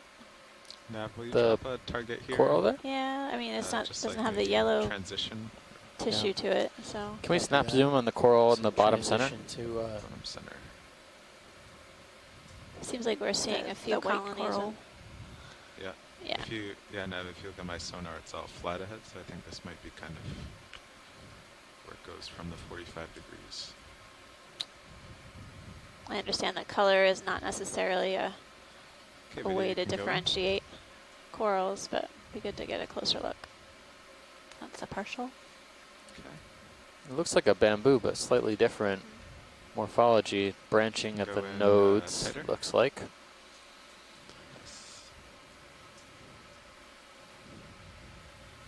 Branching at the nodes, elongated polyps.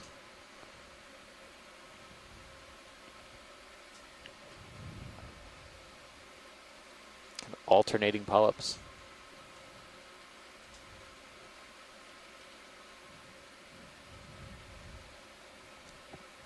Slowly creeping in. The spines still look short. They don't protrude past the body wall of the polyp itself. So earlier in the dive, when we saw the rocks filled with the yellow bamboo, we saw a planer type of bamboo, but I didn't get a chance to take a look at it. I wonder if this is different. I think this is still a little bit different further, yeah. Give you some, totally. Copy. It could be. A couple big heaves in there. Yeah. Gave you a little tug, I think.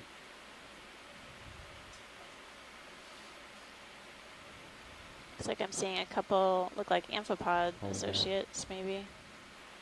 And then something else.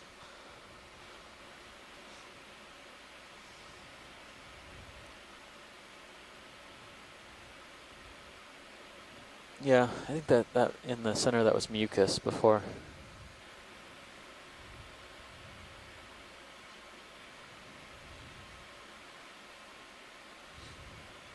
The sclerites out at this end are a little bit easier to see. That might just be the contrast of the light.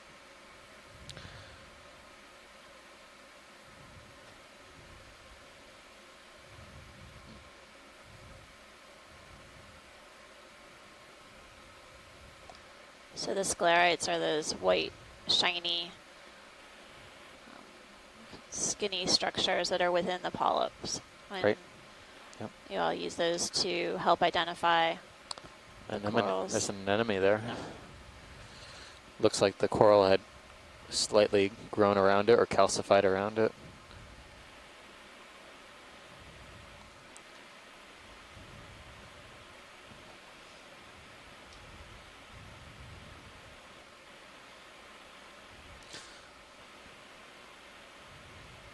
All right, thank you, pilots. You can carry on. All right, whenever you're clear, video. I didn't see any barnacles on this one, did you? No, it might have been on the dead stock. For more than a few seconds. Well, I wouldn't know what that would be too easy now.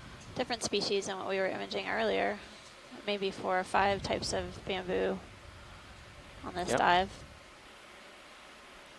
On an unnamed seamount west of Winslow Reef Complex. Yeah, there's a fish. Fish on the right. Oh, yeah. We're reaching the top of the hour. Let's see. How much time do we have left on bottom?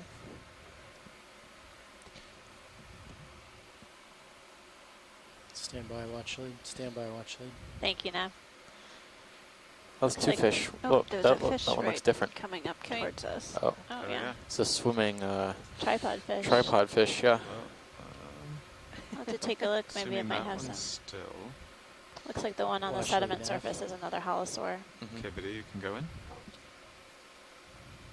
Yeah, right on both counts. Okay, now so, what's the up? tripod fish is 2 another hours and brachychlorus 43 aqua minutes color like the one that we left saw on bottom. earlier. It's interesting to see them swimming You up in muted the now? water like that. They usually don't do that. They usually stay put. Sorry, I can't quite hear you, Nav. 2 hours and 43 minutes left on bottom. Okay.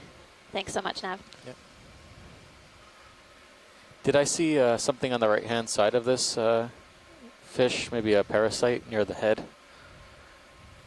Or could that have been? Yep. Could that have been the eyes?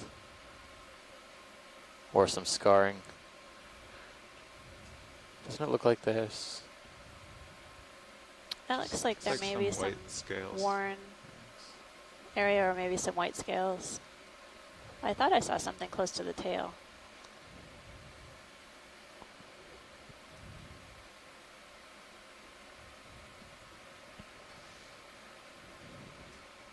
Did it come out partial video? So we've seen at least 2 other tripod fish on this dive. So far, yeah. Okay, come out to lasers. There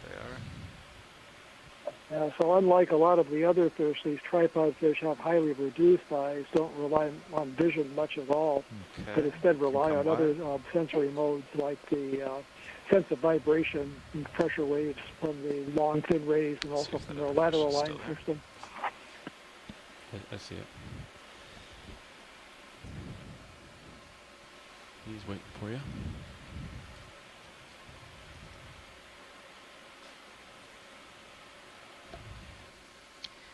Thank you, Bridge.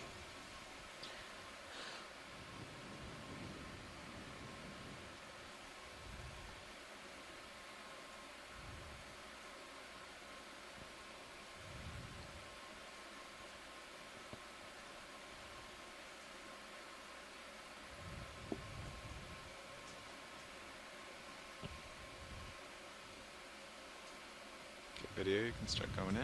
Okay. Okay, hold I'm there. going to take a closer look at this Halosaur.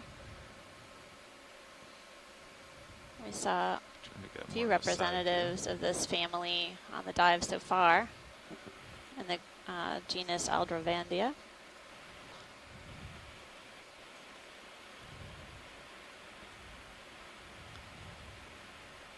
But a It closer looks like it could be the same species, just unidentified, that we were seeing earlier. It's always good to zoom in on the head, though, to check out the scale pattern. Okay, video, you can go in on the head.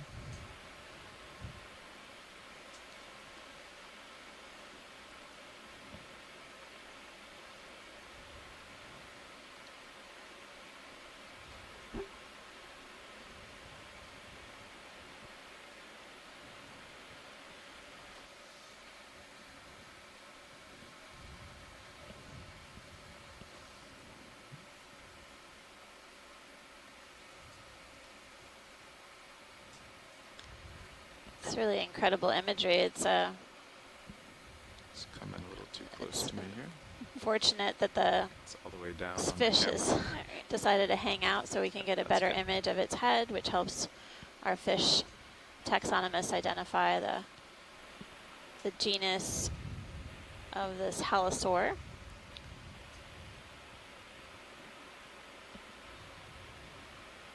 Okay, you can go in more on the head.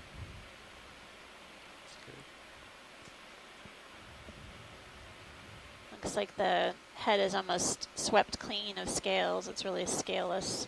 Okay, come out. That's good. Watch lead, are you good with the fish? So that would make this an Alvovandia, definitely. Thank you, Bruce. Yes, pilot or finish at the fish. Okay, I'll just come up and tilt up to get lasers on it. And just pilot, we may want to make a collection of the other bamboo that we were imaging, but if we have time, I just would like to scoot around this feature a little bit just to make sure we characterize what we can. Okay.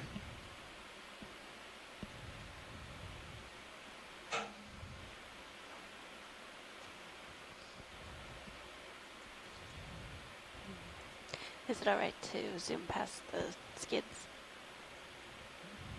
I'll just tilt to it there. Okay.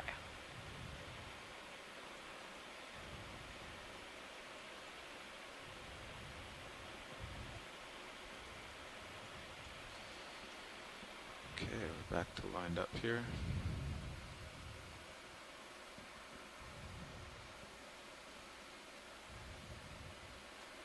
There's something in the water column. Are we going on that? Looks like Tilting up. maybe some kind of jelly.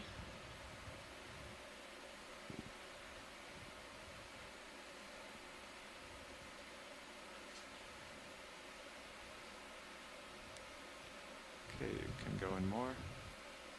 Coming up to it.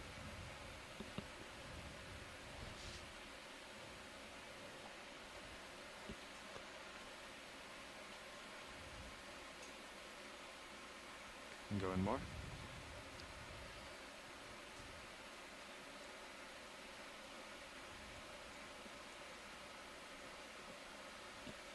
Coming up. Getting really close to us. Yeah. Start backing. I don't want him to be the smear on the camera again.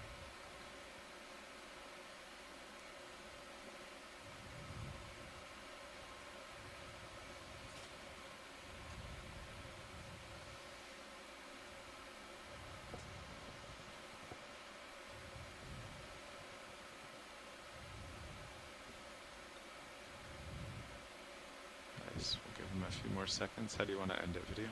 I think if you just let him swim out of frame. Okay. There he goes. Great. Thank you. And we're full wide.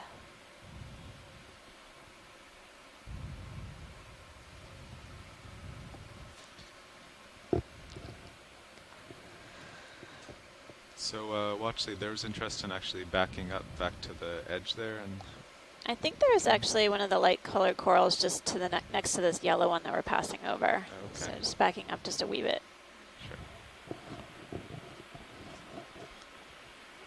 Sure. We do have time, and we have space in our bio boxes to do a collection of the paler bamboo on the left. If there's some interest on the shore side to collect, but I would like some feedback, please.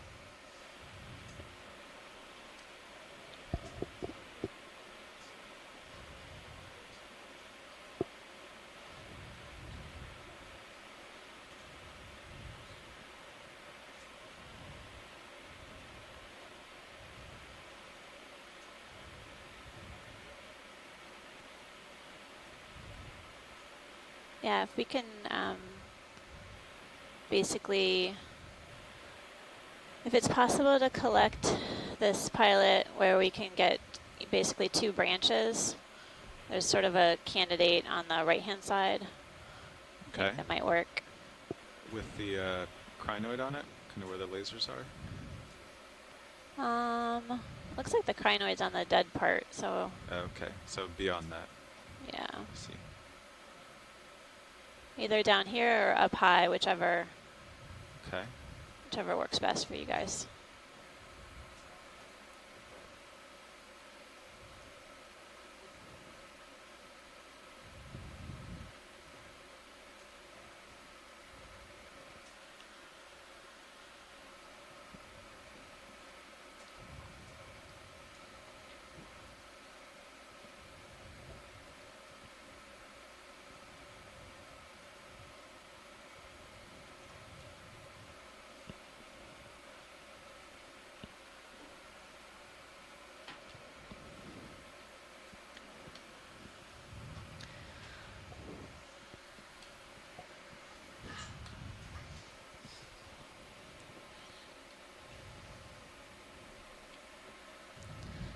Hydraulics are up. Thank you. So either this one or up high. Yeah, basically. I was trying to see if on the branch on the left had any live coral on it with the ophiuroid, but I'm not seeing anything. Can we just zoom in to the far left of the lasers just before we let's go in partial video. dig in? Come out till you can see the ophiuroids there. Yeah, I think that's not, no. Okay. Yeah, that looks so like I the think top's you're, open. Pilot, I think either the lower branch where the lasers are, or just clip the top off. basically we want to make sure we get a few branches in one collection. Okay.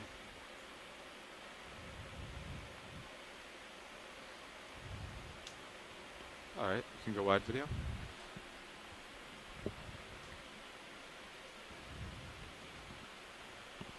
I'll take your mini Zeus. Thank you, Copepod. So we'll put this into starboard inner probably. Okay.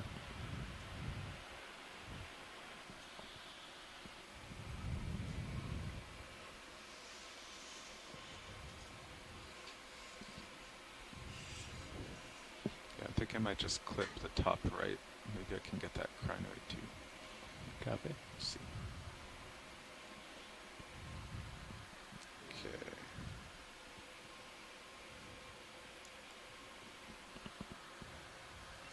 Go ahead, Bridge.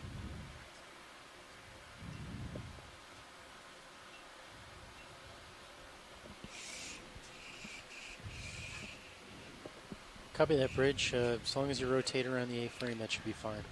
Basically, it's coming in. We're making sure we can get a few branch points. Proceed then, Bridge. Thank you. Thank you, Bridge. You tilt up mini there. Copy that. Coming up. We did. There was a crinoid. At least one. But Okay. I'll get the one on the left. How far down are you? I'm going up some more. Okay. I want it to fit. Yeah. Basically, the Try to get you in barnacles and the brittle stars are on the dead skeleton on a separate branch altogether.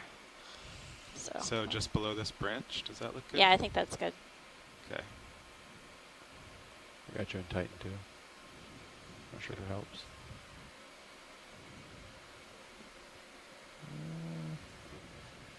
Just want to make sure I'm in there.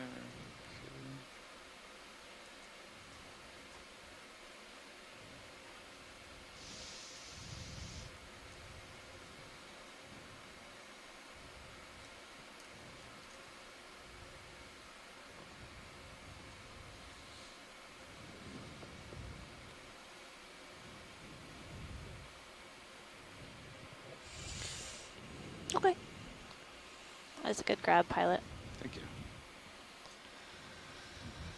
Any interest in zooming? If we can verify, yeah, that'd be great. Okay. It'll allow us to get some close-ups of the polyps for our shoreside team.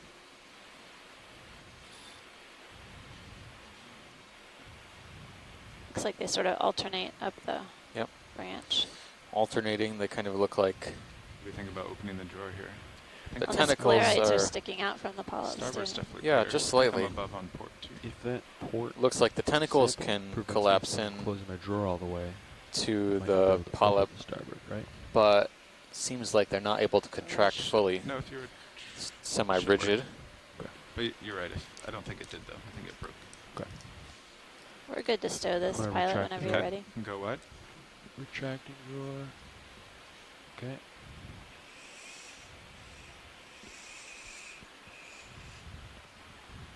Okay, so we're just gonna open the starboard side. Yeah.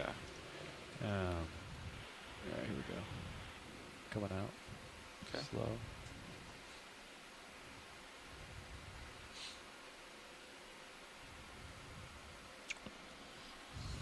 I'm indexed out, ready to drive. I want to say that I saw a couple of xenophyophores on the sediment surface too. One of the earlier.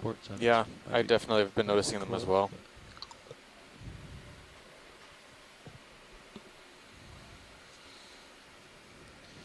Video, can you lighten up Mini Zeus? Let's try to bring out the box there. Is that good? Yeah, go further. How I think is that? that's good. Okay. That looks better, video. Thank you. You want me to bring it up or down?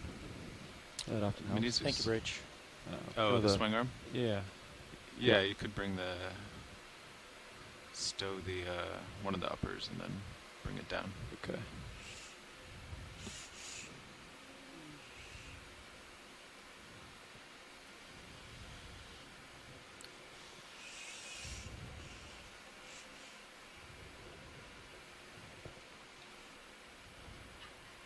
That should be good, actually. Okay.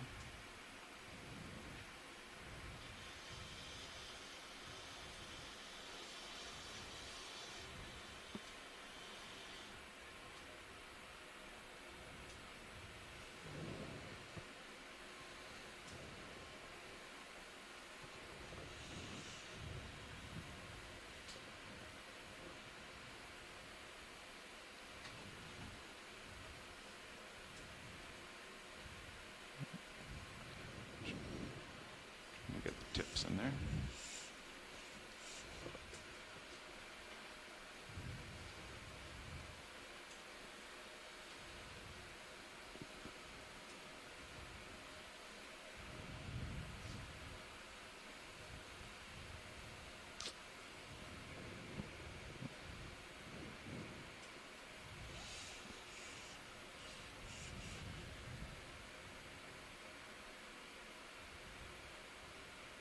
Don't know if I can get it in and get down low enough.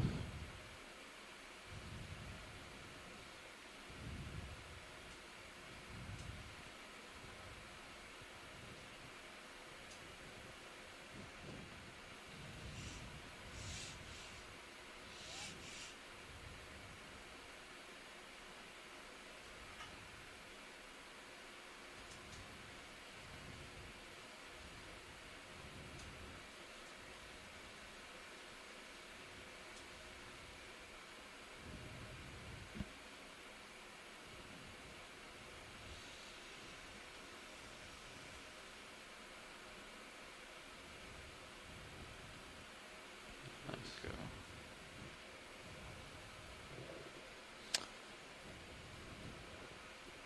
Nope.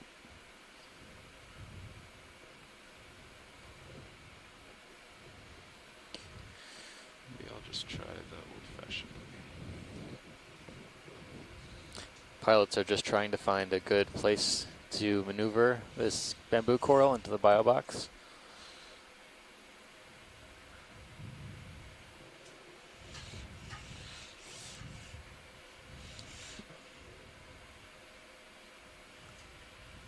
I think we do have the bio box up on channel 2. Yeah. Channel 3. Okay.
persistent.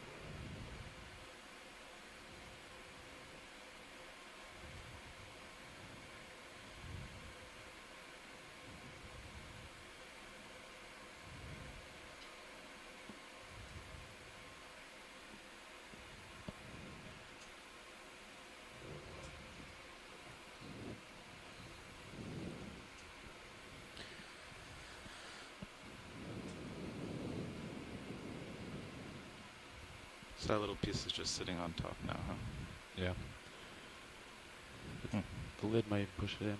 Yeah.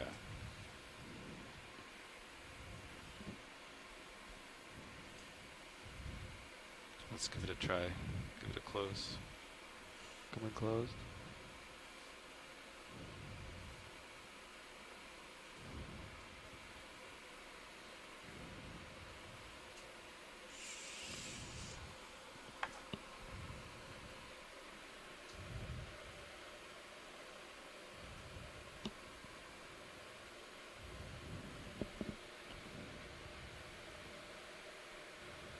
Nice.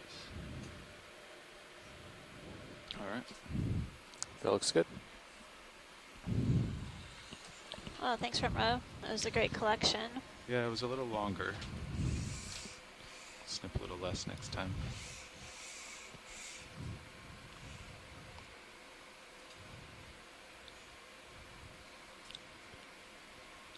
Well, I think when the front row is ready, we can kind of mosey up slope. Okay, So hydraulics that off. makes Copy 2 that. bamboo Going down. collections for this dive. Disabled. Looks like 2 different types of bamboo than what we've seen before that we haven't been able to verify an ID on.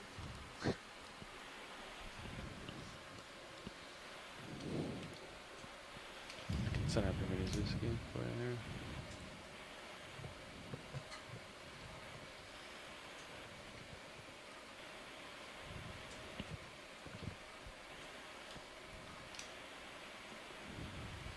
I can bring that Go ahead, Bridge. driver stringer back out too. Oh, yeah.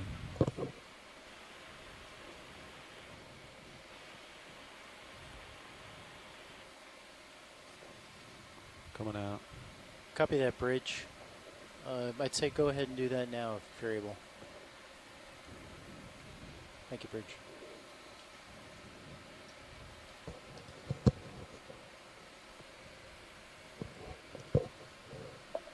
Well, we have a question here from somebody at the IRC. Wants to know how large is this seamount? How large is the undersea feature that we're diving on? So yeah, that does look like the transition now. It's pretty flat and muddy. Yeah. Let's see, when we looked at the summit, the transect is over 200 meters, I think. But the full depth range of the seamount, we'd have to get back to you about that. Yeah, it's at least 4,000 meters at the base, probably parts near closer to 5,000 meters at the base, but you know, on the eastern side, it's closer to the shallower end of that, so maybe 4,500 meters or so, because it Copy that, pilots. partially connects to the Winslow complex. Bridge is but adjusting heading. that may be something that we can find more details on in the post-dive call. Being aligned, and they're both going to push us away from the seamount. So copy. As soon as he's done adjusting his heading, I'll call. Okay, thank you. 30 meters at 060. Yeah, I think so.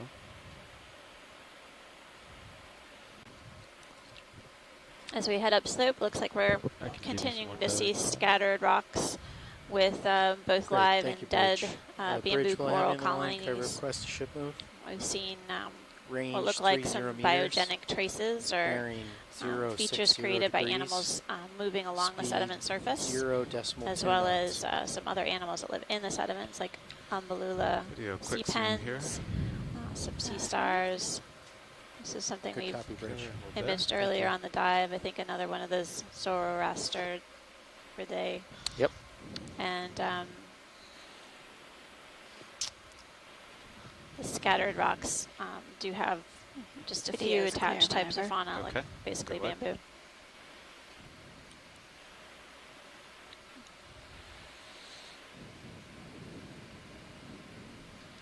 video now that we're flat. If you can zoom in a touch past that box there. Thank you. If I tilt up, it's just darkness. Yeah. Thank you, Bridge.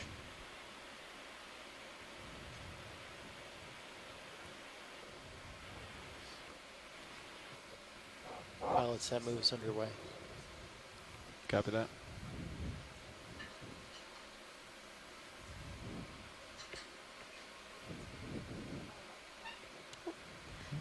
Another tripod fish. Let's go in for a quick And there's zoom to make another, sure. looks like a shrimp. I think the other one's a shrimp. Another type of sea pen down there too. Alright, let him go. I didn't see any sea pen. Yeah, Is it's it just outside of the... this Oh guy yeah. right Whole there. lot of tether left. Multiple pilot. polyps down the stalk. Here. Yeah. On the left-hand side, kind of in the middle of that rocky patch, there's a sea pen. Would you like to zoom on that? Do you want the sea pen first? Sure. Yes, please. Try to give you a little more tether. I was going to say the other shape could maybe be a Looks like the fish Halosaurian. landed It's kind of too. like Tilted reared up backwards, a little bit. Yeah. Keeping an eye We'll on this know in a big minute. coral to my port side.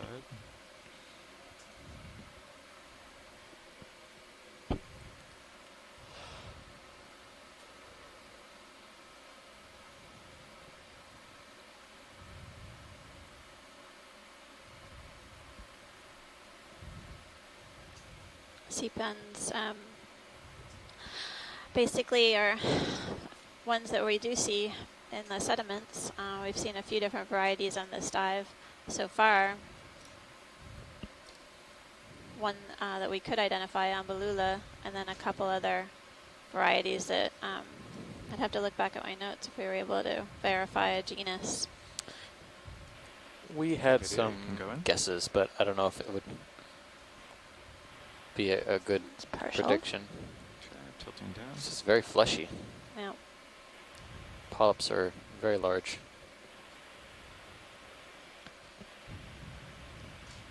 You're back to center.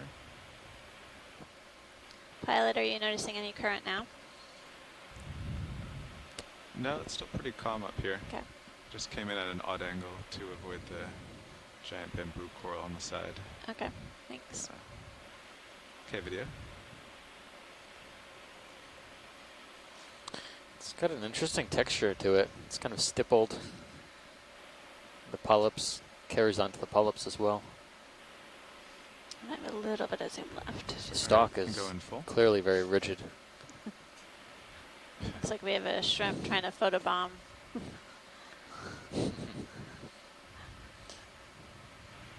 Okay, once you have this, I'll tilt down to the base. There's a couple of amphipods or isopods Right. also on the I think we're good to polyps. go down. So you can see one about halfway down there.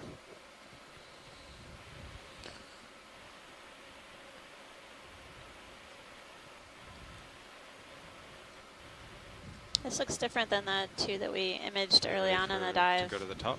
Yep, the polyps are very large in comparison. Well, that's great, Pilot, whenever you're ready. Yeah, I'm I starting have to go back to the peninsula drawing board on this one. Good time. All right, video's clear. Okay, you can go wide video. Or full wide.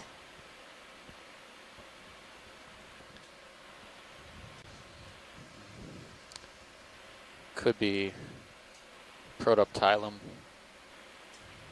or something within that family. Protoptilidae. It almost looks like those polyps go all the way around. Yeah. Yeah. We'll continue to look.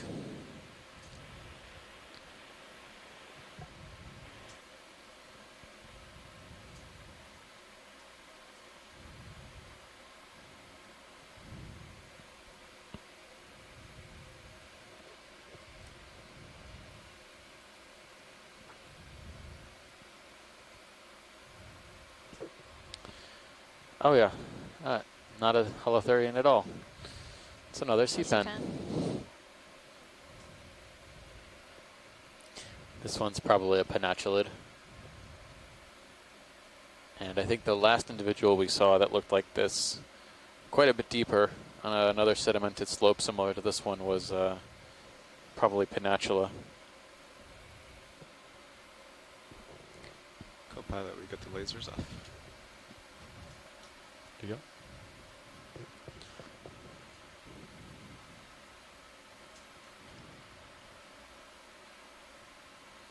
You can see all the xenophyophores around here now Yep. really well. So how does this sea pen manage to stay put in this environment? Yeah, you can kind of see what looks like a bulb actually on the lower right-hand corner. It's kind of an engorged bulb that expands and uses it to anchor into the sediment. Kind of like a tree root, right? Yep, like a giant taproot. That's full But zoom. some of them actually can modify their bulb to be more like a suction cup. Sometimes those are called rock pens.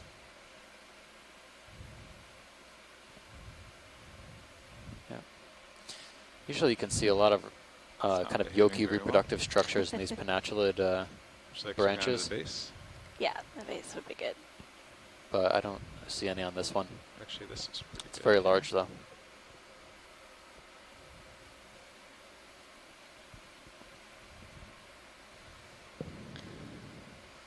This is related to the octocorals that we've been going down. seeing on the dive. You can see that each polyp Come has out of that 8 tentacles. base. And now we're getting a good view of the sea pen. Yep, you can see the base there.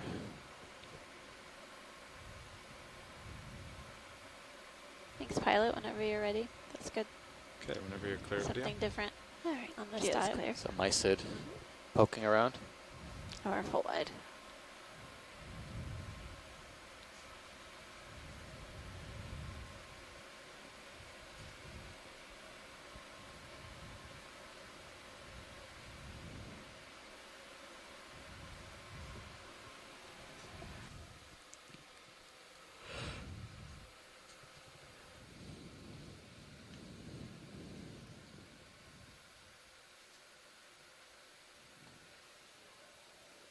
Sure.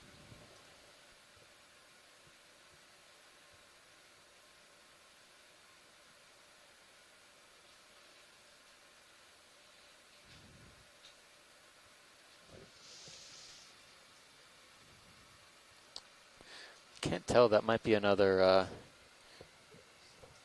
can we do a snap zoom on the bottom of the screen now? There's a coral colony with a few associates on it. I wanted to double check if that could Sure. be Metallogorgia again. Video, will you snap zoom down here? Yep. Yeah, I would say so. Another Metallogorgia. This one is interesting. It has a crinoid attached to it. I haven't seen too many crinoids on Metallogorgia.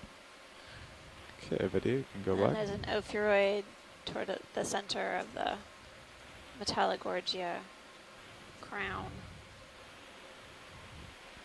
You always seem to see an ophiuroid there, or brittle star.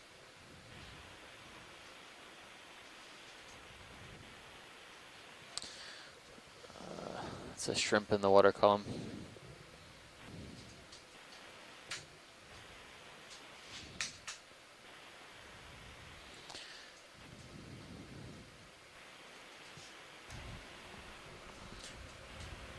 You know, for being so close to the summit as It we looks are, like we have a ways to go. it doesn't look so summit-like all I of a would say sudden.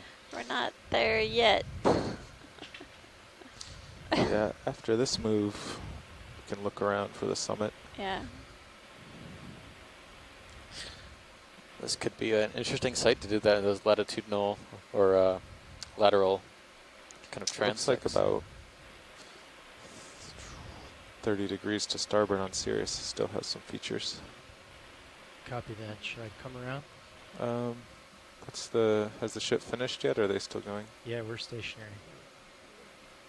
Okay. Yeah, why don't we turn and just follow uphill till we get to the top? Copy that. I'm going to come around to starboard. Copy that. I'll turn to starboard and then push forward to keep you in center. Keep me in center view.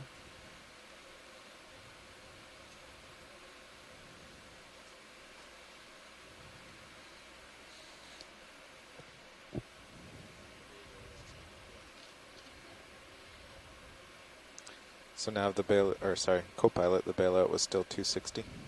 Yes. Okay.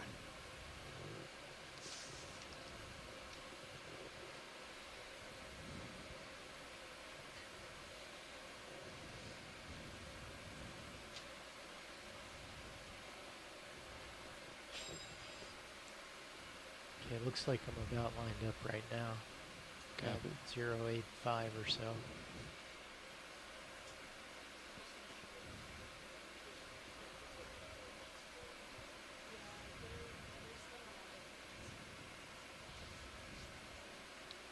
Looks like we're seeing Does the that agree yellow with your bamboo sonar that we've been pilot? seeing throughout the dive. And yeah, then another Iridogorgia, Yeah, it looks like coiled, maybe a small peak about Chrysogorgia. 37 meters ahead You in can see series. on the right-hand side, we've seen a number of these on the dive, but I would say the vast majority So I of could the call in maybe bamboo that 20 we've meters, seen so so far is this yellow variety. That'll put it 15 ahead of series. Yep. And interestingly, Sounds good to me. Sounds good. only one kind of large crustacean. 0.85. The Copy that. possible Copilot chirostylid or says 0.85. galathioid. Do you remember that one from very early on? Yeah, I'm wondering if it was a completely different group than what we've been seeing so far. But we'll have to take a closer Bridge look nav. at the zooms. It didn't look like any of the chirostylids we I don't looked think at. so. I have a No. ship think it might move be- 20 meters, bearing 0.85 degrees Could at be a different 0.2 knots. galathioid or something related to a spider crab or. Yeah, so Yep. maybe a different group of. I thought I would see more along this Good track. copy, Bridge. We're not seeing any squat lobsters hanging out in the crevices or much of any with the corals. Copilot, are these times at the end when the ship stopped? That's right. Okay. Yeah, maybe a fly trap anemone. Okay. I've counted 3 or 4 of them so far. It'd be good to get a close up though. Yeah, we can do a close-up of the Did you see it? Mm-hmm. Yep. fly trap. I'll try That'd to be great. Try to Okay. get on this the left side of it here, though. Just a second. Copy that, Bridge.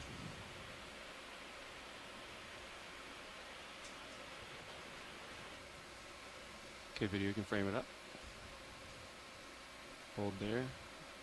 So we're taking a closer look at a fly trap anemone, which is stuck on the top of this old bamboo Okay, coral video, you stalk. come in. Yeah, hold there. This one's really kind of puffed up. You can see how it looks almost exactly like a Venus flytrap plant.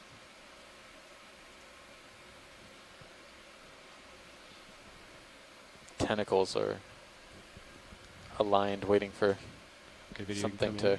crawl in there. It's not quite full zoom. Okay, The mouth is hidden in this case, but You can take full zoom now if you want, or free to zoom. I There's guess. several different animals hanging out on this one dead bamboo skeleton. There's a few different barnacles and a crinoid, at least one, an ophiuroid or brittle star. Yep.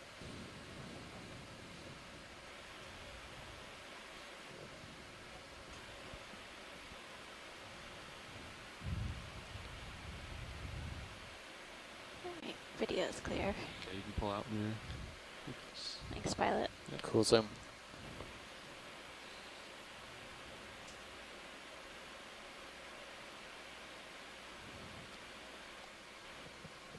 So we're heading up slope, still getting shallower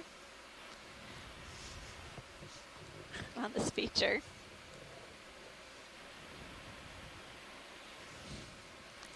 We're diving at an unnamed seamount within the U.S. EEZ. So we're located in the Central Pacific on the Okeanos Explorer.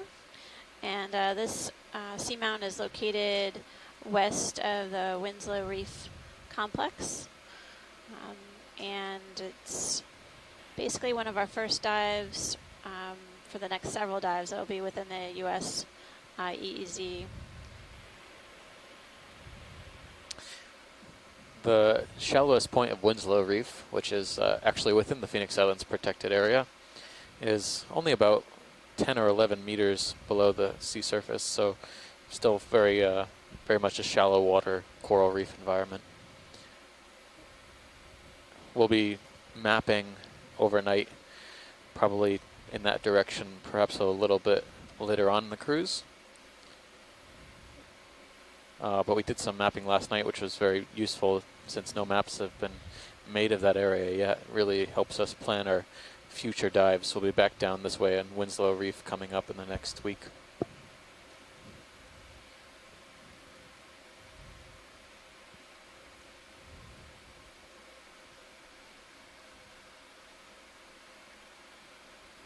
Yeah, the top of this should be interesting.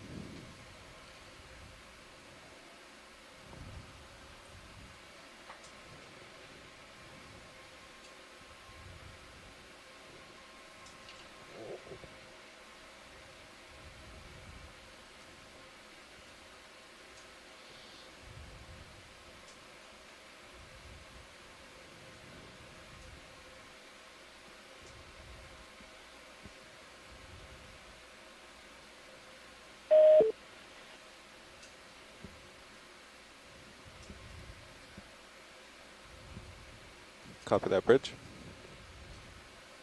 A few more Xenos biofores, I think. So Yeah, up ahead. pretty big ones around this area.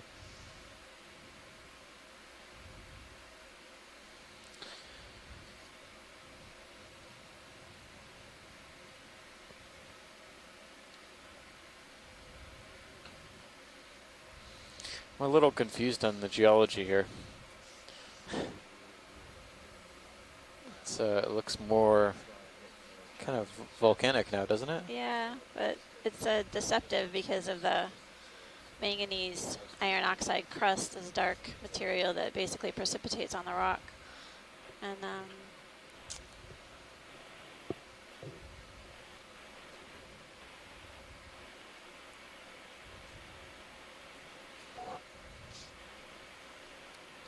we're basically almost at 1,400 meters.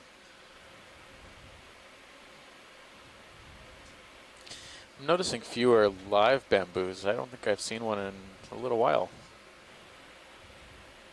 Feeling any currents up here, pilot? Not too much. Seems to be mostly this dead material. They're approaching the top right now. Something seems to be whipping me around pretty good. But this could be a really interesting summit to explore. Only about 10 degrees. Doesn't come to a nice smooth 15 off my heading. summit. Plateau, It's yeah, got that's this craggy, manganese crusted rock.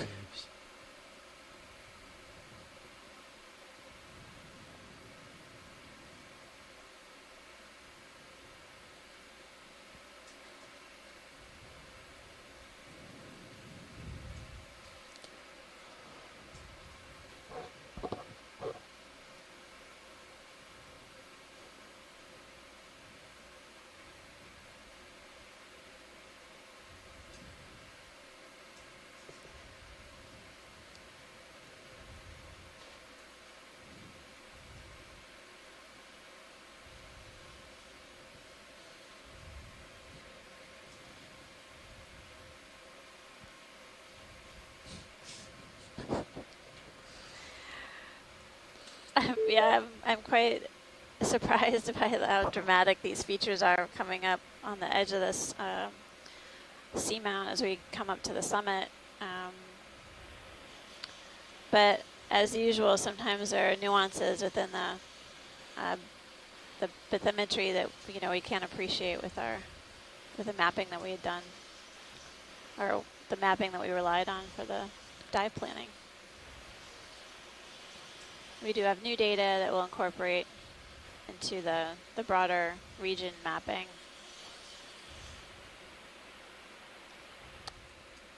It's a good sized colony. Yeah. This one looks probably the most pristine of the day.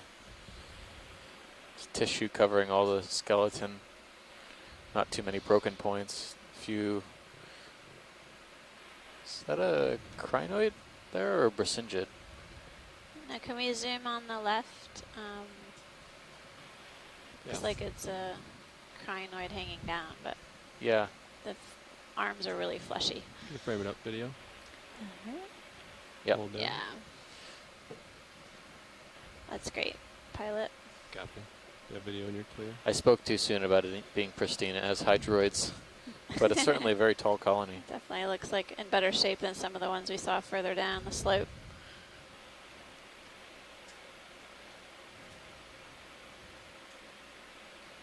I'm gonna come around to the port side of it so I don't break it.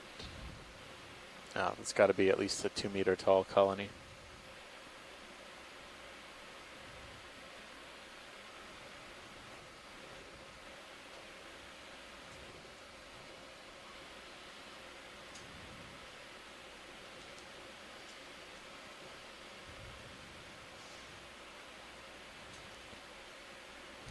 This might be the top.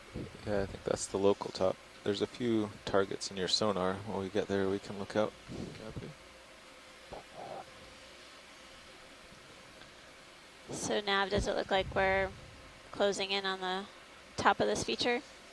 Yeah, this looks like the top, at least of this end of the ridge. Okay. And then we're going to look to the southeast to see if there's a ridge that way. Thanks.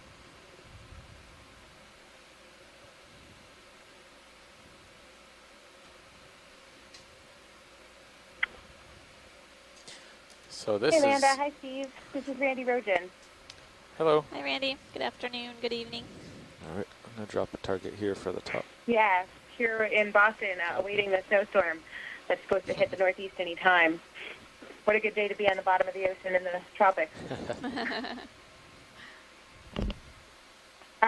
Just before you come up on some of this, this really awesome terrain, I just wanted to share a little Winslow trivia with you guys, since I heard you sort of talking about the context for the seamount earlier. I'm here in Boston, and it's kind of interesting that originally Winslow Reef was discovered and reported in 1851 by Captain Winslow, who was the captain of a whaling ship Phoenix, which actually sailed from Nantucket, Massachusetts.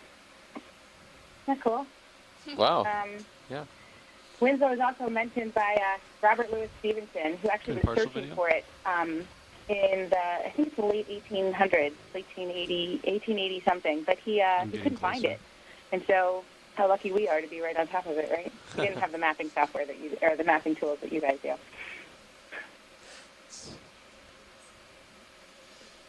Yeah, it's kind of easy just to send sound down.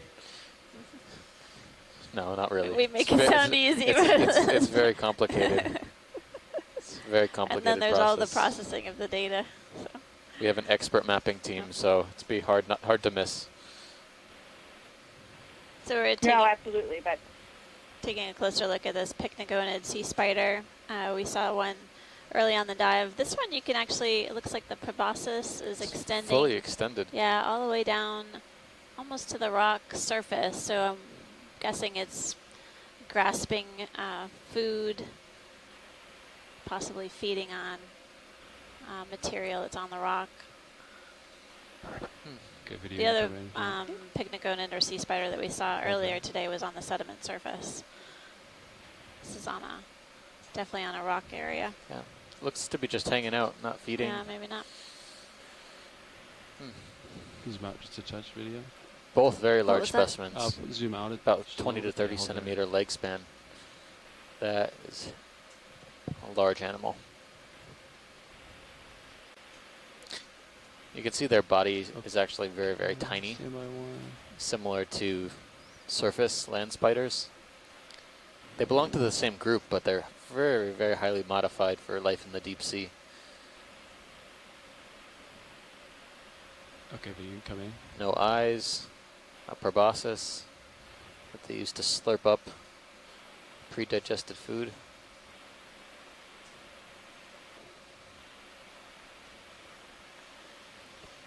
And actually, they have a lot of organ tissue inside their legs, which kind of maximizes the amount of space they can have for their inner anatomy. It's a great shot. That is a beautiful shot.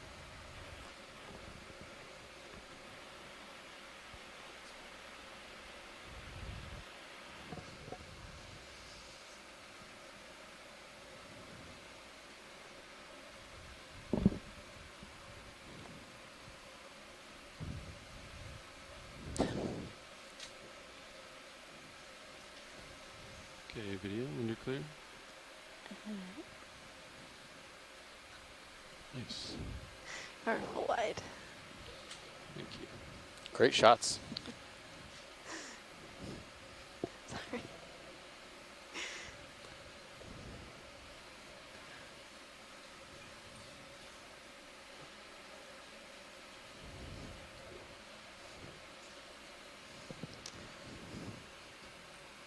It's strange. Your sonar shows this flat ground off to your port side, but it doesn't exist. See that? Yeah, I was wondering the same thing. Maybe it's... Looks like there's a sandy plain right over there. Yeah. Oh, actually, I guess there is. So it's just a little below you. Wonder if we're just coming up to a plateau. Watch movement to port. Is that a fish? There's a fish. A large coral. No, shrimp. Yep, shrimp. There's a few sea stars as well. I guess this is kind of a pseudo summit. It looks to be more sedimented than we had seen before around here. Looks like there might be a squat lobster in this coral. Which coral video? The one right in the center. Right in front of us. Does it look like some kind of come in video crustacean there? Yeah, squat lobster. Is this a real squat lobster? You come in. Yeah. Hold there. Hello. Look at the coral. Zoanthid. Yeah, growing all over this dead skeleton. Have we seen the zoanthid before on this dive? I've seen a couple of zoanthids. Yeah, I have it written down.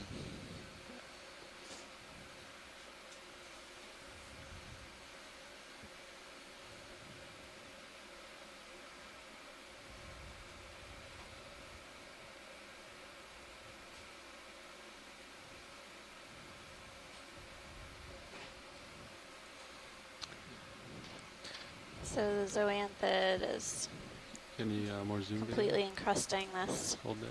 dead coral skeleton. We're getting a close-up view of this squat lobster. Yeah, these zoanthids are usually a sign of decay on older colonies. Sometimes they can be growing on still living colonies, but this one seems to completely have taken over. And they are corals of a sort. They belong to a group called hexacorals, but they actually don't really produce their own skeleton like the corals we've seen thus far have. Okay, video, you're clear. All right. It's got a prime spot, this squat lobster. It's pretty happy. Ready to capture food. How about we move Sirius 15 meters at 090 to get on top of this peak?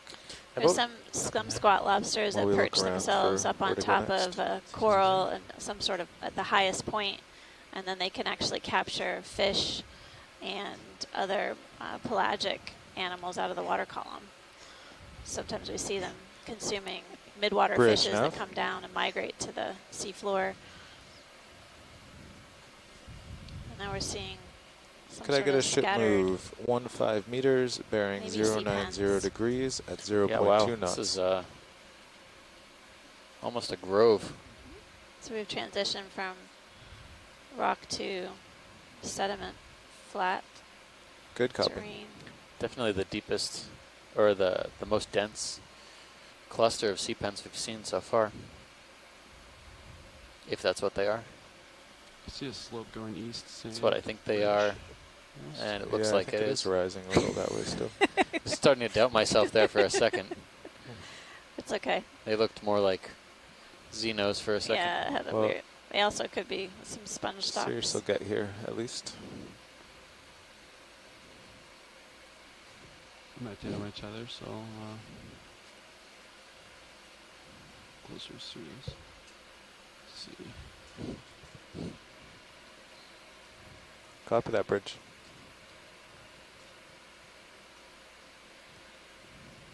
Yeah, so the sediment does keep rising a little, huh? Yeah, to east. Now I'm kind of looking south. Okay, well, After Sirius gets here, maybe we'll just have to keep pushing that way. Yeah.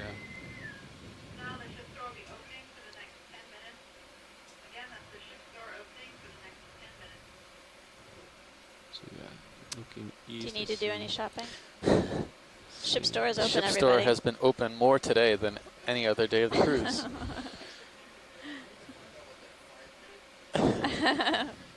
It's only open for 10 minutes, so don't waste time.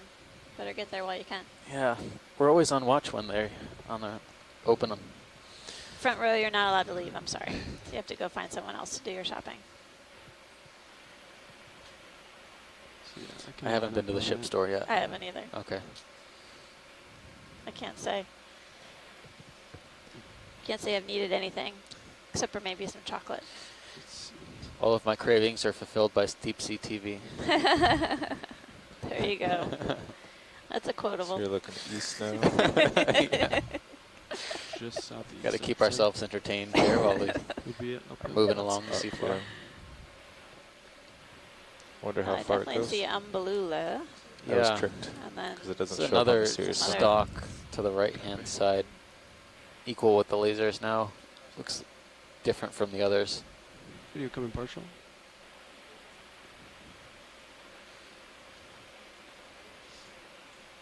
You can try ranging out on Sirius sonar maybe now. That's So really weird, yeah. Two of the same in the foreground, and then one different in the back. The one in Yeah. the back looks like one we imaged earlier. Yeah, it looks exactly like a pennatulid, and the top seems to be kinked 90 degrees, which is kind of unusual growth. Usually they're kinked the other way, and they're kind of fanning back. Come in a little more video. In a upside-down U-shaped. Hold there.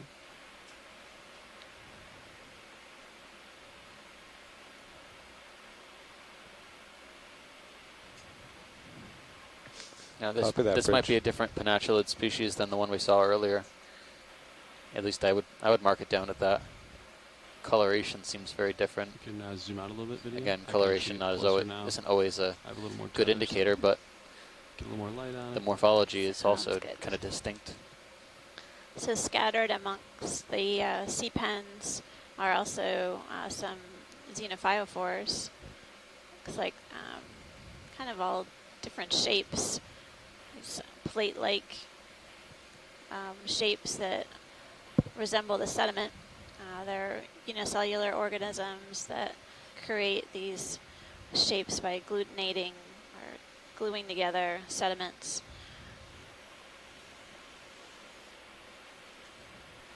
Don't you wish you had a push core right now? That's right. I'm going to put a plug in for the push core need every time we have a sand dive. Okay, video can come in.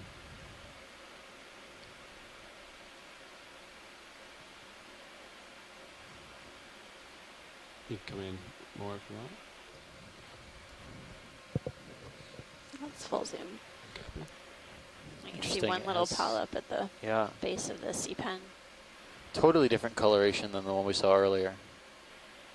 This is dark, dark purple. The other one was very light red, almost pale pink. It radiates out from the center. The other name for echierans are spoonworms. Their proboscis kind of looks like an appendage they can use to scoop up sediments and this kind of tasty organic material in the seafloor. From their perspective, not mine. While we're here, can we just zoom in on that sea pen to the above the lasers, just for a quick Come in. reconfirmation on the shore side? It's not quite full zoom. Yeah, just hold there. So you can zoom a little further, video.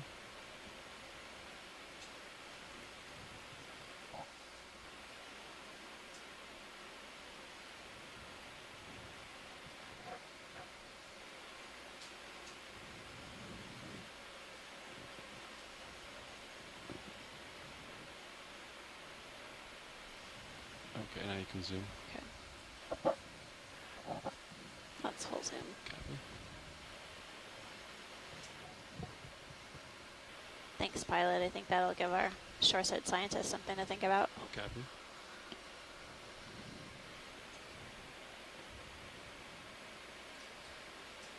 Alright, video. Are you clear?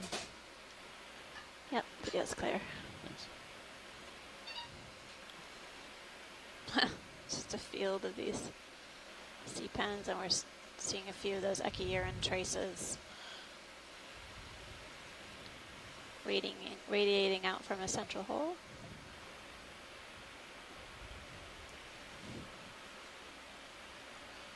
So both sonars are showing rocks to the southeast, as we would expect. But let's keep heading east to see where it falls off. Copy. Copy.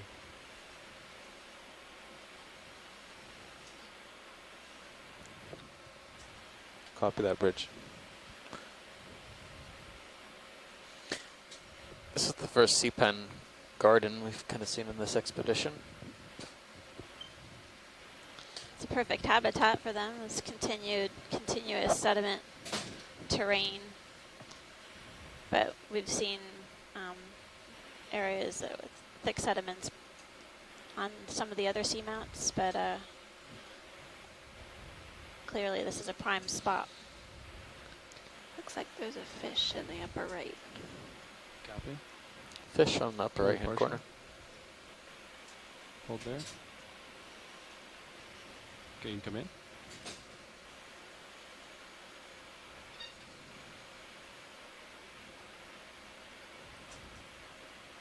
Come in a little bit more.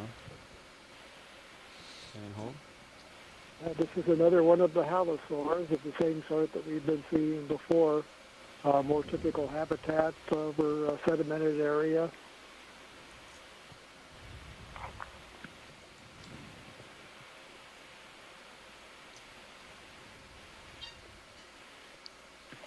These have the mouths on the underside of the head and cruise along close to the sediment like this looking for food. They elongate eel shape, and the kind of upturned tail helps them kind of maintain a posture with the head close to the body, bottom rather, head close to the bottom while they cruise around looking Zoom for in food. a little bit more, yeah. Hold there.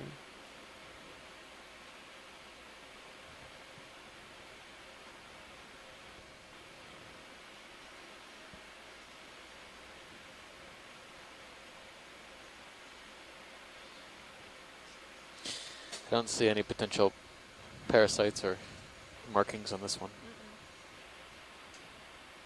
Can zoom out a little bit, video. Thanks.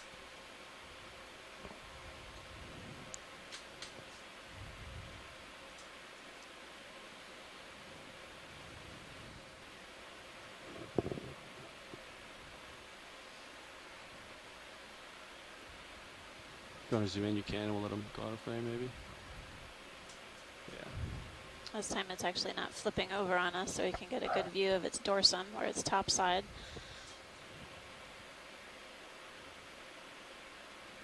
Now, if you notice, this one has a couple of dark protuberances on one on each side of the head in front of the eye. Those are the nostrils, and according to what Ken Sulak has told me, this would be a mature male, I think, or at least a mature individual with enlarged nostrils. There's probably olfaction, sense of smell used in finding mates in this group of eels.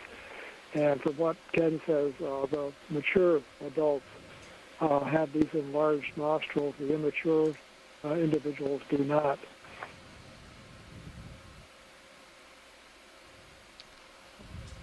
Okay, video, and you're clear? Yep, video's clear. So we do keep calling this a halosaur in the family Halosauridae.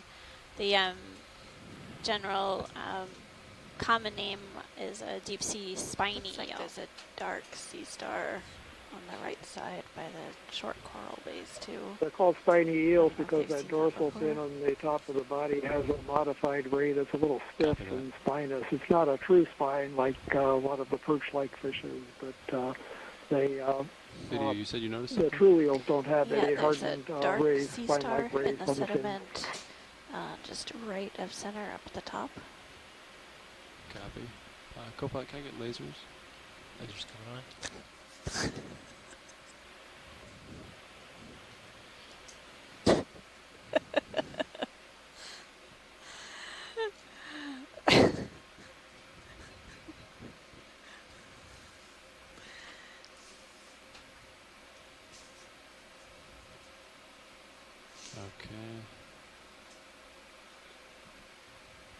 kind of went a little bit further south. So we have traversed a sediment flat, relatively speaking, a little bit with a moderate slope coming upon some look like dead bamboo corals and maybe a live one coming up. So there's scattered rocks on this seamount as we're headed upslope into unknown territory. We are headed to a depth of that's unknown. Pilot, how's your fiber levels? The mystery dive. Our map is a little off, but we're pretty sure that there's no massive cliffs here. They both dropped about a decibel in the past couple of days. Yeah. A bamboo skeleton seems to only have ophiuroids and barnacles and crinoids.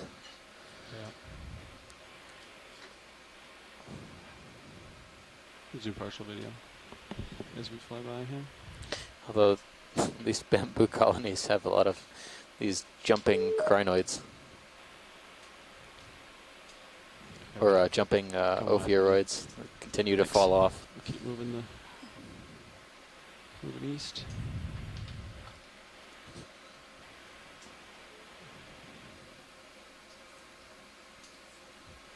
Okay. Find the top of the sediment. I think it's pretty much flat here. Yeah.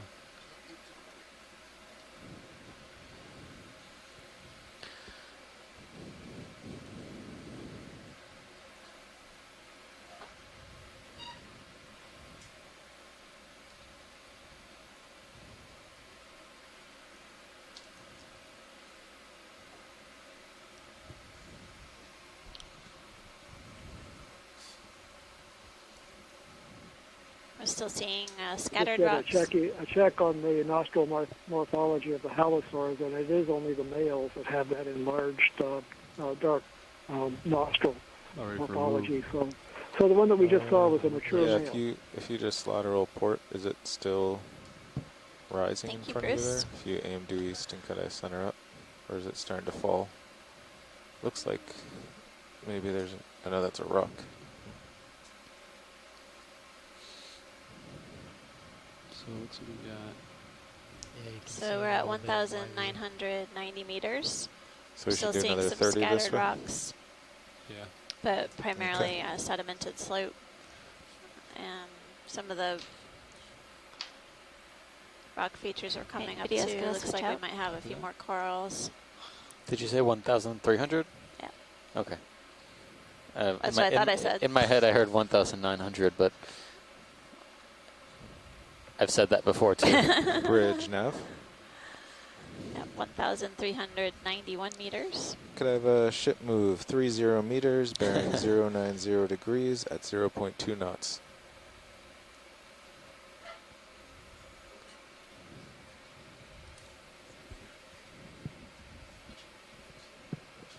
Good copy, Bridge.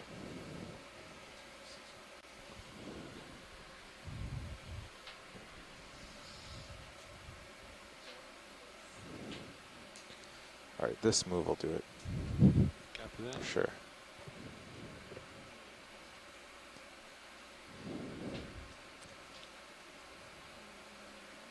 We can partial. I'm curious what this is. Stand by. Going in.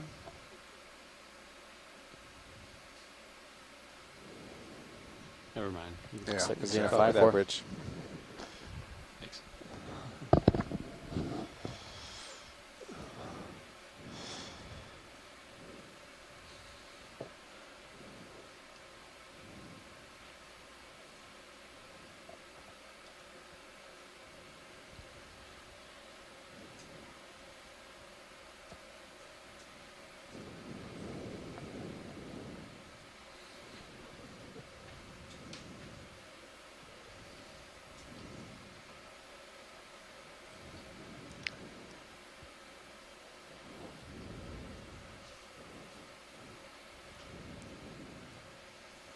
Well, we'll keep our eyes peeled for any fishes we might encounter. Serious view on the stream too has been really helpful with letting us see what's up ahead and possibly catch any skittish fish.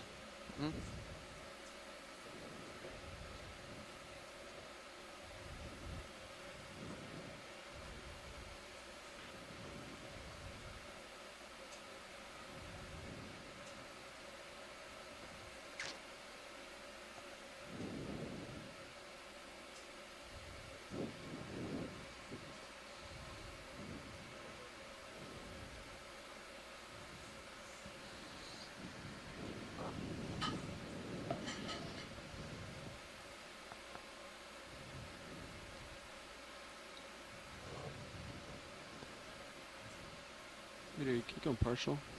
Going partial. Curious what this white subject is. Kind of looks like an encrusting sponge. Looks like a sponge.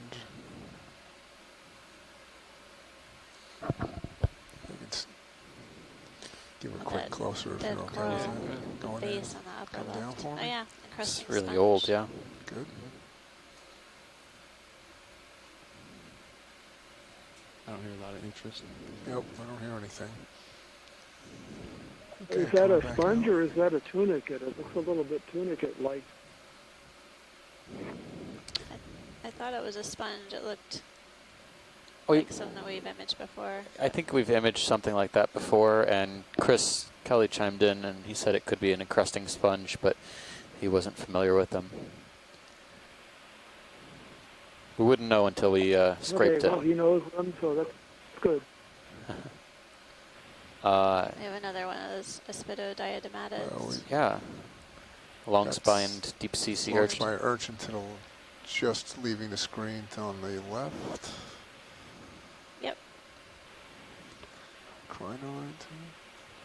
I'll keep moving. Wow.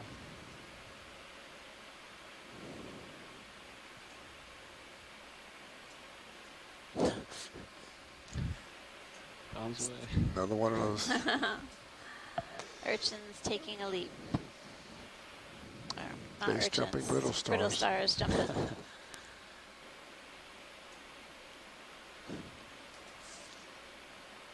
The urchins decide to walk on stilts instead.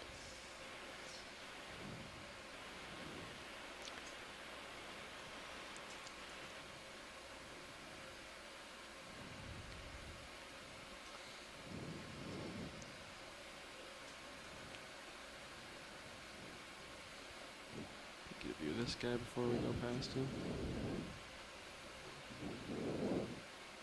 Just keep this lateral move. It's really nice. It's a fairly large bamboo colony, like what we've seen so far.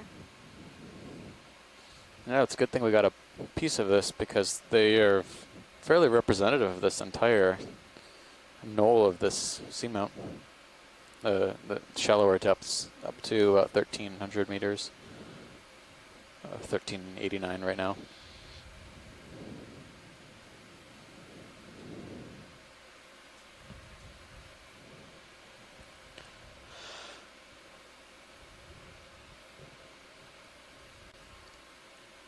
There's a rather large Anthomastus in the background.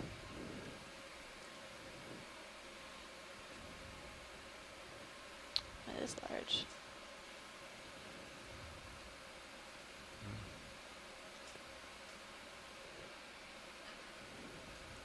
Peter, you can come in. We can do a quick one here. Yeah. Coming in. It's still kind of far away, but. Okay. I can get closer to it.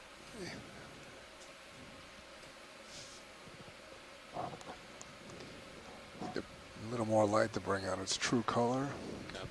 So for those of you watching, we're getting a close-up view of an Anthomastus Come type on, of when you get octocoral. settled, but you know what to do. Is that close enough, you think? Yeah, that's good. Just drop me down. We've seen a few colonies of And this type Copilot, of coral on the can we dive. lose the lasers momentarily? Lasers coming on. Thank you. All right, I'm 3/4 now, going full. Copy. We did see one like this yesterday that had an ophiuroid associate, but I'm not seeing any brittle stars yet. Some mysid up on the top of the screen. Look at that bridge. we Between the have enough time tentacles. to linger. I mean, this is pretty good, Andy. A mysid crustacean shrimp. Yeah. looks like an amphipod. Yep, keep coming on up, the Leila. right. It's good. Get the See tops. there. Eye is Okay, glowing. hold that. Holding.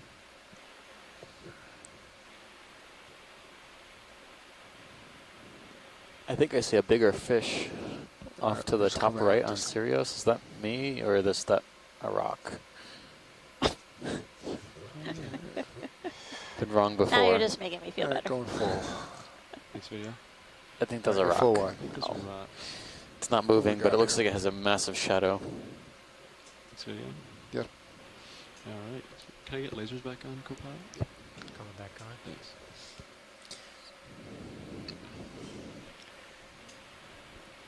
Don't want to hurt the coral to my starboard here. Put it in reverse.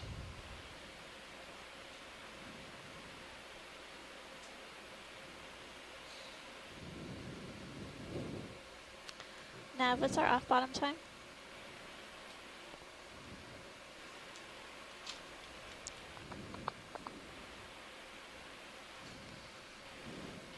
Let's see, stand by, watch lead.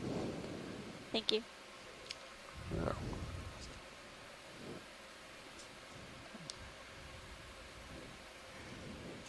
I guess we better make the most of these rocks. Doesn't look like there's much after this. Copy that.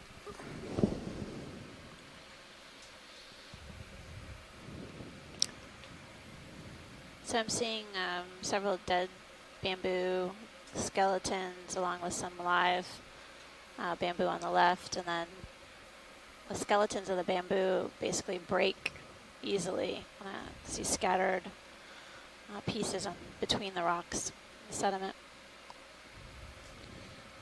Watch lead nav. Hi, Nav.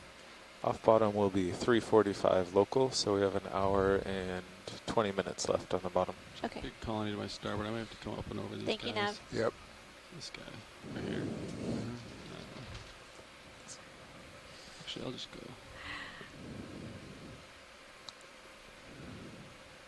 Bring him around starboard. Pilot, I'm good here. Okay.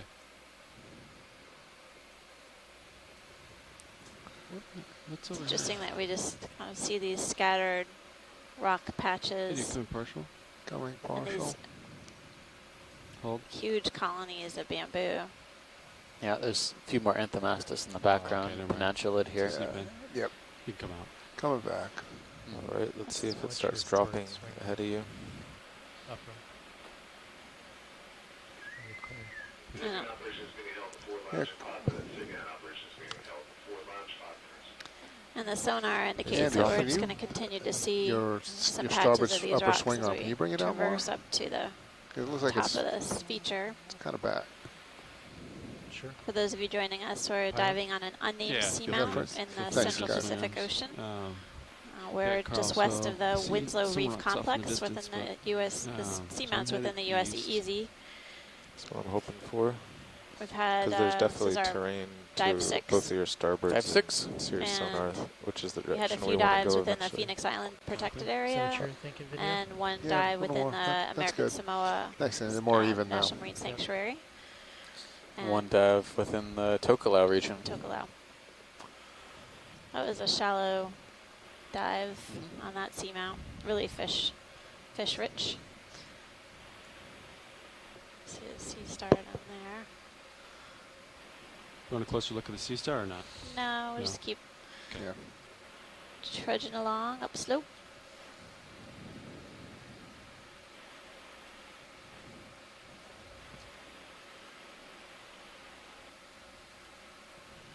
Sure, Carl, would you agree that the slope kind of peters off?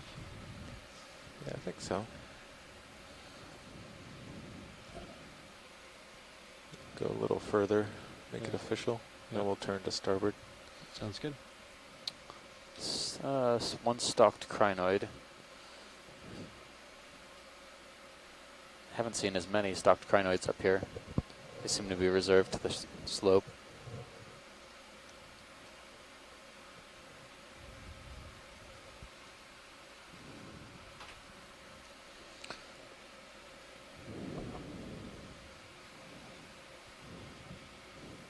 Kind of surprised, given the past few seamounts we've been to have had summits, what, around 1,000 meters or so, 1,000 to, at least the shallowest one we did was about 250 Okay, I'll turn to north. Pow Pow, but this is the first seamount peak where we've had any sort of non-pavement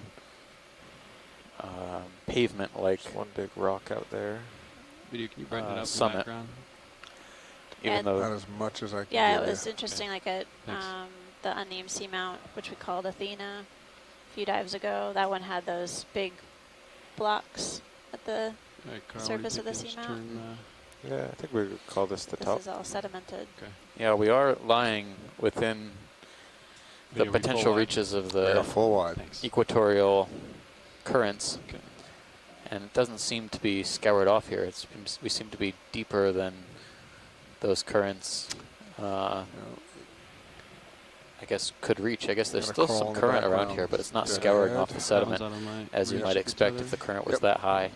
That's the only thing I see in the shadows at the moment. Copy. Watch lead, Nev. Hey, Nev.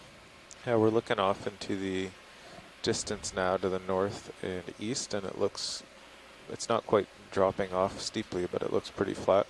So we're thinking of calling this the top, and turning, we see some kind of a ridge feature to the southeast towards waypoint 2. We're thinking of turning that way and heading southeast. That sounds good. Thanks, Okay. Nav. So we're really at the top. I think so. Okay. We could probably keep going and watch it drop. All right.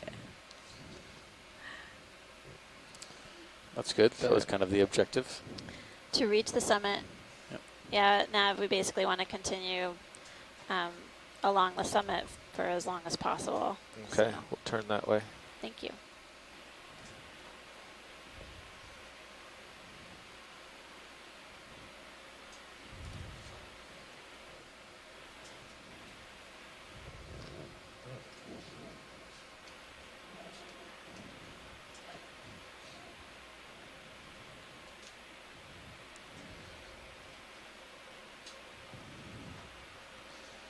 Okay, so if Sirius lines up with the feature to the southeast,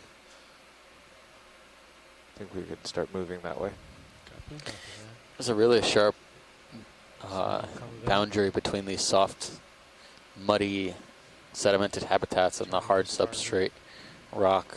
You can just see on the left-hand side and over on pretty much anywhere where there's an interface between cobble and boulder concretions. Pretty abrupt transition between things that either adhere to the sediment or adhere to, are stuck in the sediment, to things that adhere to hard rock.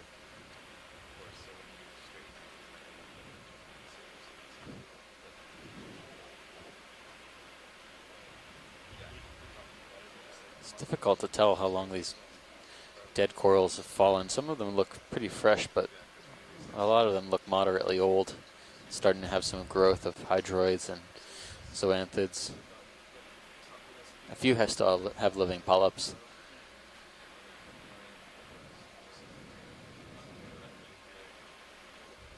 I wonder what's around the base of that. I don't know. Can we snap zoom on the to the right of the lasers? Copy. I'll get closer, get some more light on it. Okay, thanks.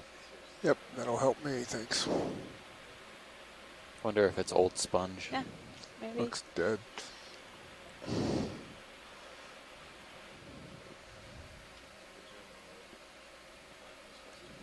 We should do a current measurement too once we have a...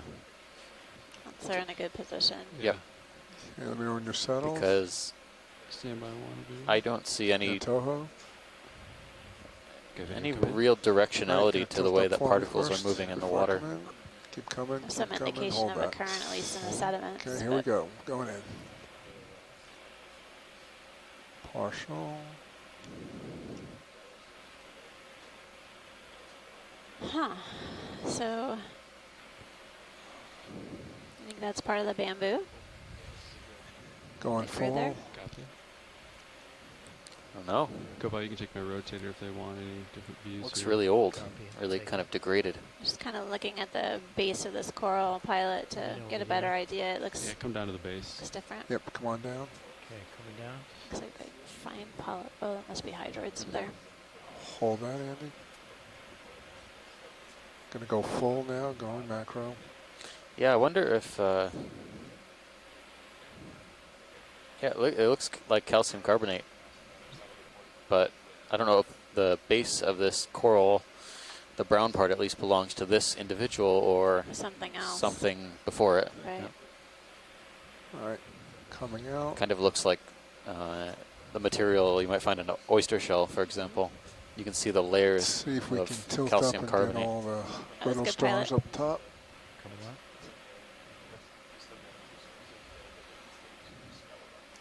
Coming a little more. A little more. Yep. Oh, good. Going in. Yeah, if you want me to pan, let me know. Come on up a little more, Andy. Pilot, do you think we could do a drift test up here? Yeah, absolutely. Once we're And done hold with this, that. we'll do Yeah, got a bunch of. If you can tilt down a little bit, we can get the. Coming down. Nope. Coming down for real. There you go. Get the barnacles. Okay, video. Once you're clear, we'll do drift test. Did we get lasers on the base when we were on it? I don't think so. Okay. Looks like you do have some. I guess pilot before we leave That's this spot. not you. That's lasers current. on We it. can Copy. do the lasers. All right, coming out for lasers.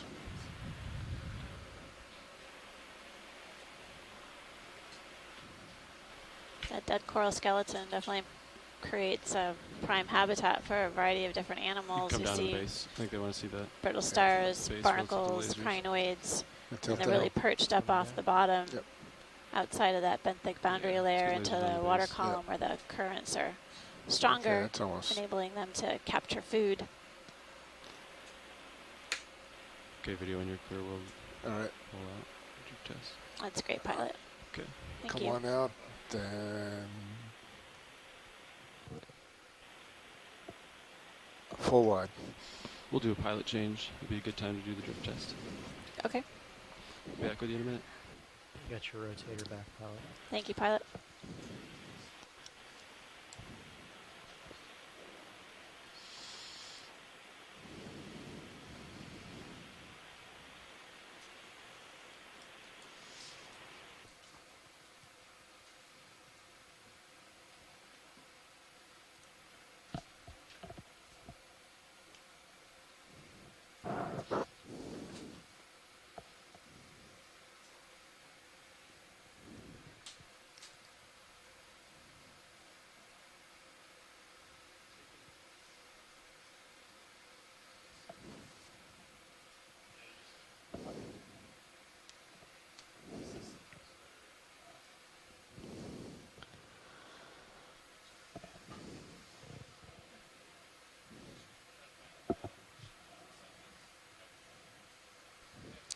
I would say, I don't think they're on the sticks, so I would say that's not a lot of current Good there. indication there's not much current now.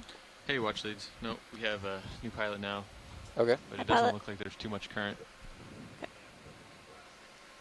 Thank you, pilot.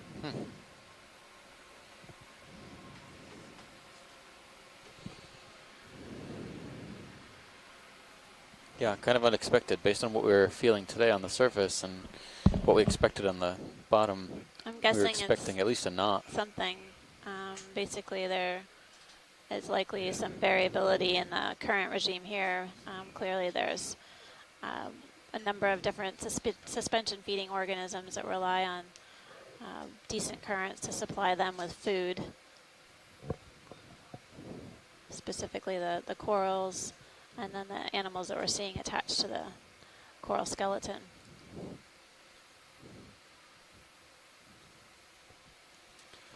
So pilot, your sonar is at 30 meters range, and Sirius is at 50 for reference. Copy that.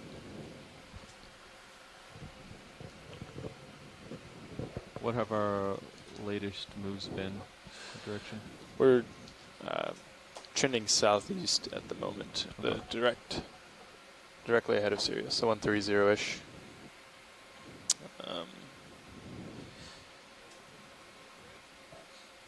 But we probably could get another move headed that way. Okay. Yeah, If I'm you guys are ready all to set get for out that. there. What do you think, Copilot? So we were heading at 190. Yeah. And we just rotated down, and I'm still You not can sure. see in I'm the looking at serious local view high. that Steve was remarking You don't about think so? Well, I'm not different sure. types of habitat features, soft sediment You know, with these rock there's that features, larger exposed feature rock. over, like maybe 195. Right now we're seeing something definitely like larger that. patches Okay, of over exposed here. rock. Yeah, but it was coming into staying view. fixed as I was rotating. Okay. Well, you want to do like a 20-minute? I mean, that kind of makes sense to in the bathy. Yeah, yeah, I'm in. But yeah, so Pilot, I answered your question incorrectly. They were heading 090. Thus far, we've collected we are a going few to samples. head to local high, which we think 130 this has makes been sense definitely for now, a but we'll dive have to full adjust. of bamboo corals. Okay. We've collected Works. 2 Does that work? live specimens of bamboo corals with different 30 morphologies, meters? different branching patterns, different polyp shapes, slightly different pigments in the tissue. And we've also collected a base for a bamboo coral that was on a rock. The base similar to what you're seeing here in the upper right-hand corner, the thickest part where it adheres to the rock face. Those are useful for aging. A lot of the times these corals will lay down growth rings similar to how trees might lay down layers of wood growth rings. Well, actually, I heard you said that you already saw this, so you're not. Yeah, we don't need to image this. We're just moving along our track at the summit. Okay. Just want to verify with Nav that we are indeed at the very peak. We're not climbing anymore. It's peaky. That's hard to say at the moment, but I believe if we're not exactly at the peak, then we're certainly within the tether length of it. Okay. It's hard to tell on Sirius sonar if that's actually a feature that's higher than what it is right now, or just a prominent outcropping. Sort of local high. Yeah, Okay. exactly. Okay. Not second guessing you. Just want to double check. Yeah, sure. It's been a bit of a Copy, magic dive, magical mystery tour of the unnamed seamount. That's right. I've heard Magical mystery seamount. That's right. Which we would like to call Rockstar Seamount, but we'll see if we get that Hey, cleared I'm going to with the come up naming. just slightly to get her. People that are officiating the naming. Yeah, So there's been some tall ones here. That's us, I think. Could also be so not to Halosaur seamount. Halosaur Not Seamount. to worry, or but seen enough of Bamboo them. Garden Seamount. Or Octocoral. Since we've seen a lot of sea pens as well. Port there, so. Wouldn't want the come sea over pens there. to feel bad that we weren't remembering them. There we go. Magical mystery seamount gets There you my go. gets my vote. Clear of it now. So you called the move in at 130? 130I. Okay, cool. And Nav, I was just coming up so that I could avoid those corals there. Sure. So that everybody's on the same page. Got a little bit of tether left. Not a Okay. whole lot. It seems like there's actually a fish more like down in the 150 middle of the for screen. Sirius would have been a little higher according to D2 sonar. Tiny little one. Did you say a fish somewhere, Watchley? Yeah, just off the bottom of the screen now. Yep. Oh. Oh yeah, lower left. There he is.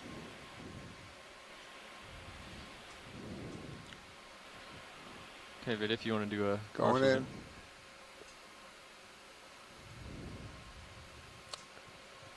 And Snaffabranchid. Going tighter. Looks like Go ahead. it. Little guy. Okay. Yeah, I think you've got it. Looks like a very small Snaffabranchid. I can't tell what genus yet from this view. I'll have to see what the head looks nice. like. Okay, we can lose the lasers then. Lasers Go ahead, coming out. Copilot. Lasers Coming up. back. That's me backing up. It's me Definitely coming out. has 2 large protuberances or nostrils Right. coming out of the head.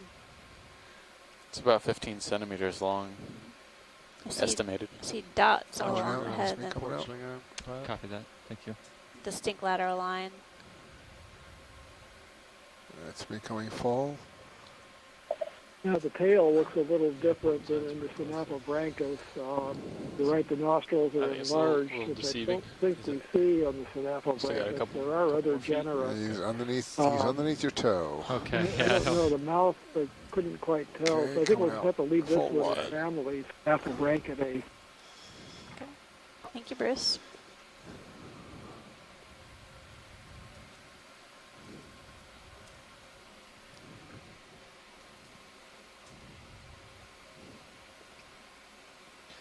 Yeah, Copepod, it seems like maybe 150 is more like it, huh? Yeah, I think we're a little bit. That's all right. Copy that. We'll adjust. That was a 30 meter move. It was. I can bring it to a stop and adjust, actually, if we think that might be. It's an interesting feature. It looks like a little cave. Yeah. Can we zoom on the whip coral that's on the bottom of the screen? Kind of curly Q. Right there at the... It's on kind of on the rock on the right middle hand side. Oh, it's all the way over. Keep coming. Oh, okay. I got you. Yep. I got you. Right. Yeah. We haven't actually zoomed on any of these today. Yep, coming in. So I figured it would be a good... Confirm ID. Need to get me Looks a like a black coral little with closer Jimmy. if you could. Okay. Yep. Yeah, you got tether for it? Okay. We're almost done with that move, so I'll just wait till the next one. I know it's a little bit of a tight spot. Have you been seeing these throughout the dive? I'll just come real slowly. Occasionally. Okay. Very, very rarely, as they've been pretty common in this depth range on other sites. So it's strange that we're not seeing them as often. Side there. Copy it. So unlike the vast majority of the corals we've been seeing today, the octocorals, this is a totally different group of black coral, antipitherians, Right, whenever you're characterized by a black skeleton settle underneath down right this here. kind of reddish Center orange me up if you tissue. can. Maybe something on the... Can we zoom in on the kind of the fuzzy portion? I think that's just the it's coiled. Right here or the very There's one up above. Both of these spots. I think it's just the way that the profile of the coral is displayed. It looks a little fuzzy. I thought I had seen some growths, but it seems to be just tentacles and one tiny little kink in the tilt up for me. Skeleton. Up. Yep. Up here? Yeah. Oh yeah. It's providing, it sort of looked like there might be something attached to it. It's got an interesting helical twist into it. No, is this Sticopathes or something tilt else? Up just a little more. Coming up. Every time I say Sticopathes, I doubt myself because you haven't really come back up now. Assigned a good name to it. But you want me to center that up? For lack of a better name, Sticopathes is what I would call it. You're gonna drift. It's gonna drift for us.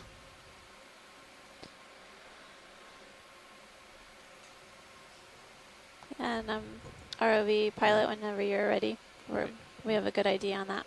Copy that, watch it. Thank you. Okay, just let it come up a little bit in frame. Foreground. Do you want me to rotate down at all? Yeah, okay. Just lift off and we'll move on. Okay. Going wide. Yeah, I got a good view of what's going on. Yep, I got you. Rocks. Okay. I think I see the Persinger in there, actually. Yep. Oh, yeah, underneath the rock that we were just put you in a valley to like the left. Not Pilot. at all. What's that, Watchley? Can we kind of pivot to the left? Sure. There's something underneath this rock face that take a look at. Below, on the underside of this rock. Copy that. In the cave. Okay. How we doing I'm on impressed by these rather large Anthomastus time? corals as well. Okay. Yeah. I'm settling out. Might have to tilt down, I think, to see. Anthomastus is I don't know. kind of a cosmopolitan group. It's found pretty much anywhere, but we've definitely seen a lot of different morphologies, at least Right 2 to around 3 here. species of Anthomastus while we've been on this expedition. So we're looking at the lower right-hand side of the screen, pilot, the orange-red object with the legs extended down to the sediment. To get dead ahead. course, he's in the shadows. I'm starting to think that these let's see what we can do. Crusts on the rock face are actually just really old stalks of bamboo corals. Bamboo corals. Yeah. Could be. I don't know what else it could be. On light. They just look really degraded.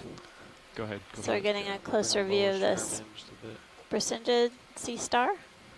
It has you think you get a better several angle legs that are extended down to the sediment. Oh, and there's a new fish that we haven't seen. The fish is more important, Pilot, by the way.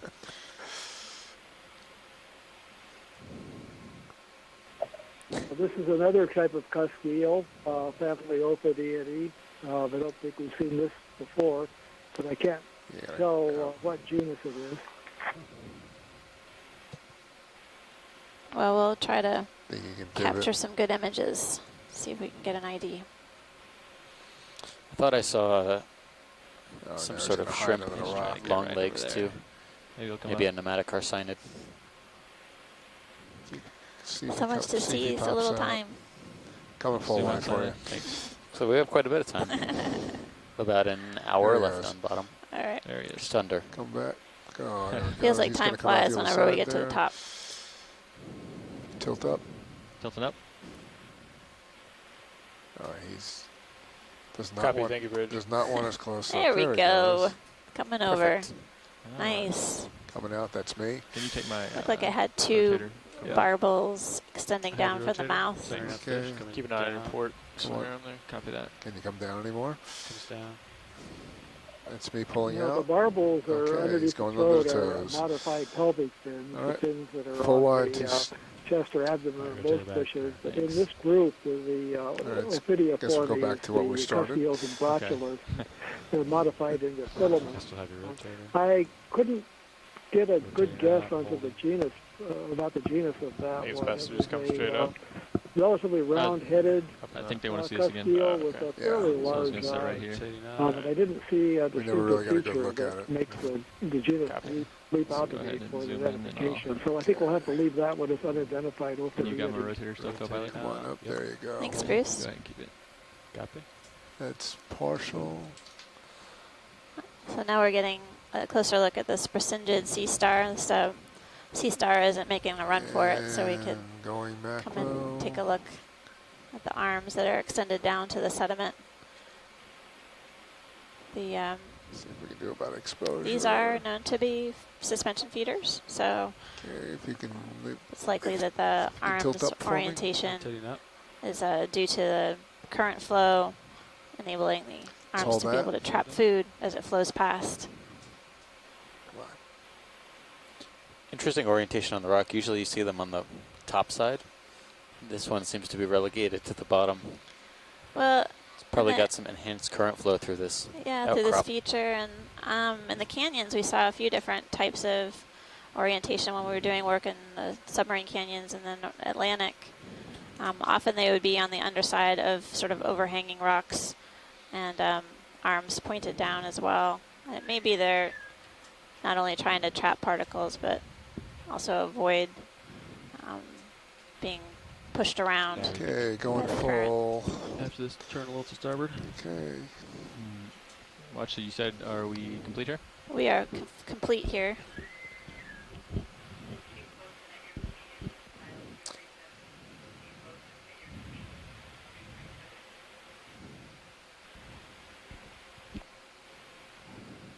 Okay.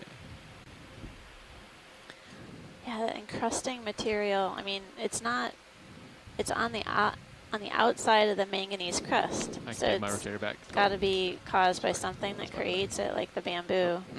I got it. It's not exposing the underlying rock, in other words. We're seeing Thank you. that whitish crust on the outside of the I see manganese. to my starboard. Looks like I have something over there as well. And that ship move is complete. So if you want to get one closer to maybe 160 or something like that. Yeah. I'm turning my head Is to this starboard. just like a deep I would layer start of to maybe- sediment, or is this from the yeah, vehicle? Exactly. Come right a little. Copy that. It may be coming from down slope Okay, my head from set this point is at local high 160. that we're going up. coming down to give you a little Yeah, more that was tether. an interesting How's that cloud. look? It was. I'm happy with 160. They might have stirred up a Whatever you little guys bit are. when they got up. I see a pretty good rock feature in front of him. Might still be to your starboard though, huh? Yeah. Let's see where we are. Yeah, pretty good rock feature there. I'm going to turn to 180, see what that looks like. Copy. Coming. 180 right there. I think maybe let's head that way. Yeah, I think so too. Okay. Alright, I'm headed due south. See a pretty good I don't know if rock. these Some corals on it. kind of. Yeah. See, this one looks like Okay to get that impact. it could be an old, but still has the Yes. stalk Copepod's ready. Good with that. attached to it. Bamboo We've seen bases. several of those, so I'm wondering if that's basically what we're seeing. Eventually that stalk gets broken off over time. Yeah, these just look really, really old compared to Yeah. the ones we were seeing That's down good. deep. What is going on here? There's just This is like we're at the top of the seamount, but it just keeps going up. I'm confused. Need to do some diagnostics on that. well, definitely the top of the Map. seamount has a lot of variation. The feature Yeah. basically kind of goes up and down, but these local highs are hard Coming to up. appreciate Coming up, Copilot. Copy. until you get to the Yeah, seafloor. I got you at Yeah, pretty 30 important degrees. ecologically. Creates a lot of habitat diversity. We've got almost vertical faces here.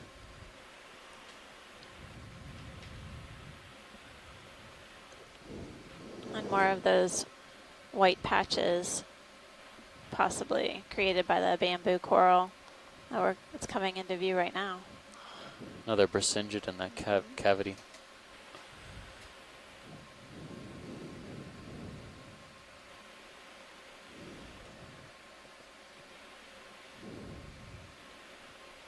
Yeah, this is some of the largest colonies we've seen yet.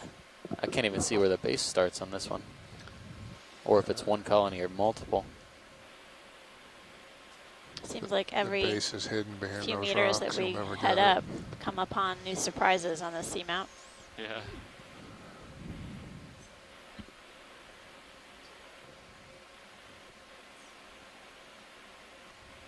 Is there something else coming up?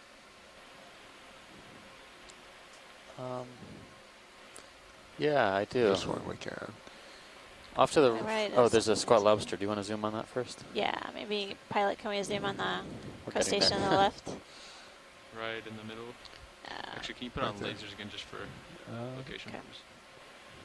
purposes? Lasers are on it. Right above the lasers? Left of the lasers colony, far left. Oh, closer to you, way up here, way left. Wait, oh, right down Yeah, there. there right you below go. 'em. Yeah. Yeah, there's two. You can take your pick. There's one low and Three. there's one up. There's a left. lot. Right. Take your pick. All right, let's go lower. This is where all the squat lobsters are hiding. Yeah, we figured we'd find them eventually. Oh yeah, there's several. Yeah. This is Somebody tilt down for me. now we're in squat lobster country. There we go. Oh man. I can take There's it right another there one if over you'd there. like. Okay. All right. It's pretty good here.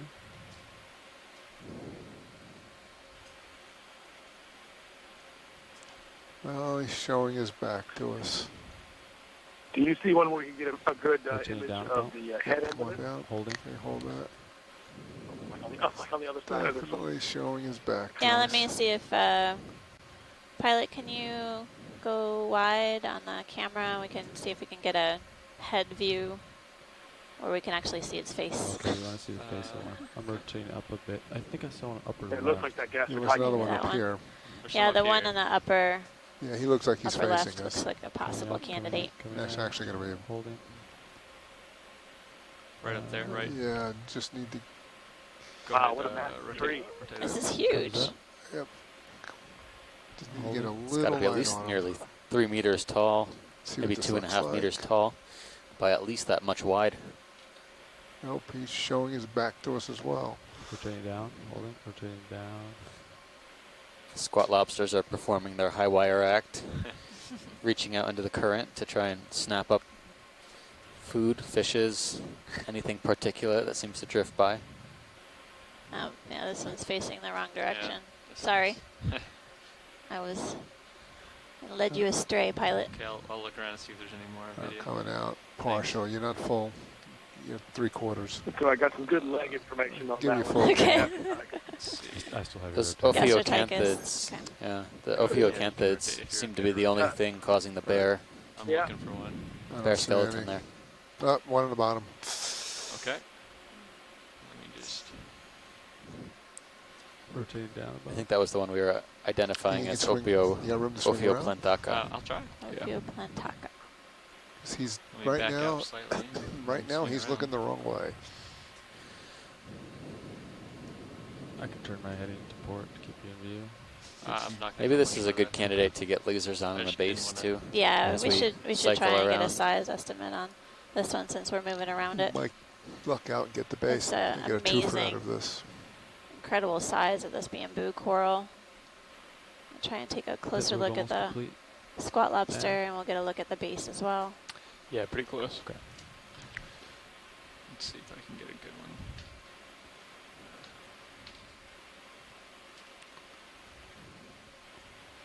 About 4 meters left. How do you think video more this angle?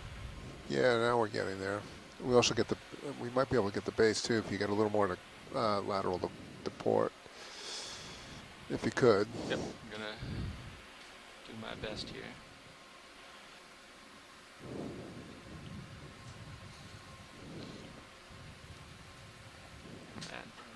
All right, let's try for Mr. Squat. Well, actually, we'll set up more on the base. Let's try that first. Okay.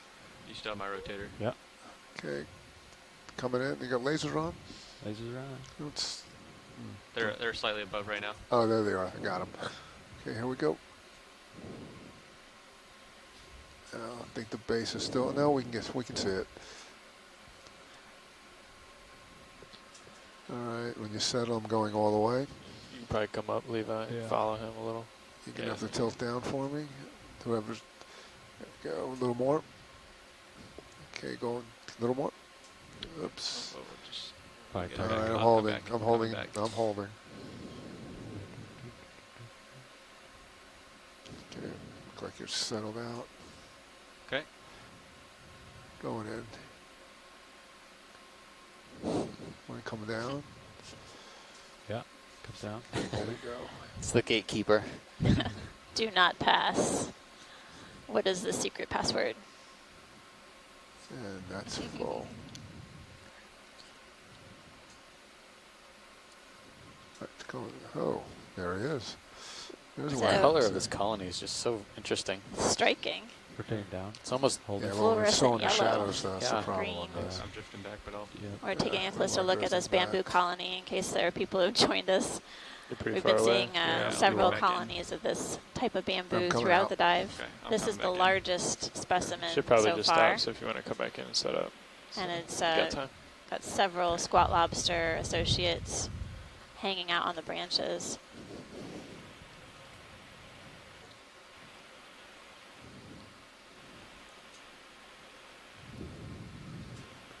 Copy, bridge.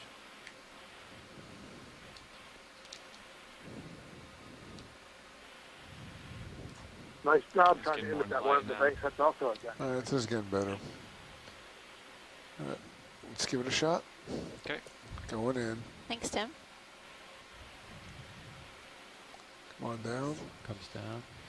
Keep coming. Hold that. I think whenever All right, center them up if you can. you're Good ready, enough. pilot, we're good. Come on up. See if we get a nice shot of his smiling face, even though he is upside Really down. teeny tiny polyps on the Rotating up. this bamboo coral Yeah. that we're looking at, but right now we're zooming in on a All right, I am full. Halosaur squat lobster. Right. Come on up. Yeah. Holding. Good. Hold that.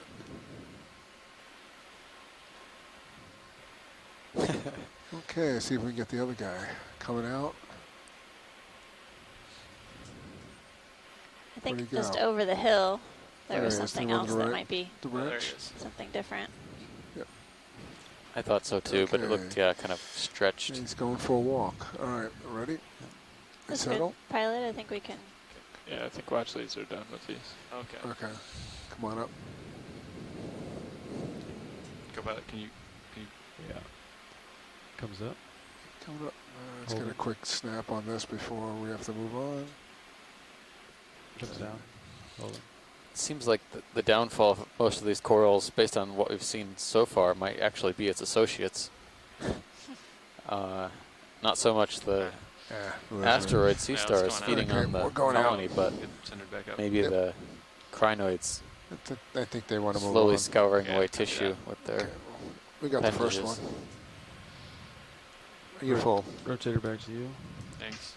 Okay. So death by 1,000 cuts. That's right. I kept my heading.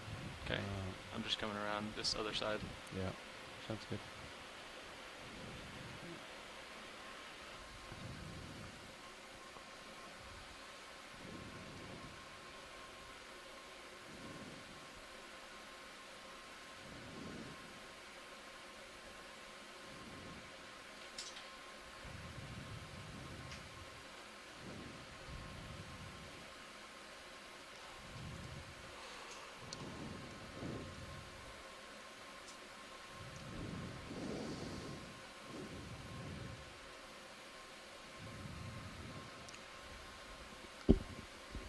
Yep, something different. Yep. Okay. So, pilot, would we like to take a little time here? Take a look at this Are we thing. moving at all? No, Nope. we're stationary, so you got time. What is going on with this thing? That's a condominium. Everything here just looks really old, Yeah. really well grown. So we. So we're What you coming said, I upon think we're set up pretty nice for the base one. Once you finally settle coral Okay, I'm that gonna we haven't seen on the Get a nice dive so toe far. hold. Okay. The base of the coral is Okay, let's tilt down very and let's large, go. and Would you like to there are take a look several brittle stars. All right, let's on tilt the down. Let's put the branches. You lasers can on see the arms base. entwined around the Okay. branches, as well as the large Down. crinoids, a crown of crinoids Hold it. that are Come on up. facing us. The lasers on the base. Yeah. We can. The base of this is so thick and wide. Base has interest. Yeah. This looks like there's also We a can- sea star. Yeah, at the let's base. look at it all. Yeah, we Spend a few minutes here. Spend a little time here. There you go. Okay. Thank you. All right, now let's go Little, take a closer look here. Reaction time for our shoreside scientists. Going in. Tilting down. Take a closer look at the base and the polyps. You can go down a little more. Comes down. Hold that. Hold it. Such a greenish color. Yeah, Really green, unusual. yellow, This with color blue in before. there. Sort of marbled. That brittle star's seen better days.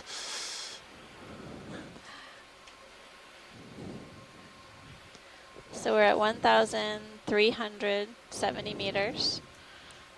And basically we're on the top of an unnamed seamount in the Let's Central tilt Pacific, up, see what we see. west of Winslow Reef complex. We're getting Huge a closer crinoid. image of this Keep coming up. large sea fan we haven't seen on the dive thus far. All right, let's hold that. It's a type of octocoral, and it has a number of different associates. Crinoids you can see with the arms extended, Going in. the top left in the center. And then just beyond the crinoid, I see arms of a brittle star wrapped around this feather star, and then several legs of That's brittle macro. stars down below around the branches of the coral. Light on this. In the background, I see some barnacles as well. So this is a prime real estate for invertebrates. All right, coming back out. Let's tilt up some more, see what we get. Comes up. Holding. Yeah, let's go back in. Tilting up about. Yep. Holding. Going more for the stuff in the background. Can you pivot left a little bit? Maybe? Just pivot left just a bit. Rotating up about. I don't know if this looks totally new to me. I know. The polyps are an unusual color, and then the actual branches are this greenish. Weird. Gotta tilt up. But we think it's a green. We think it's a plexaurid. Yeah, I mean, I don't know where else to go from plexaurid, for sure. So that's a family of octocorals. Nope, this is a new one for me. And we would say that this coral has been here for quite some time. We'll probably get an estimate of age. Again, it's a conservative estimate based on the size of the base of this coral. Keep it coming up. We know that these corals can grow for hundreds of years, and they grow continuously and very, very slowly. So clearly this coral has been around a while. Oh, down about. All right. I'm coming out. Think we can get a little closer, just get a little more light on it? I can try. All right, we got it covered if we can't, so we'll try it again if we get a little more light. Just give me the tips of my... Do we want to come around the other side, or we can do that too. Also? Oh yeah, we have to look at that before. Full wide video. Oh, yeah, full wide. So actually, what was the... There's a sea star at the base of the coral to the left, sort of brown lump. Okay, so get closer on this side first? Yeah. Okay. Please. Yeah. I'm just going to hop over there and get on this rock right here. Yeah.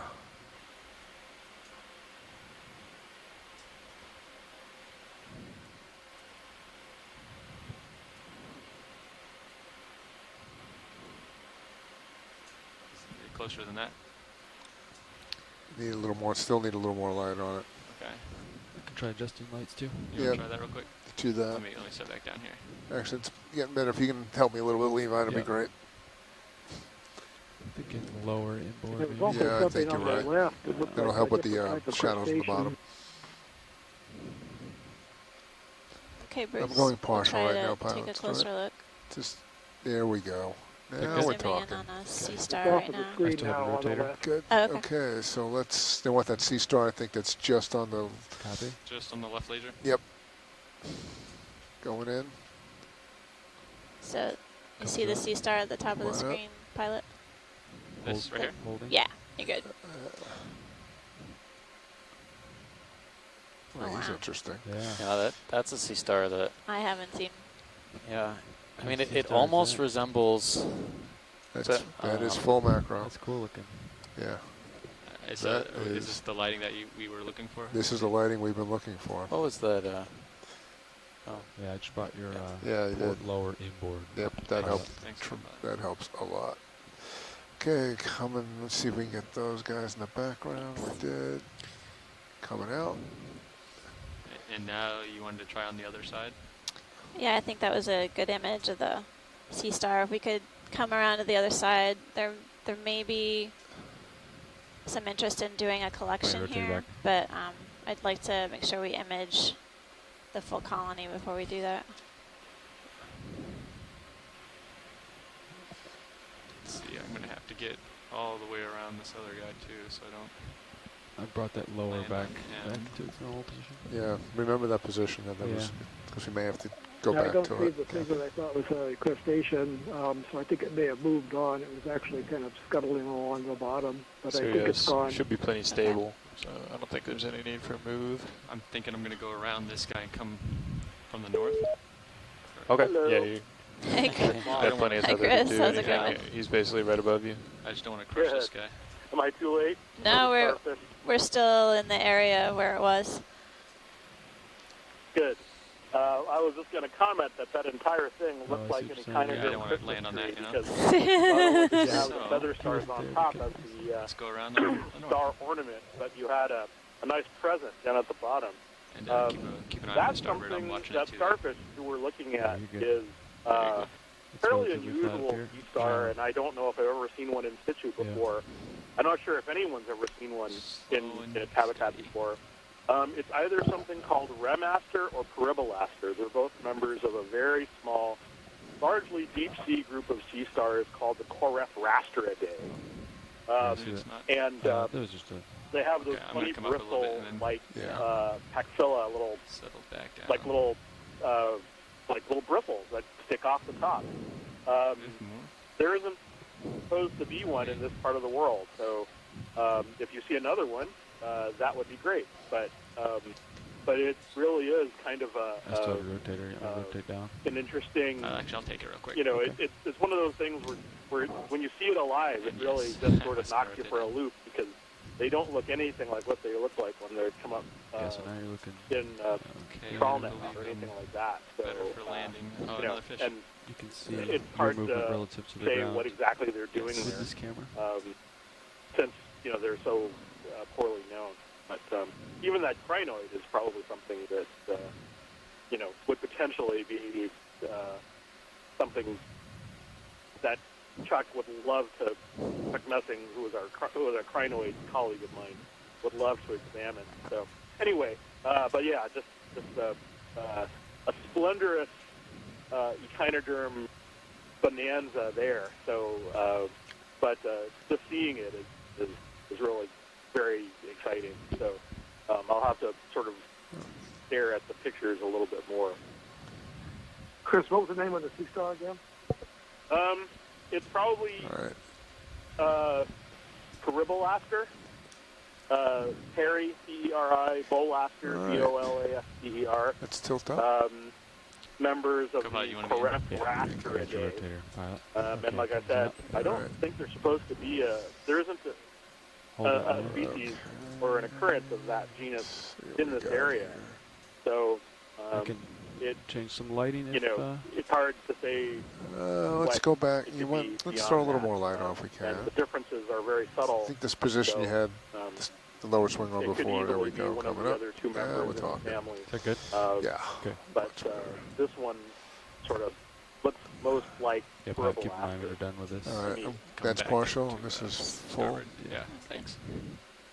Yeah, I wish I could get more to port right now, but there's that other. What is that purple object on the lower left? Sort of attached to the coral. Yeah, coming back, coming out. No, I think it's on the. Oh, is it not the one that's? That's that right straight ahead. It's right above the brittle. See the brittle star right below it. Yes. In fact, it's dead center screen. I think that's what science is talking about. You can ask. Watch lead is this. That's what I'm looking at. I'm still wondering what it is. I know what that is. Good. Say what it is. That's our pelagic holothurian. Ah, baby. Wrapped around the coral? Yeah, it looks like it just like face planted into the. Oh my goodness. To the coral colony, but that's what it looks like. We saw a number of those yesterday, and it could be Pelagothuria. Just kind of got stuck on this colony.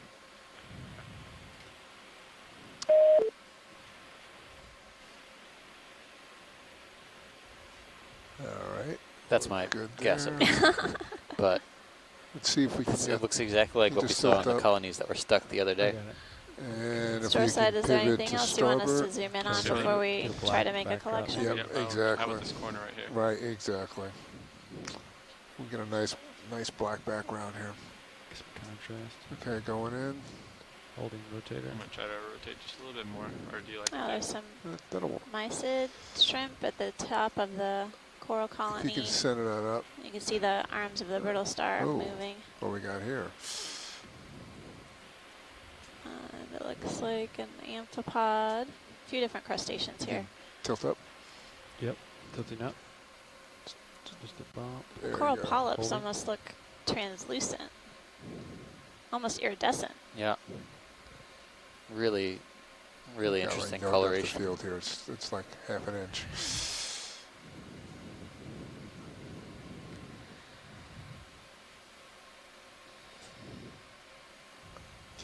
Okay, let's see if we get the background in. Hopefully we can rack. Pilot, we can just kind of pan down to the base. I guess zoom out. I hear they want to go to the base. Coming out. Copy that, actually. You don't have to look at the base, but we can just rotating down. Pivot around a little bit. Yeah. There you go, lasers right on it. Basically, it looks like we want to try and make a collection. It really only requires a small piece. Copy that. All right, going macro on the base. Come on, tilt down. Okay, tilting down. Hold it. Hold it.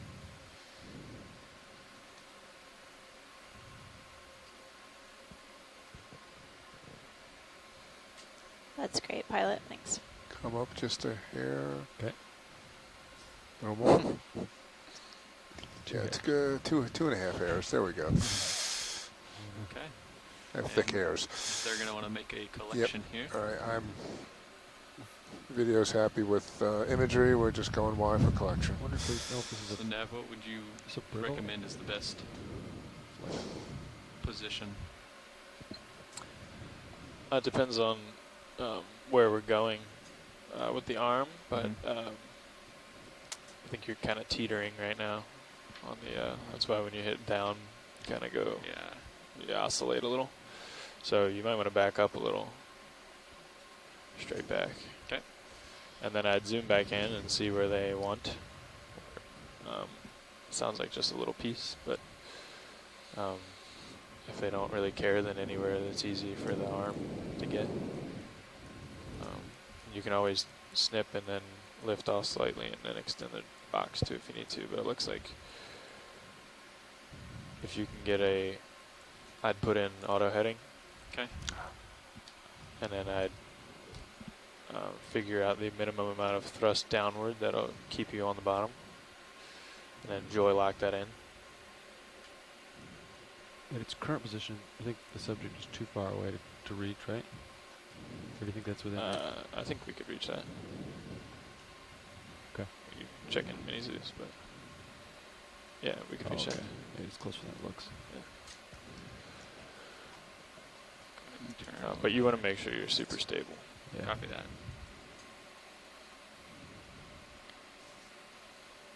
Okay, so the only bio box you got left is starboard outer, am I correct? Starboard that's correct. Okay. Unless you wanted to double them up, but typically we don't do that. Yeah. Watch the Nav. Hey, Nav. Hey, we've got a half hour left. Okay, thanks. And as far as we can tell, we're closer than before to the top, and I'd say this is, I'd be comfortable calling this top.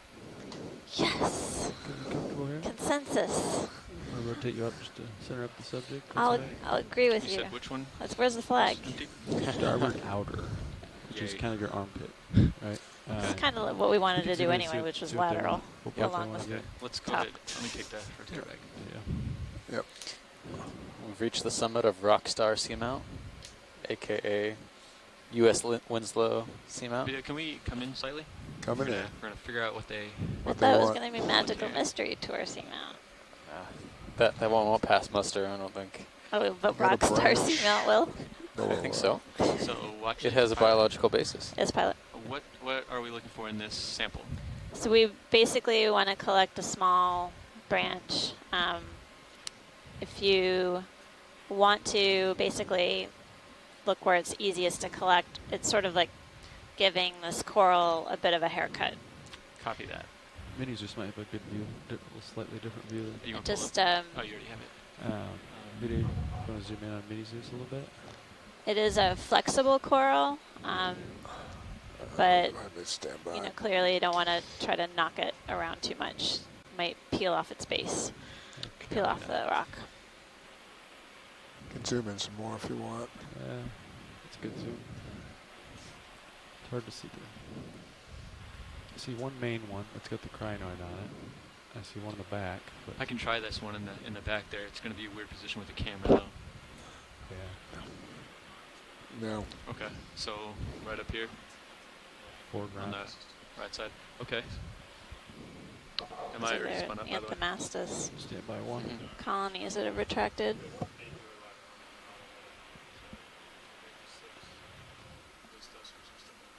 Okay.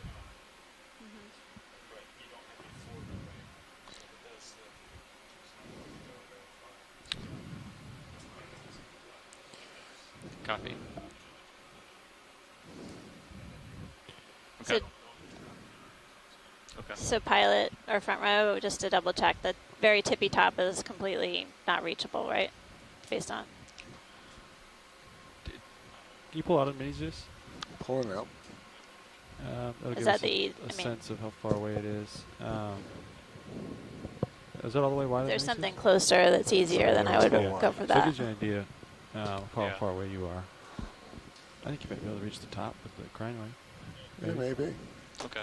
Is that what on top? Just the green? Yeah. Yeah. Okay.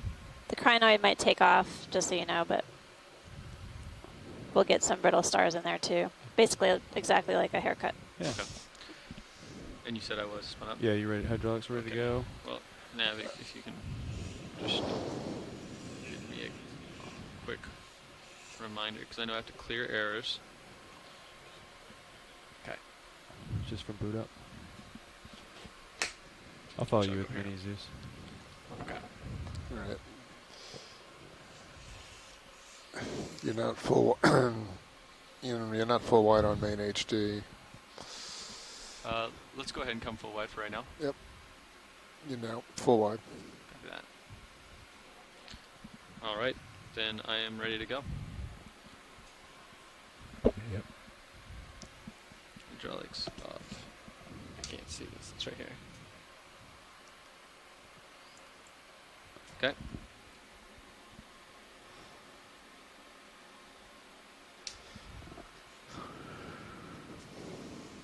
I'll follow you in mini Zeus. Holding.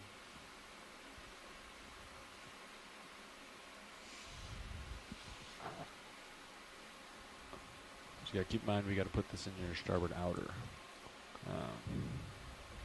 It's kind of, yeah.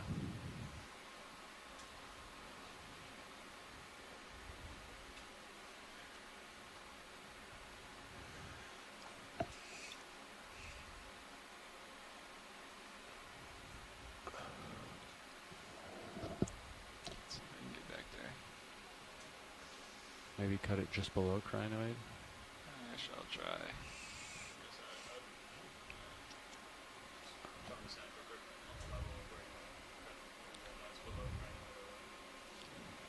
So, yeah, watch leads. Yep. Are we looking below crinoid, or? If you can do that, that would be great. Okay. If you have to go above, then I understand. You want to come in on any cameras, or? Let's come in on mini.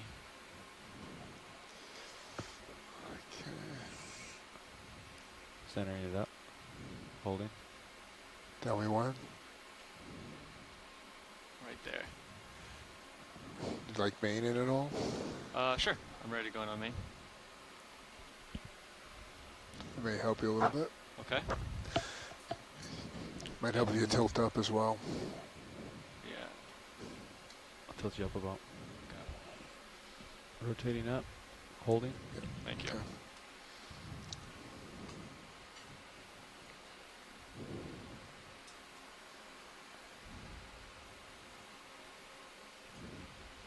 Nice.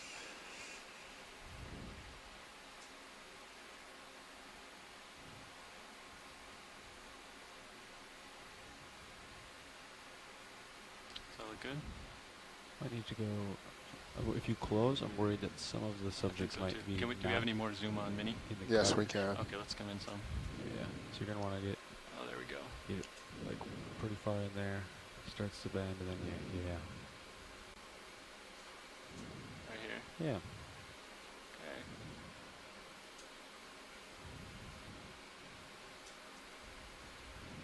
And sometimes you can give it a maybe a wrist twist.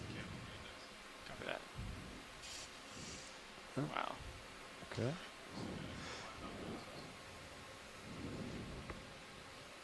I'm even getting. See what you got. Coming wide on both cameras. You want to put it in the light before you put it in? We'll take a look. That's a good collection. Okay. You got several branches and a ophiuroid and some Get of the some imagery crinoids, before so you put it in. That's good. Let's pick it up in the black if we can.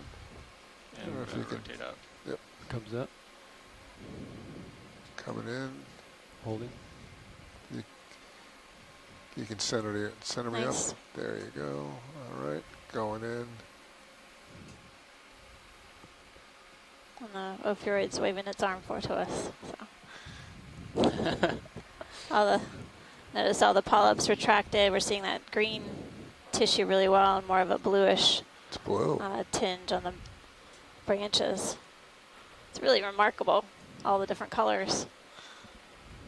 Yeah, just tilt down a bit. That was great, pilot. Good job. Keep going down. Let's get the tip. All that. That makes for a good image. Starboard outer's ready to go, and I do believe we have room to open the drawer here. Looks perfect. So. Okay, I guess as soon as we're done. All right, Andy. We're out. All right. And you're full wide on all cams. Copy that. I'm just lining your mini zoos up for the starboard outer. You ready for the drawer to come out? Save the best spot for last, pilot. Drawers come out.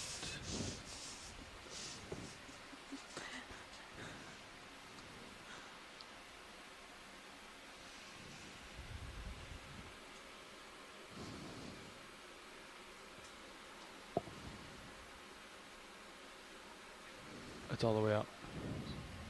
Yes. Left. Okay. And just, it's the button, right? Not the... Yeah, left button. Okay. Actually, I can bring... I want to bring an starboard upper, and that's going to give you additional lighting. Okay. Stow the upper. Yeah, if you bring it in, it'll light the box up better. There we go. Let's come across. Okay. There you're in. Yeah, Okay. Okay. Does it help when you're doing this one to bring inboard at all? Is it? Oh no, we can't. Never mind. It's not the. Nothing. Never mind. Forget that. Okay. Yeah, I think to get into this box, it's kind of a shoulder down, wrist up. Shoulder down, wrist up. Yeah. See that? Yeah. So that.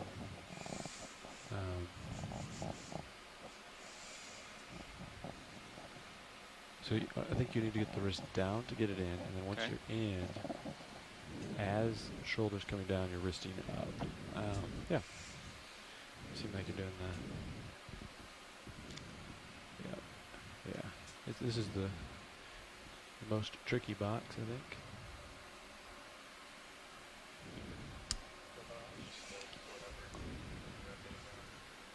Copy. Okay.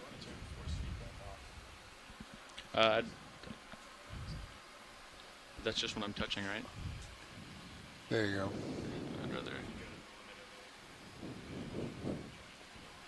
Okay, both uppers are stowed now.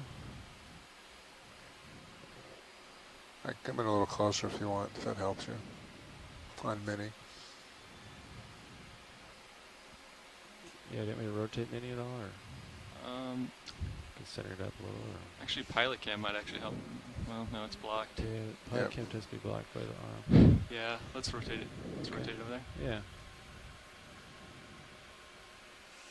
I can get you closer too if you'd like. Okay. Yes, please. There we go. Yeah, I can see the wall. So you're saying shoulder down, wrist up as I come down. Your shoulders are already down pretty far. Sure can.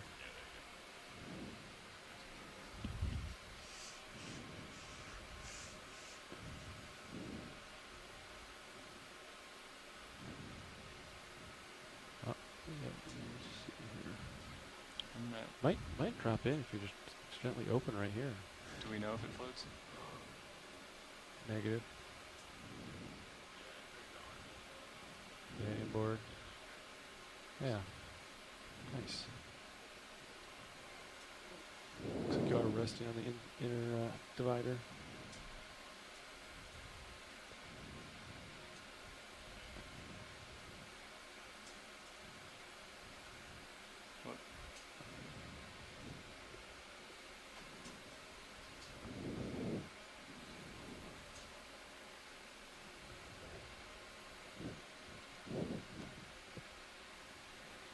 maybe you could slightly open the jaw, see if it's tending to one way, and then close it back up. If it. What do you mean? Oh, if it floats? Yeah, like try to drop it. If it starts floating, grab it. If it there starts you go. sinking, it's an option. Just feather it open. Yeah, there you go. You're in. Okay, well, I'll go ahead and try to open it here. Yeah, I might need to shoulder left a little bit. Oh, yeah, you're good. Sometimes you gotta like, yeah, yep. It's wanting to sink, so that's good. Yep, there it goes. Boom. Nice.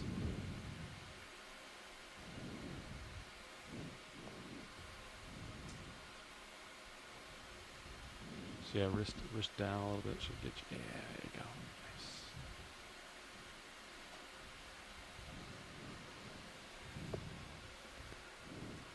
Okay, you're clear. Nice job, Okay. pilot. Close it. I don't think I've ever put one in that one. Good job, pilot. Thank you. You got it. Good job. You can take my push cores any day. That's it. Okay.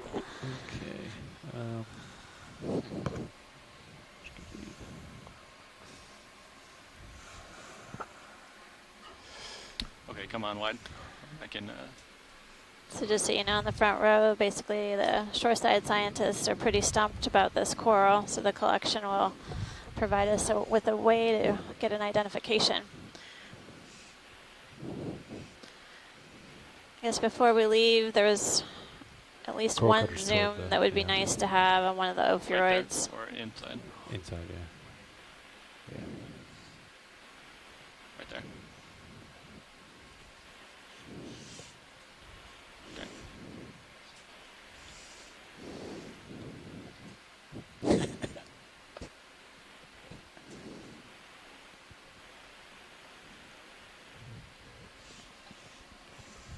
We good there? Or do you? Yeah, okay. that's perfect. Okay. So now I can turn off hydraulics. Nice. I'll center up your mini Zeus. Thank you. Okay. Nice job. It's a productive dive. There we go. Many ways. Yep. There you go. Turn it. Yeah. So yeah, before we move off this rock, we'll Nice job, Andy. take a closer look at the Thanks, Joe. one of the ophiuroids. We could get a good view of the central disc. Okay. And we'll head out. That wasn't easy. You can probably just zoom from right here. Yeah, pilot, for the sake of turns, make sure when we come off We're going this, to come starboard? you turn to starboard, yeah. All the way around? Okay. Yeah, so we're, yep. Okay, you're full wide on everything. And you said you want to zoom just on any of them or the top Yeah, ones? Okay. yeah. Please. Mini Zeus, back to you. Copy. Okay, what are we looking for here? I'm just going to pivot over. The stars. Yes. Yeah, the stars, yeah, okay. Tires. Okay. Your uppers are stowed, ready for, and then your lowers are still deployed. Okay. Yeah, if you want to come in video, I'll pivot you around, and I'll let Copilot rotate to get a really good shot of one. They want the stars? And You want the brittles on here?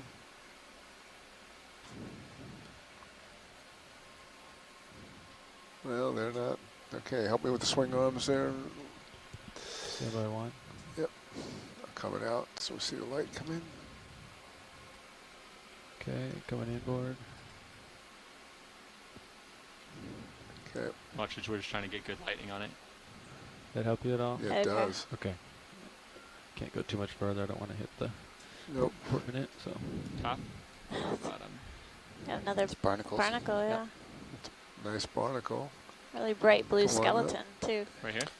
Looks like. That's actually, that was good, pilot. We got it. We got what we needed. Thank you. Let's go back down and get it a Just little. needed another, Yeah, another look.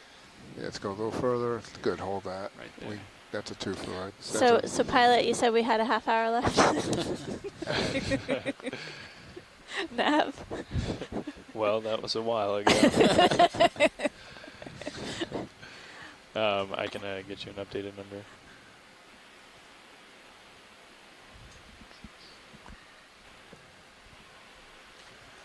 Okay, I'm happy. Okay. 12 minutes. 12 minutes, Rod. Okay. Roger, roger. Okay. Coming up, Bring that coming back, lower and I'm going back. to rotate to Yeah, starboard. bring it back. Outboard.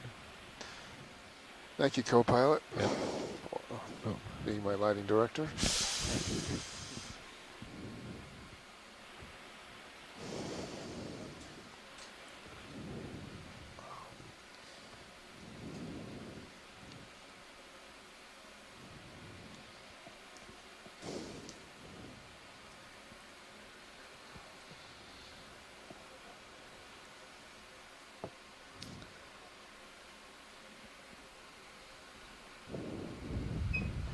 Okay. Now where are we headed? Okay. I was looking straight down at you. Okay. I'm rotating up. 180 was our last direction, south. Copy that. Yeah. Yeah, towards those sonar returning rocks. For the last 15 minutes. Okay. You guys want to get one last quick ship move in? We'll jump. Definitely. 20 meters? 20 meters, yeah. Alright. Copy, 185. So we're at 1,366 meters. And we're going to continue along the summit of the seamount. A named seamount that's west of Winslow Reef complex in the Central Pacific. The seamount's within the U.S. EEZ. It's outside of the Pacific Remote Islands National Monument.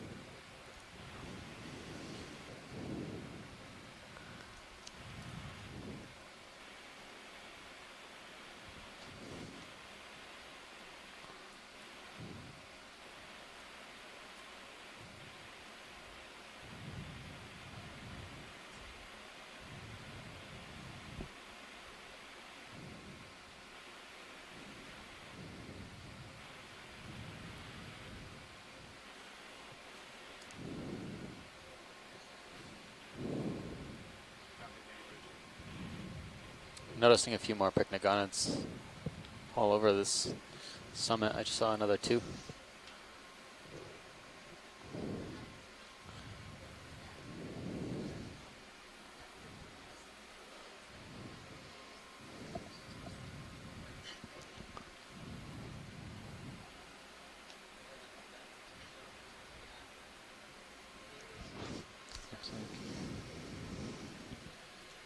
Yeah, we're at the top. Looks like the top of the feature here, yeah? Yeah, definitely. Tippy top. Watch it. If you see anything, just shout out. Not a whole lot here.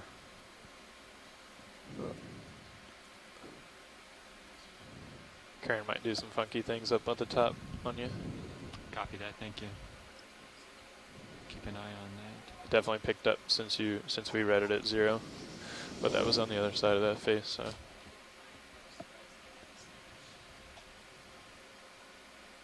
Might be back to nothing up here.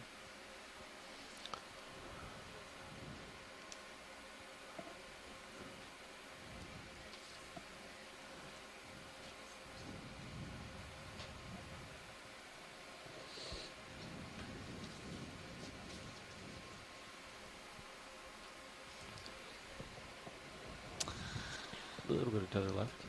Okay. So I can go this way. See what's over here. Nothing. 10 minutes from now.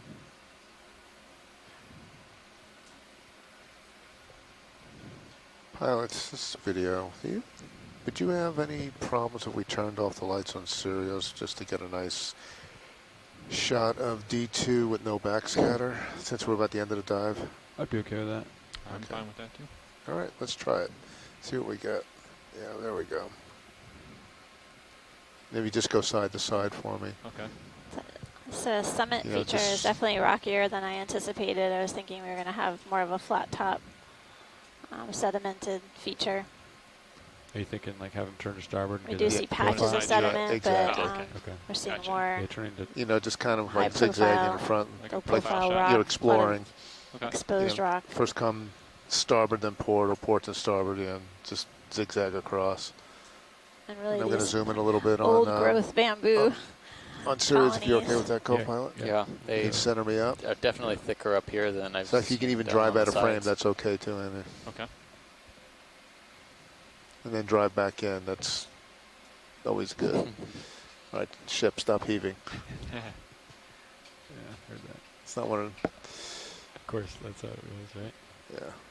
Yeah.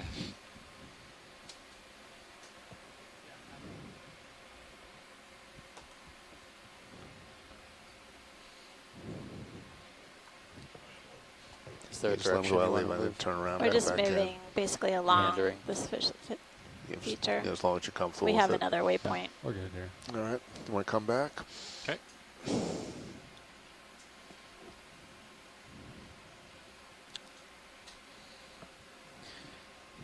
Well, when you look all around and all you can see is downslope, I think we've reached the top. Coming back.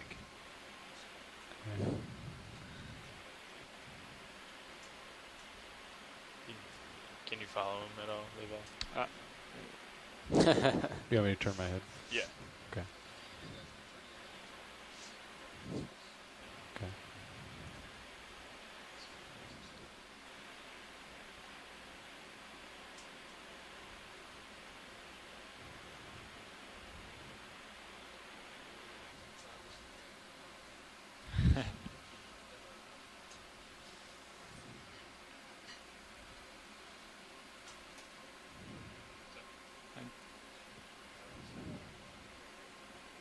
How much tether do I have here?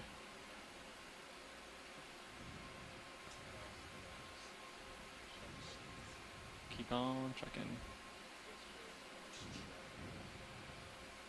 Oh, straight away? Okay, let me get back up here. Pretty fast.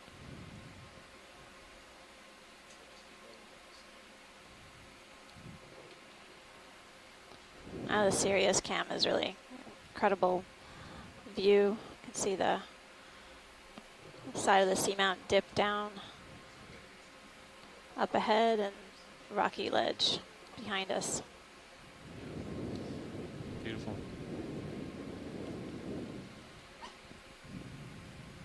Can I turn back, Joe? Or, okay.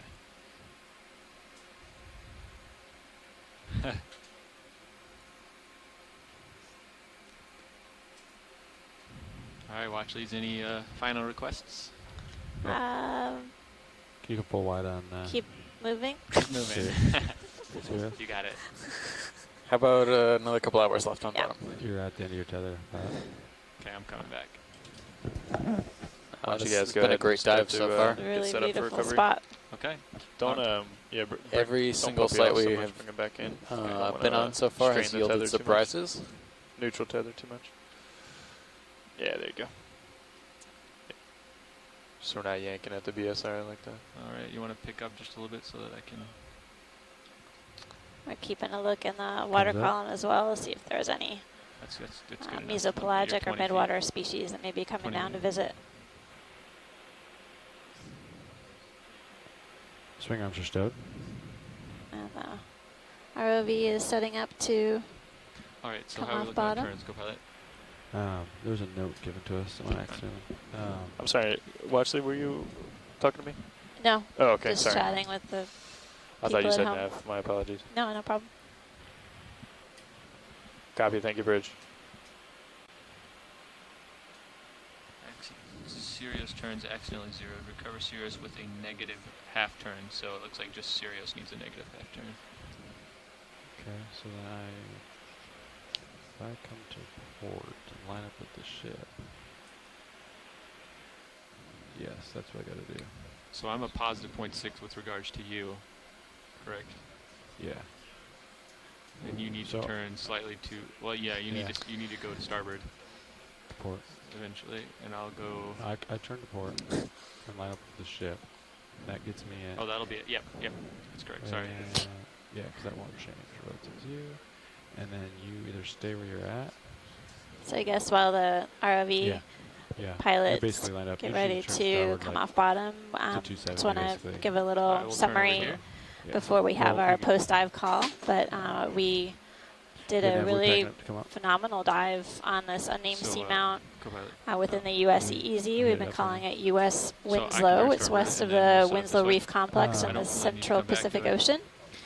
And we traversed a steep slope of the seamount, starting at a depth of around 1,560 meters, so 1,560 meters.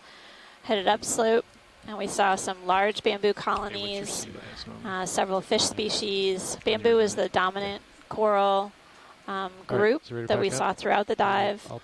And then as we headed up slope, we reached a feature that was basically a flat or low-grade sediment slope that had several sea pens of a few different varieties, and then continued up slope to the summit, which turned out to be a little further up, or a little shallower in depth than we anticipated, and really came to an incredible summit with large coral colonies, most notably the corals that we collected, specifically that, I guess, unknown plexurid. Just go up. And I'm lining up with the ship. A few more fish species, as well as several bamboo colonies. So when Steve's ready, he can give us an update on approximately how many different taxa we encountered. Again, this is a conservative estimate. Without actual collections, we'd have a hard time getting a true estimate of species number. But I know that people on the shore side will be reviewing the video, slowing it down and making sure that specific counts can be done. Yep. Ready to go? Ready to go, Steve? Okay. So on the sponge front, we have 5 species, or 5 morphs. There's a turn. I counted 17 species of corals, sea pens. Mostly octocorals, very few black corals, and no scleractinians. Fishes, 11 species, likely. Go down probably more. Yeah. And then combined invertebrate and coral associates, somewhere in the ballpark of 27 to 29 species. By hauling into the winch. Again, likely more. So you're not adept. You're not we'll have a discussion during the post-dive call.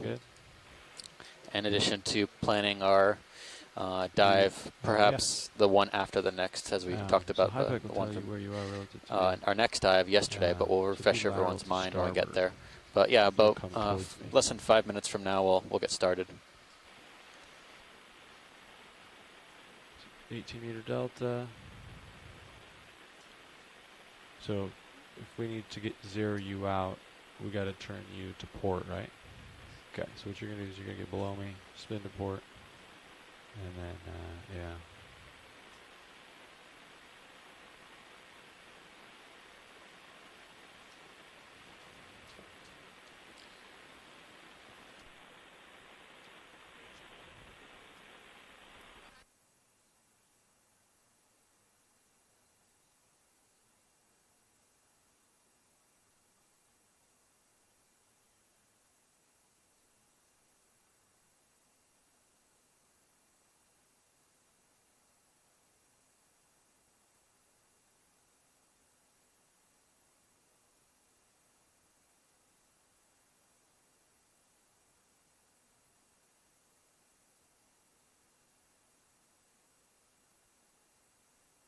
Okay, so I have my main Zeus looking straight down, almost getting there. Okay. So yeah, you are. My heading is lined up with the ship. So yeah, you're down here. Yeah. Okay, there you are. All right. So yeah, get nice directly below me here. I'm gonna haul in just to get a little better delta. You're in auto depth, right? Yeah, great. Okay. Cool. All right. So now I think we gotta, yeah. Once your tether, I think your tether's coming up. So we'll turn it slow. Make sure your tether's happy. But I think it looks good.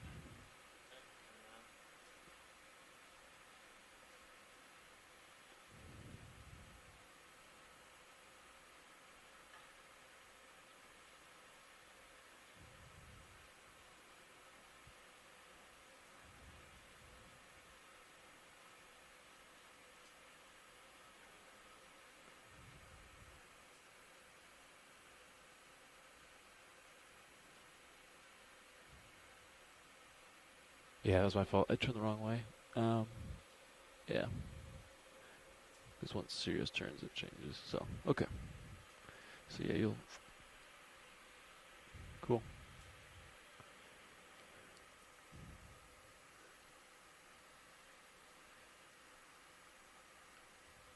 So yeah, push directly underneath me, and then, yeah, push forward, yeah. Cool. Alright.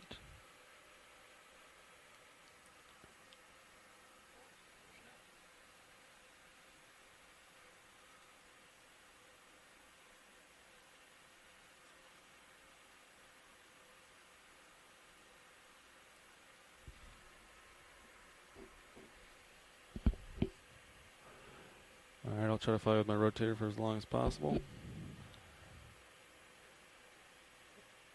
Rotator's maxed out. I'll keep you in Titan. There you are.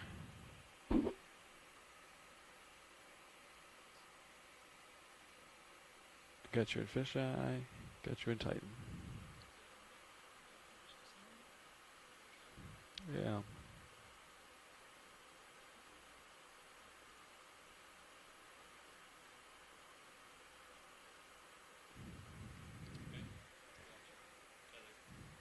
Oh, perfect. Copy that.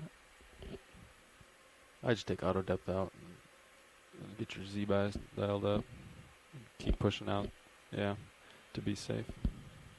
I'm going to come out of auto heading because you are pushing me out, so that's good. So I'm free in the wind.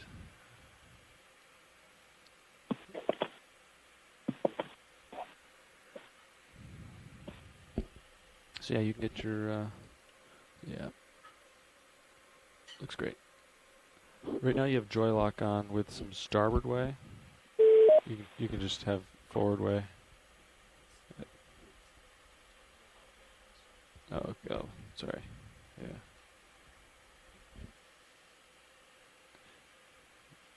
Okay, I just lost you in Titan, which means I should catch you in my tether cam soon. There you are.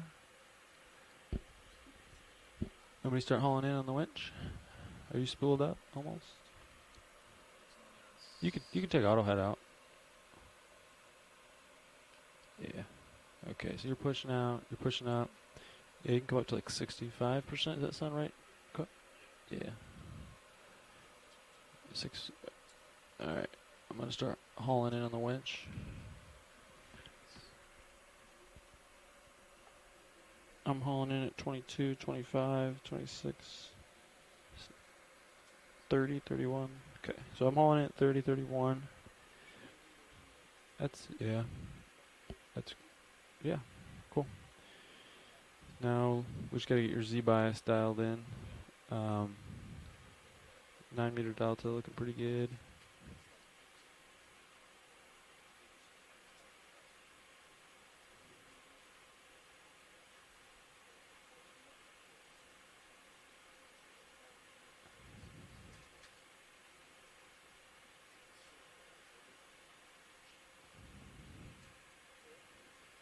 You might need to increase your thrust. Oh, yeah.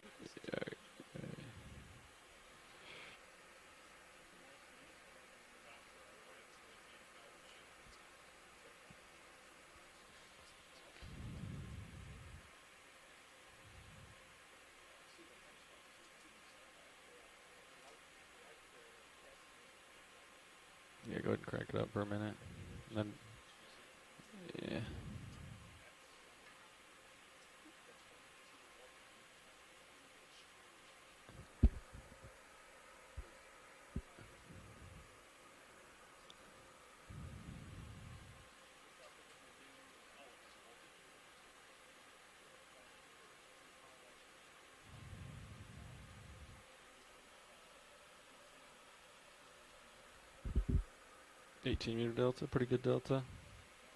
I can slow down for a second too. Or you can reduce your forward way, sometimes that helps. Yeah. I'll hold off for a second. Yeah.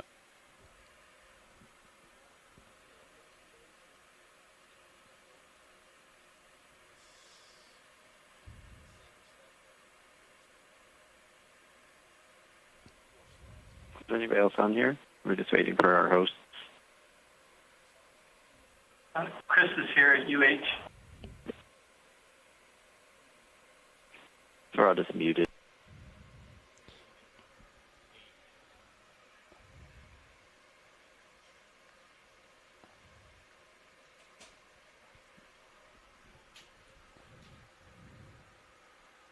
$30, $31.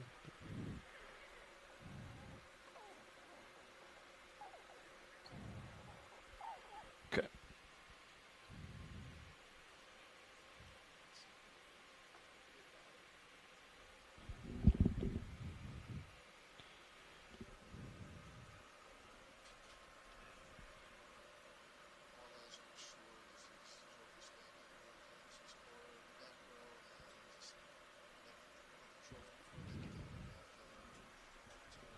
I think we're doing it right. I think we're covering with 0 turns.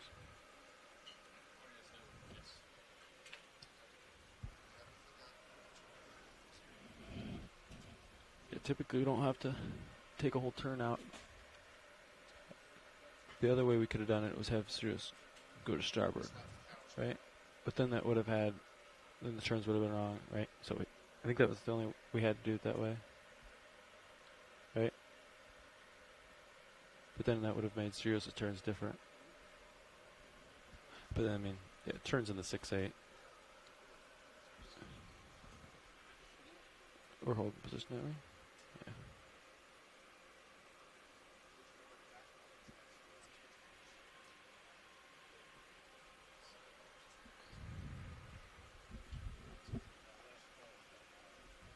Nice sample.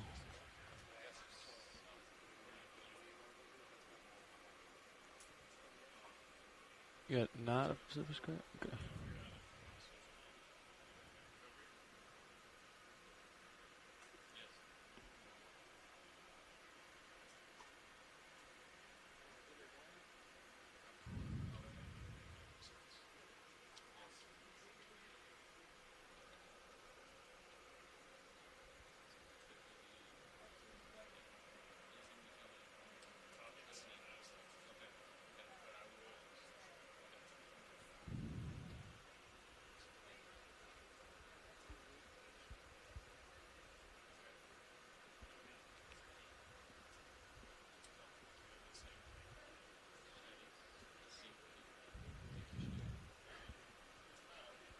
So essentially, there's not a current, and the ship is, the winds are lined up with the current, right?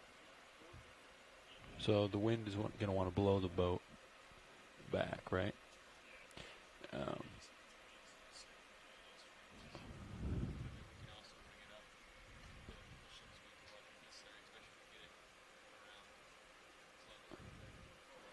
Surface currents are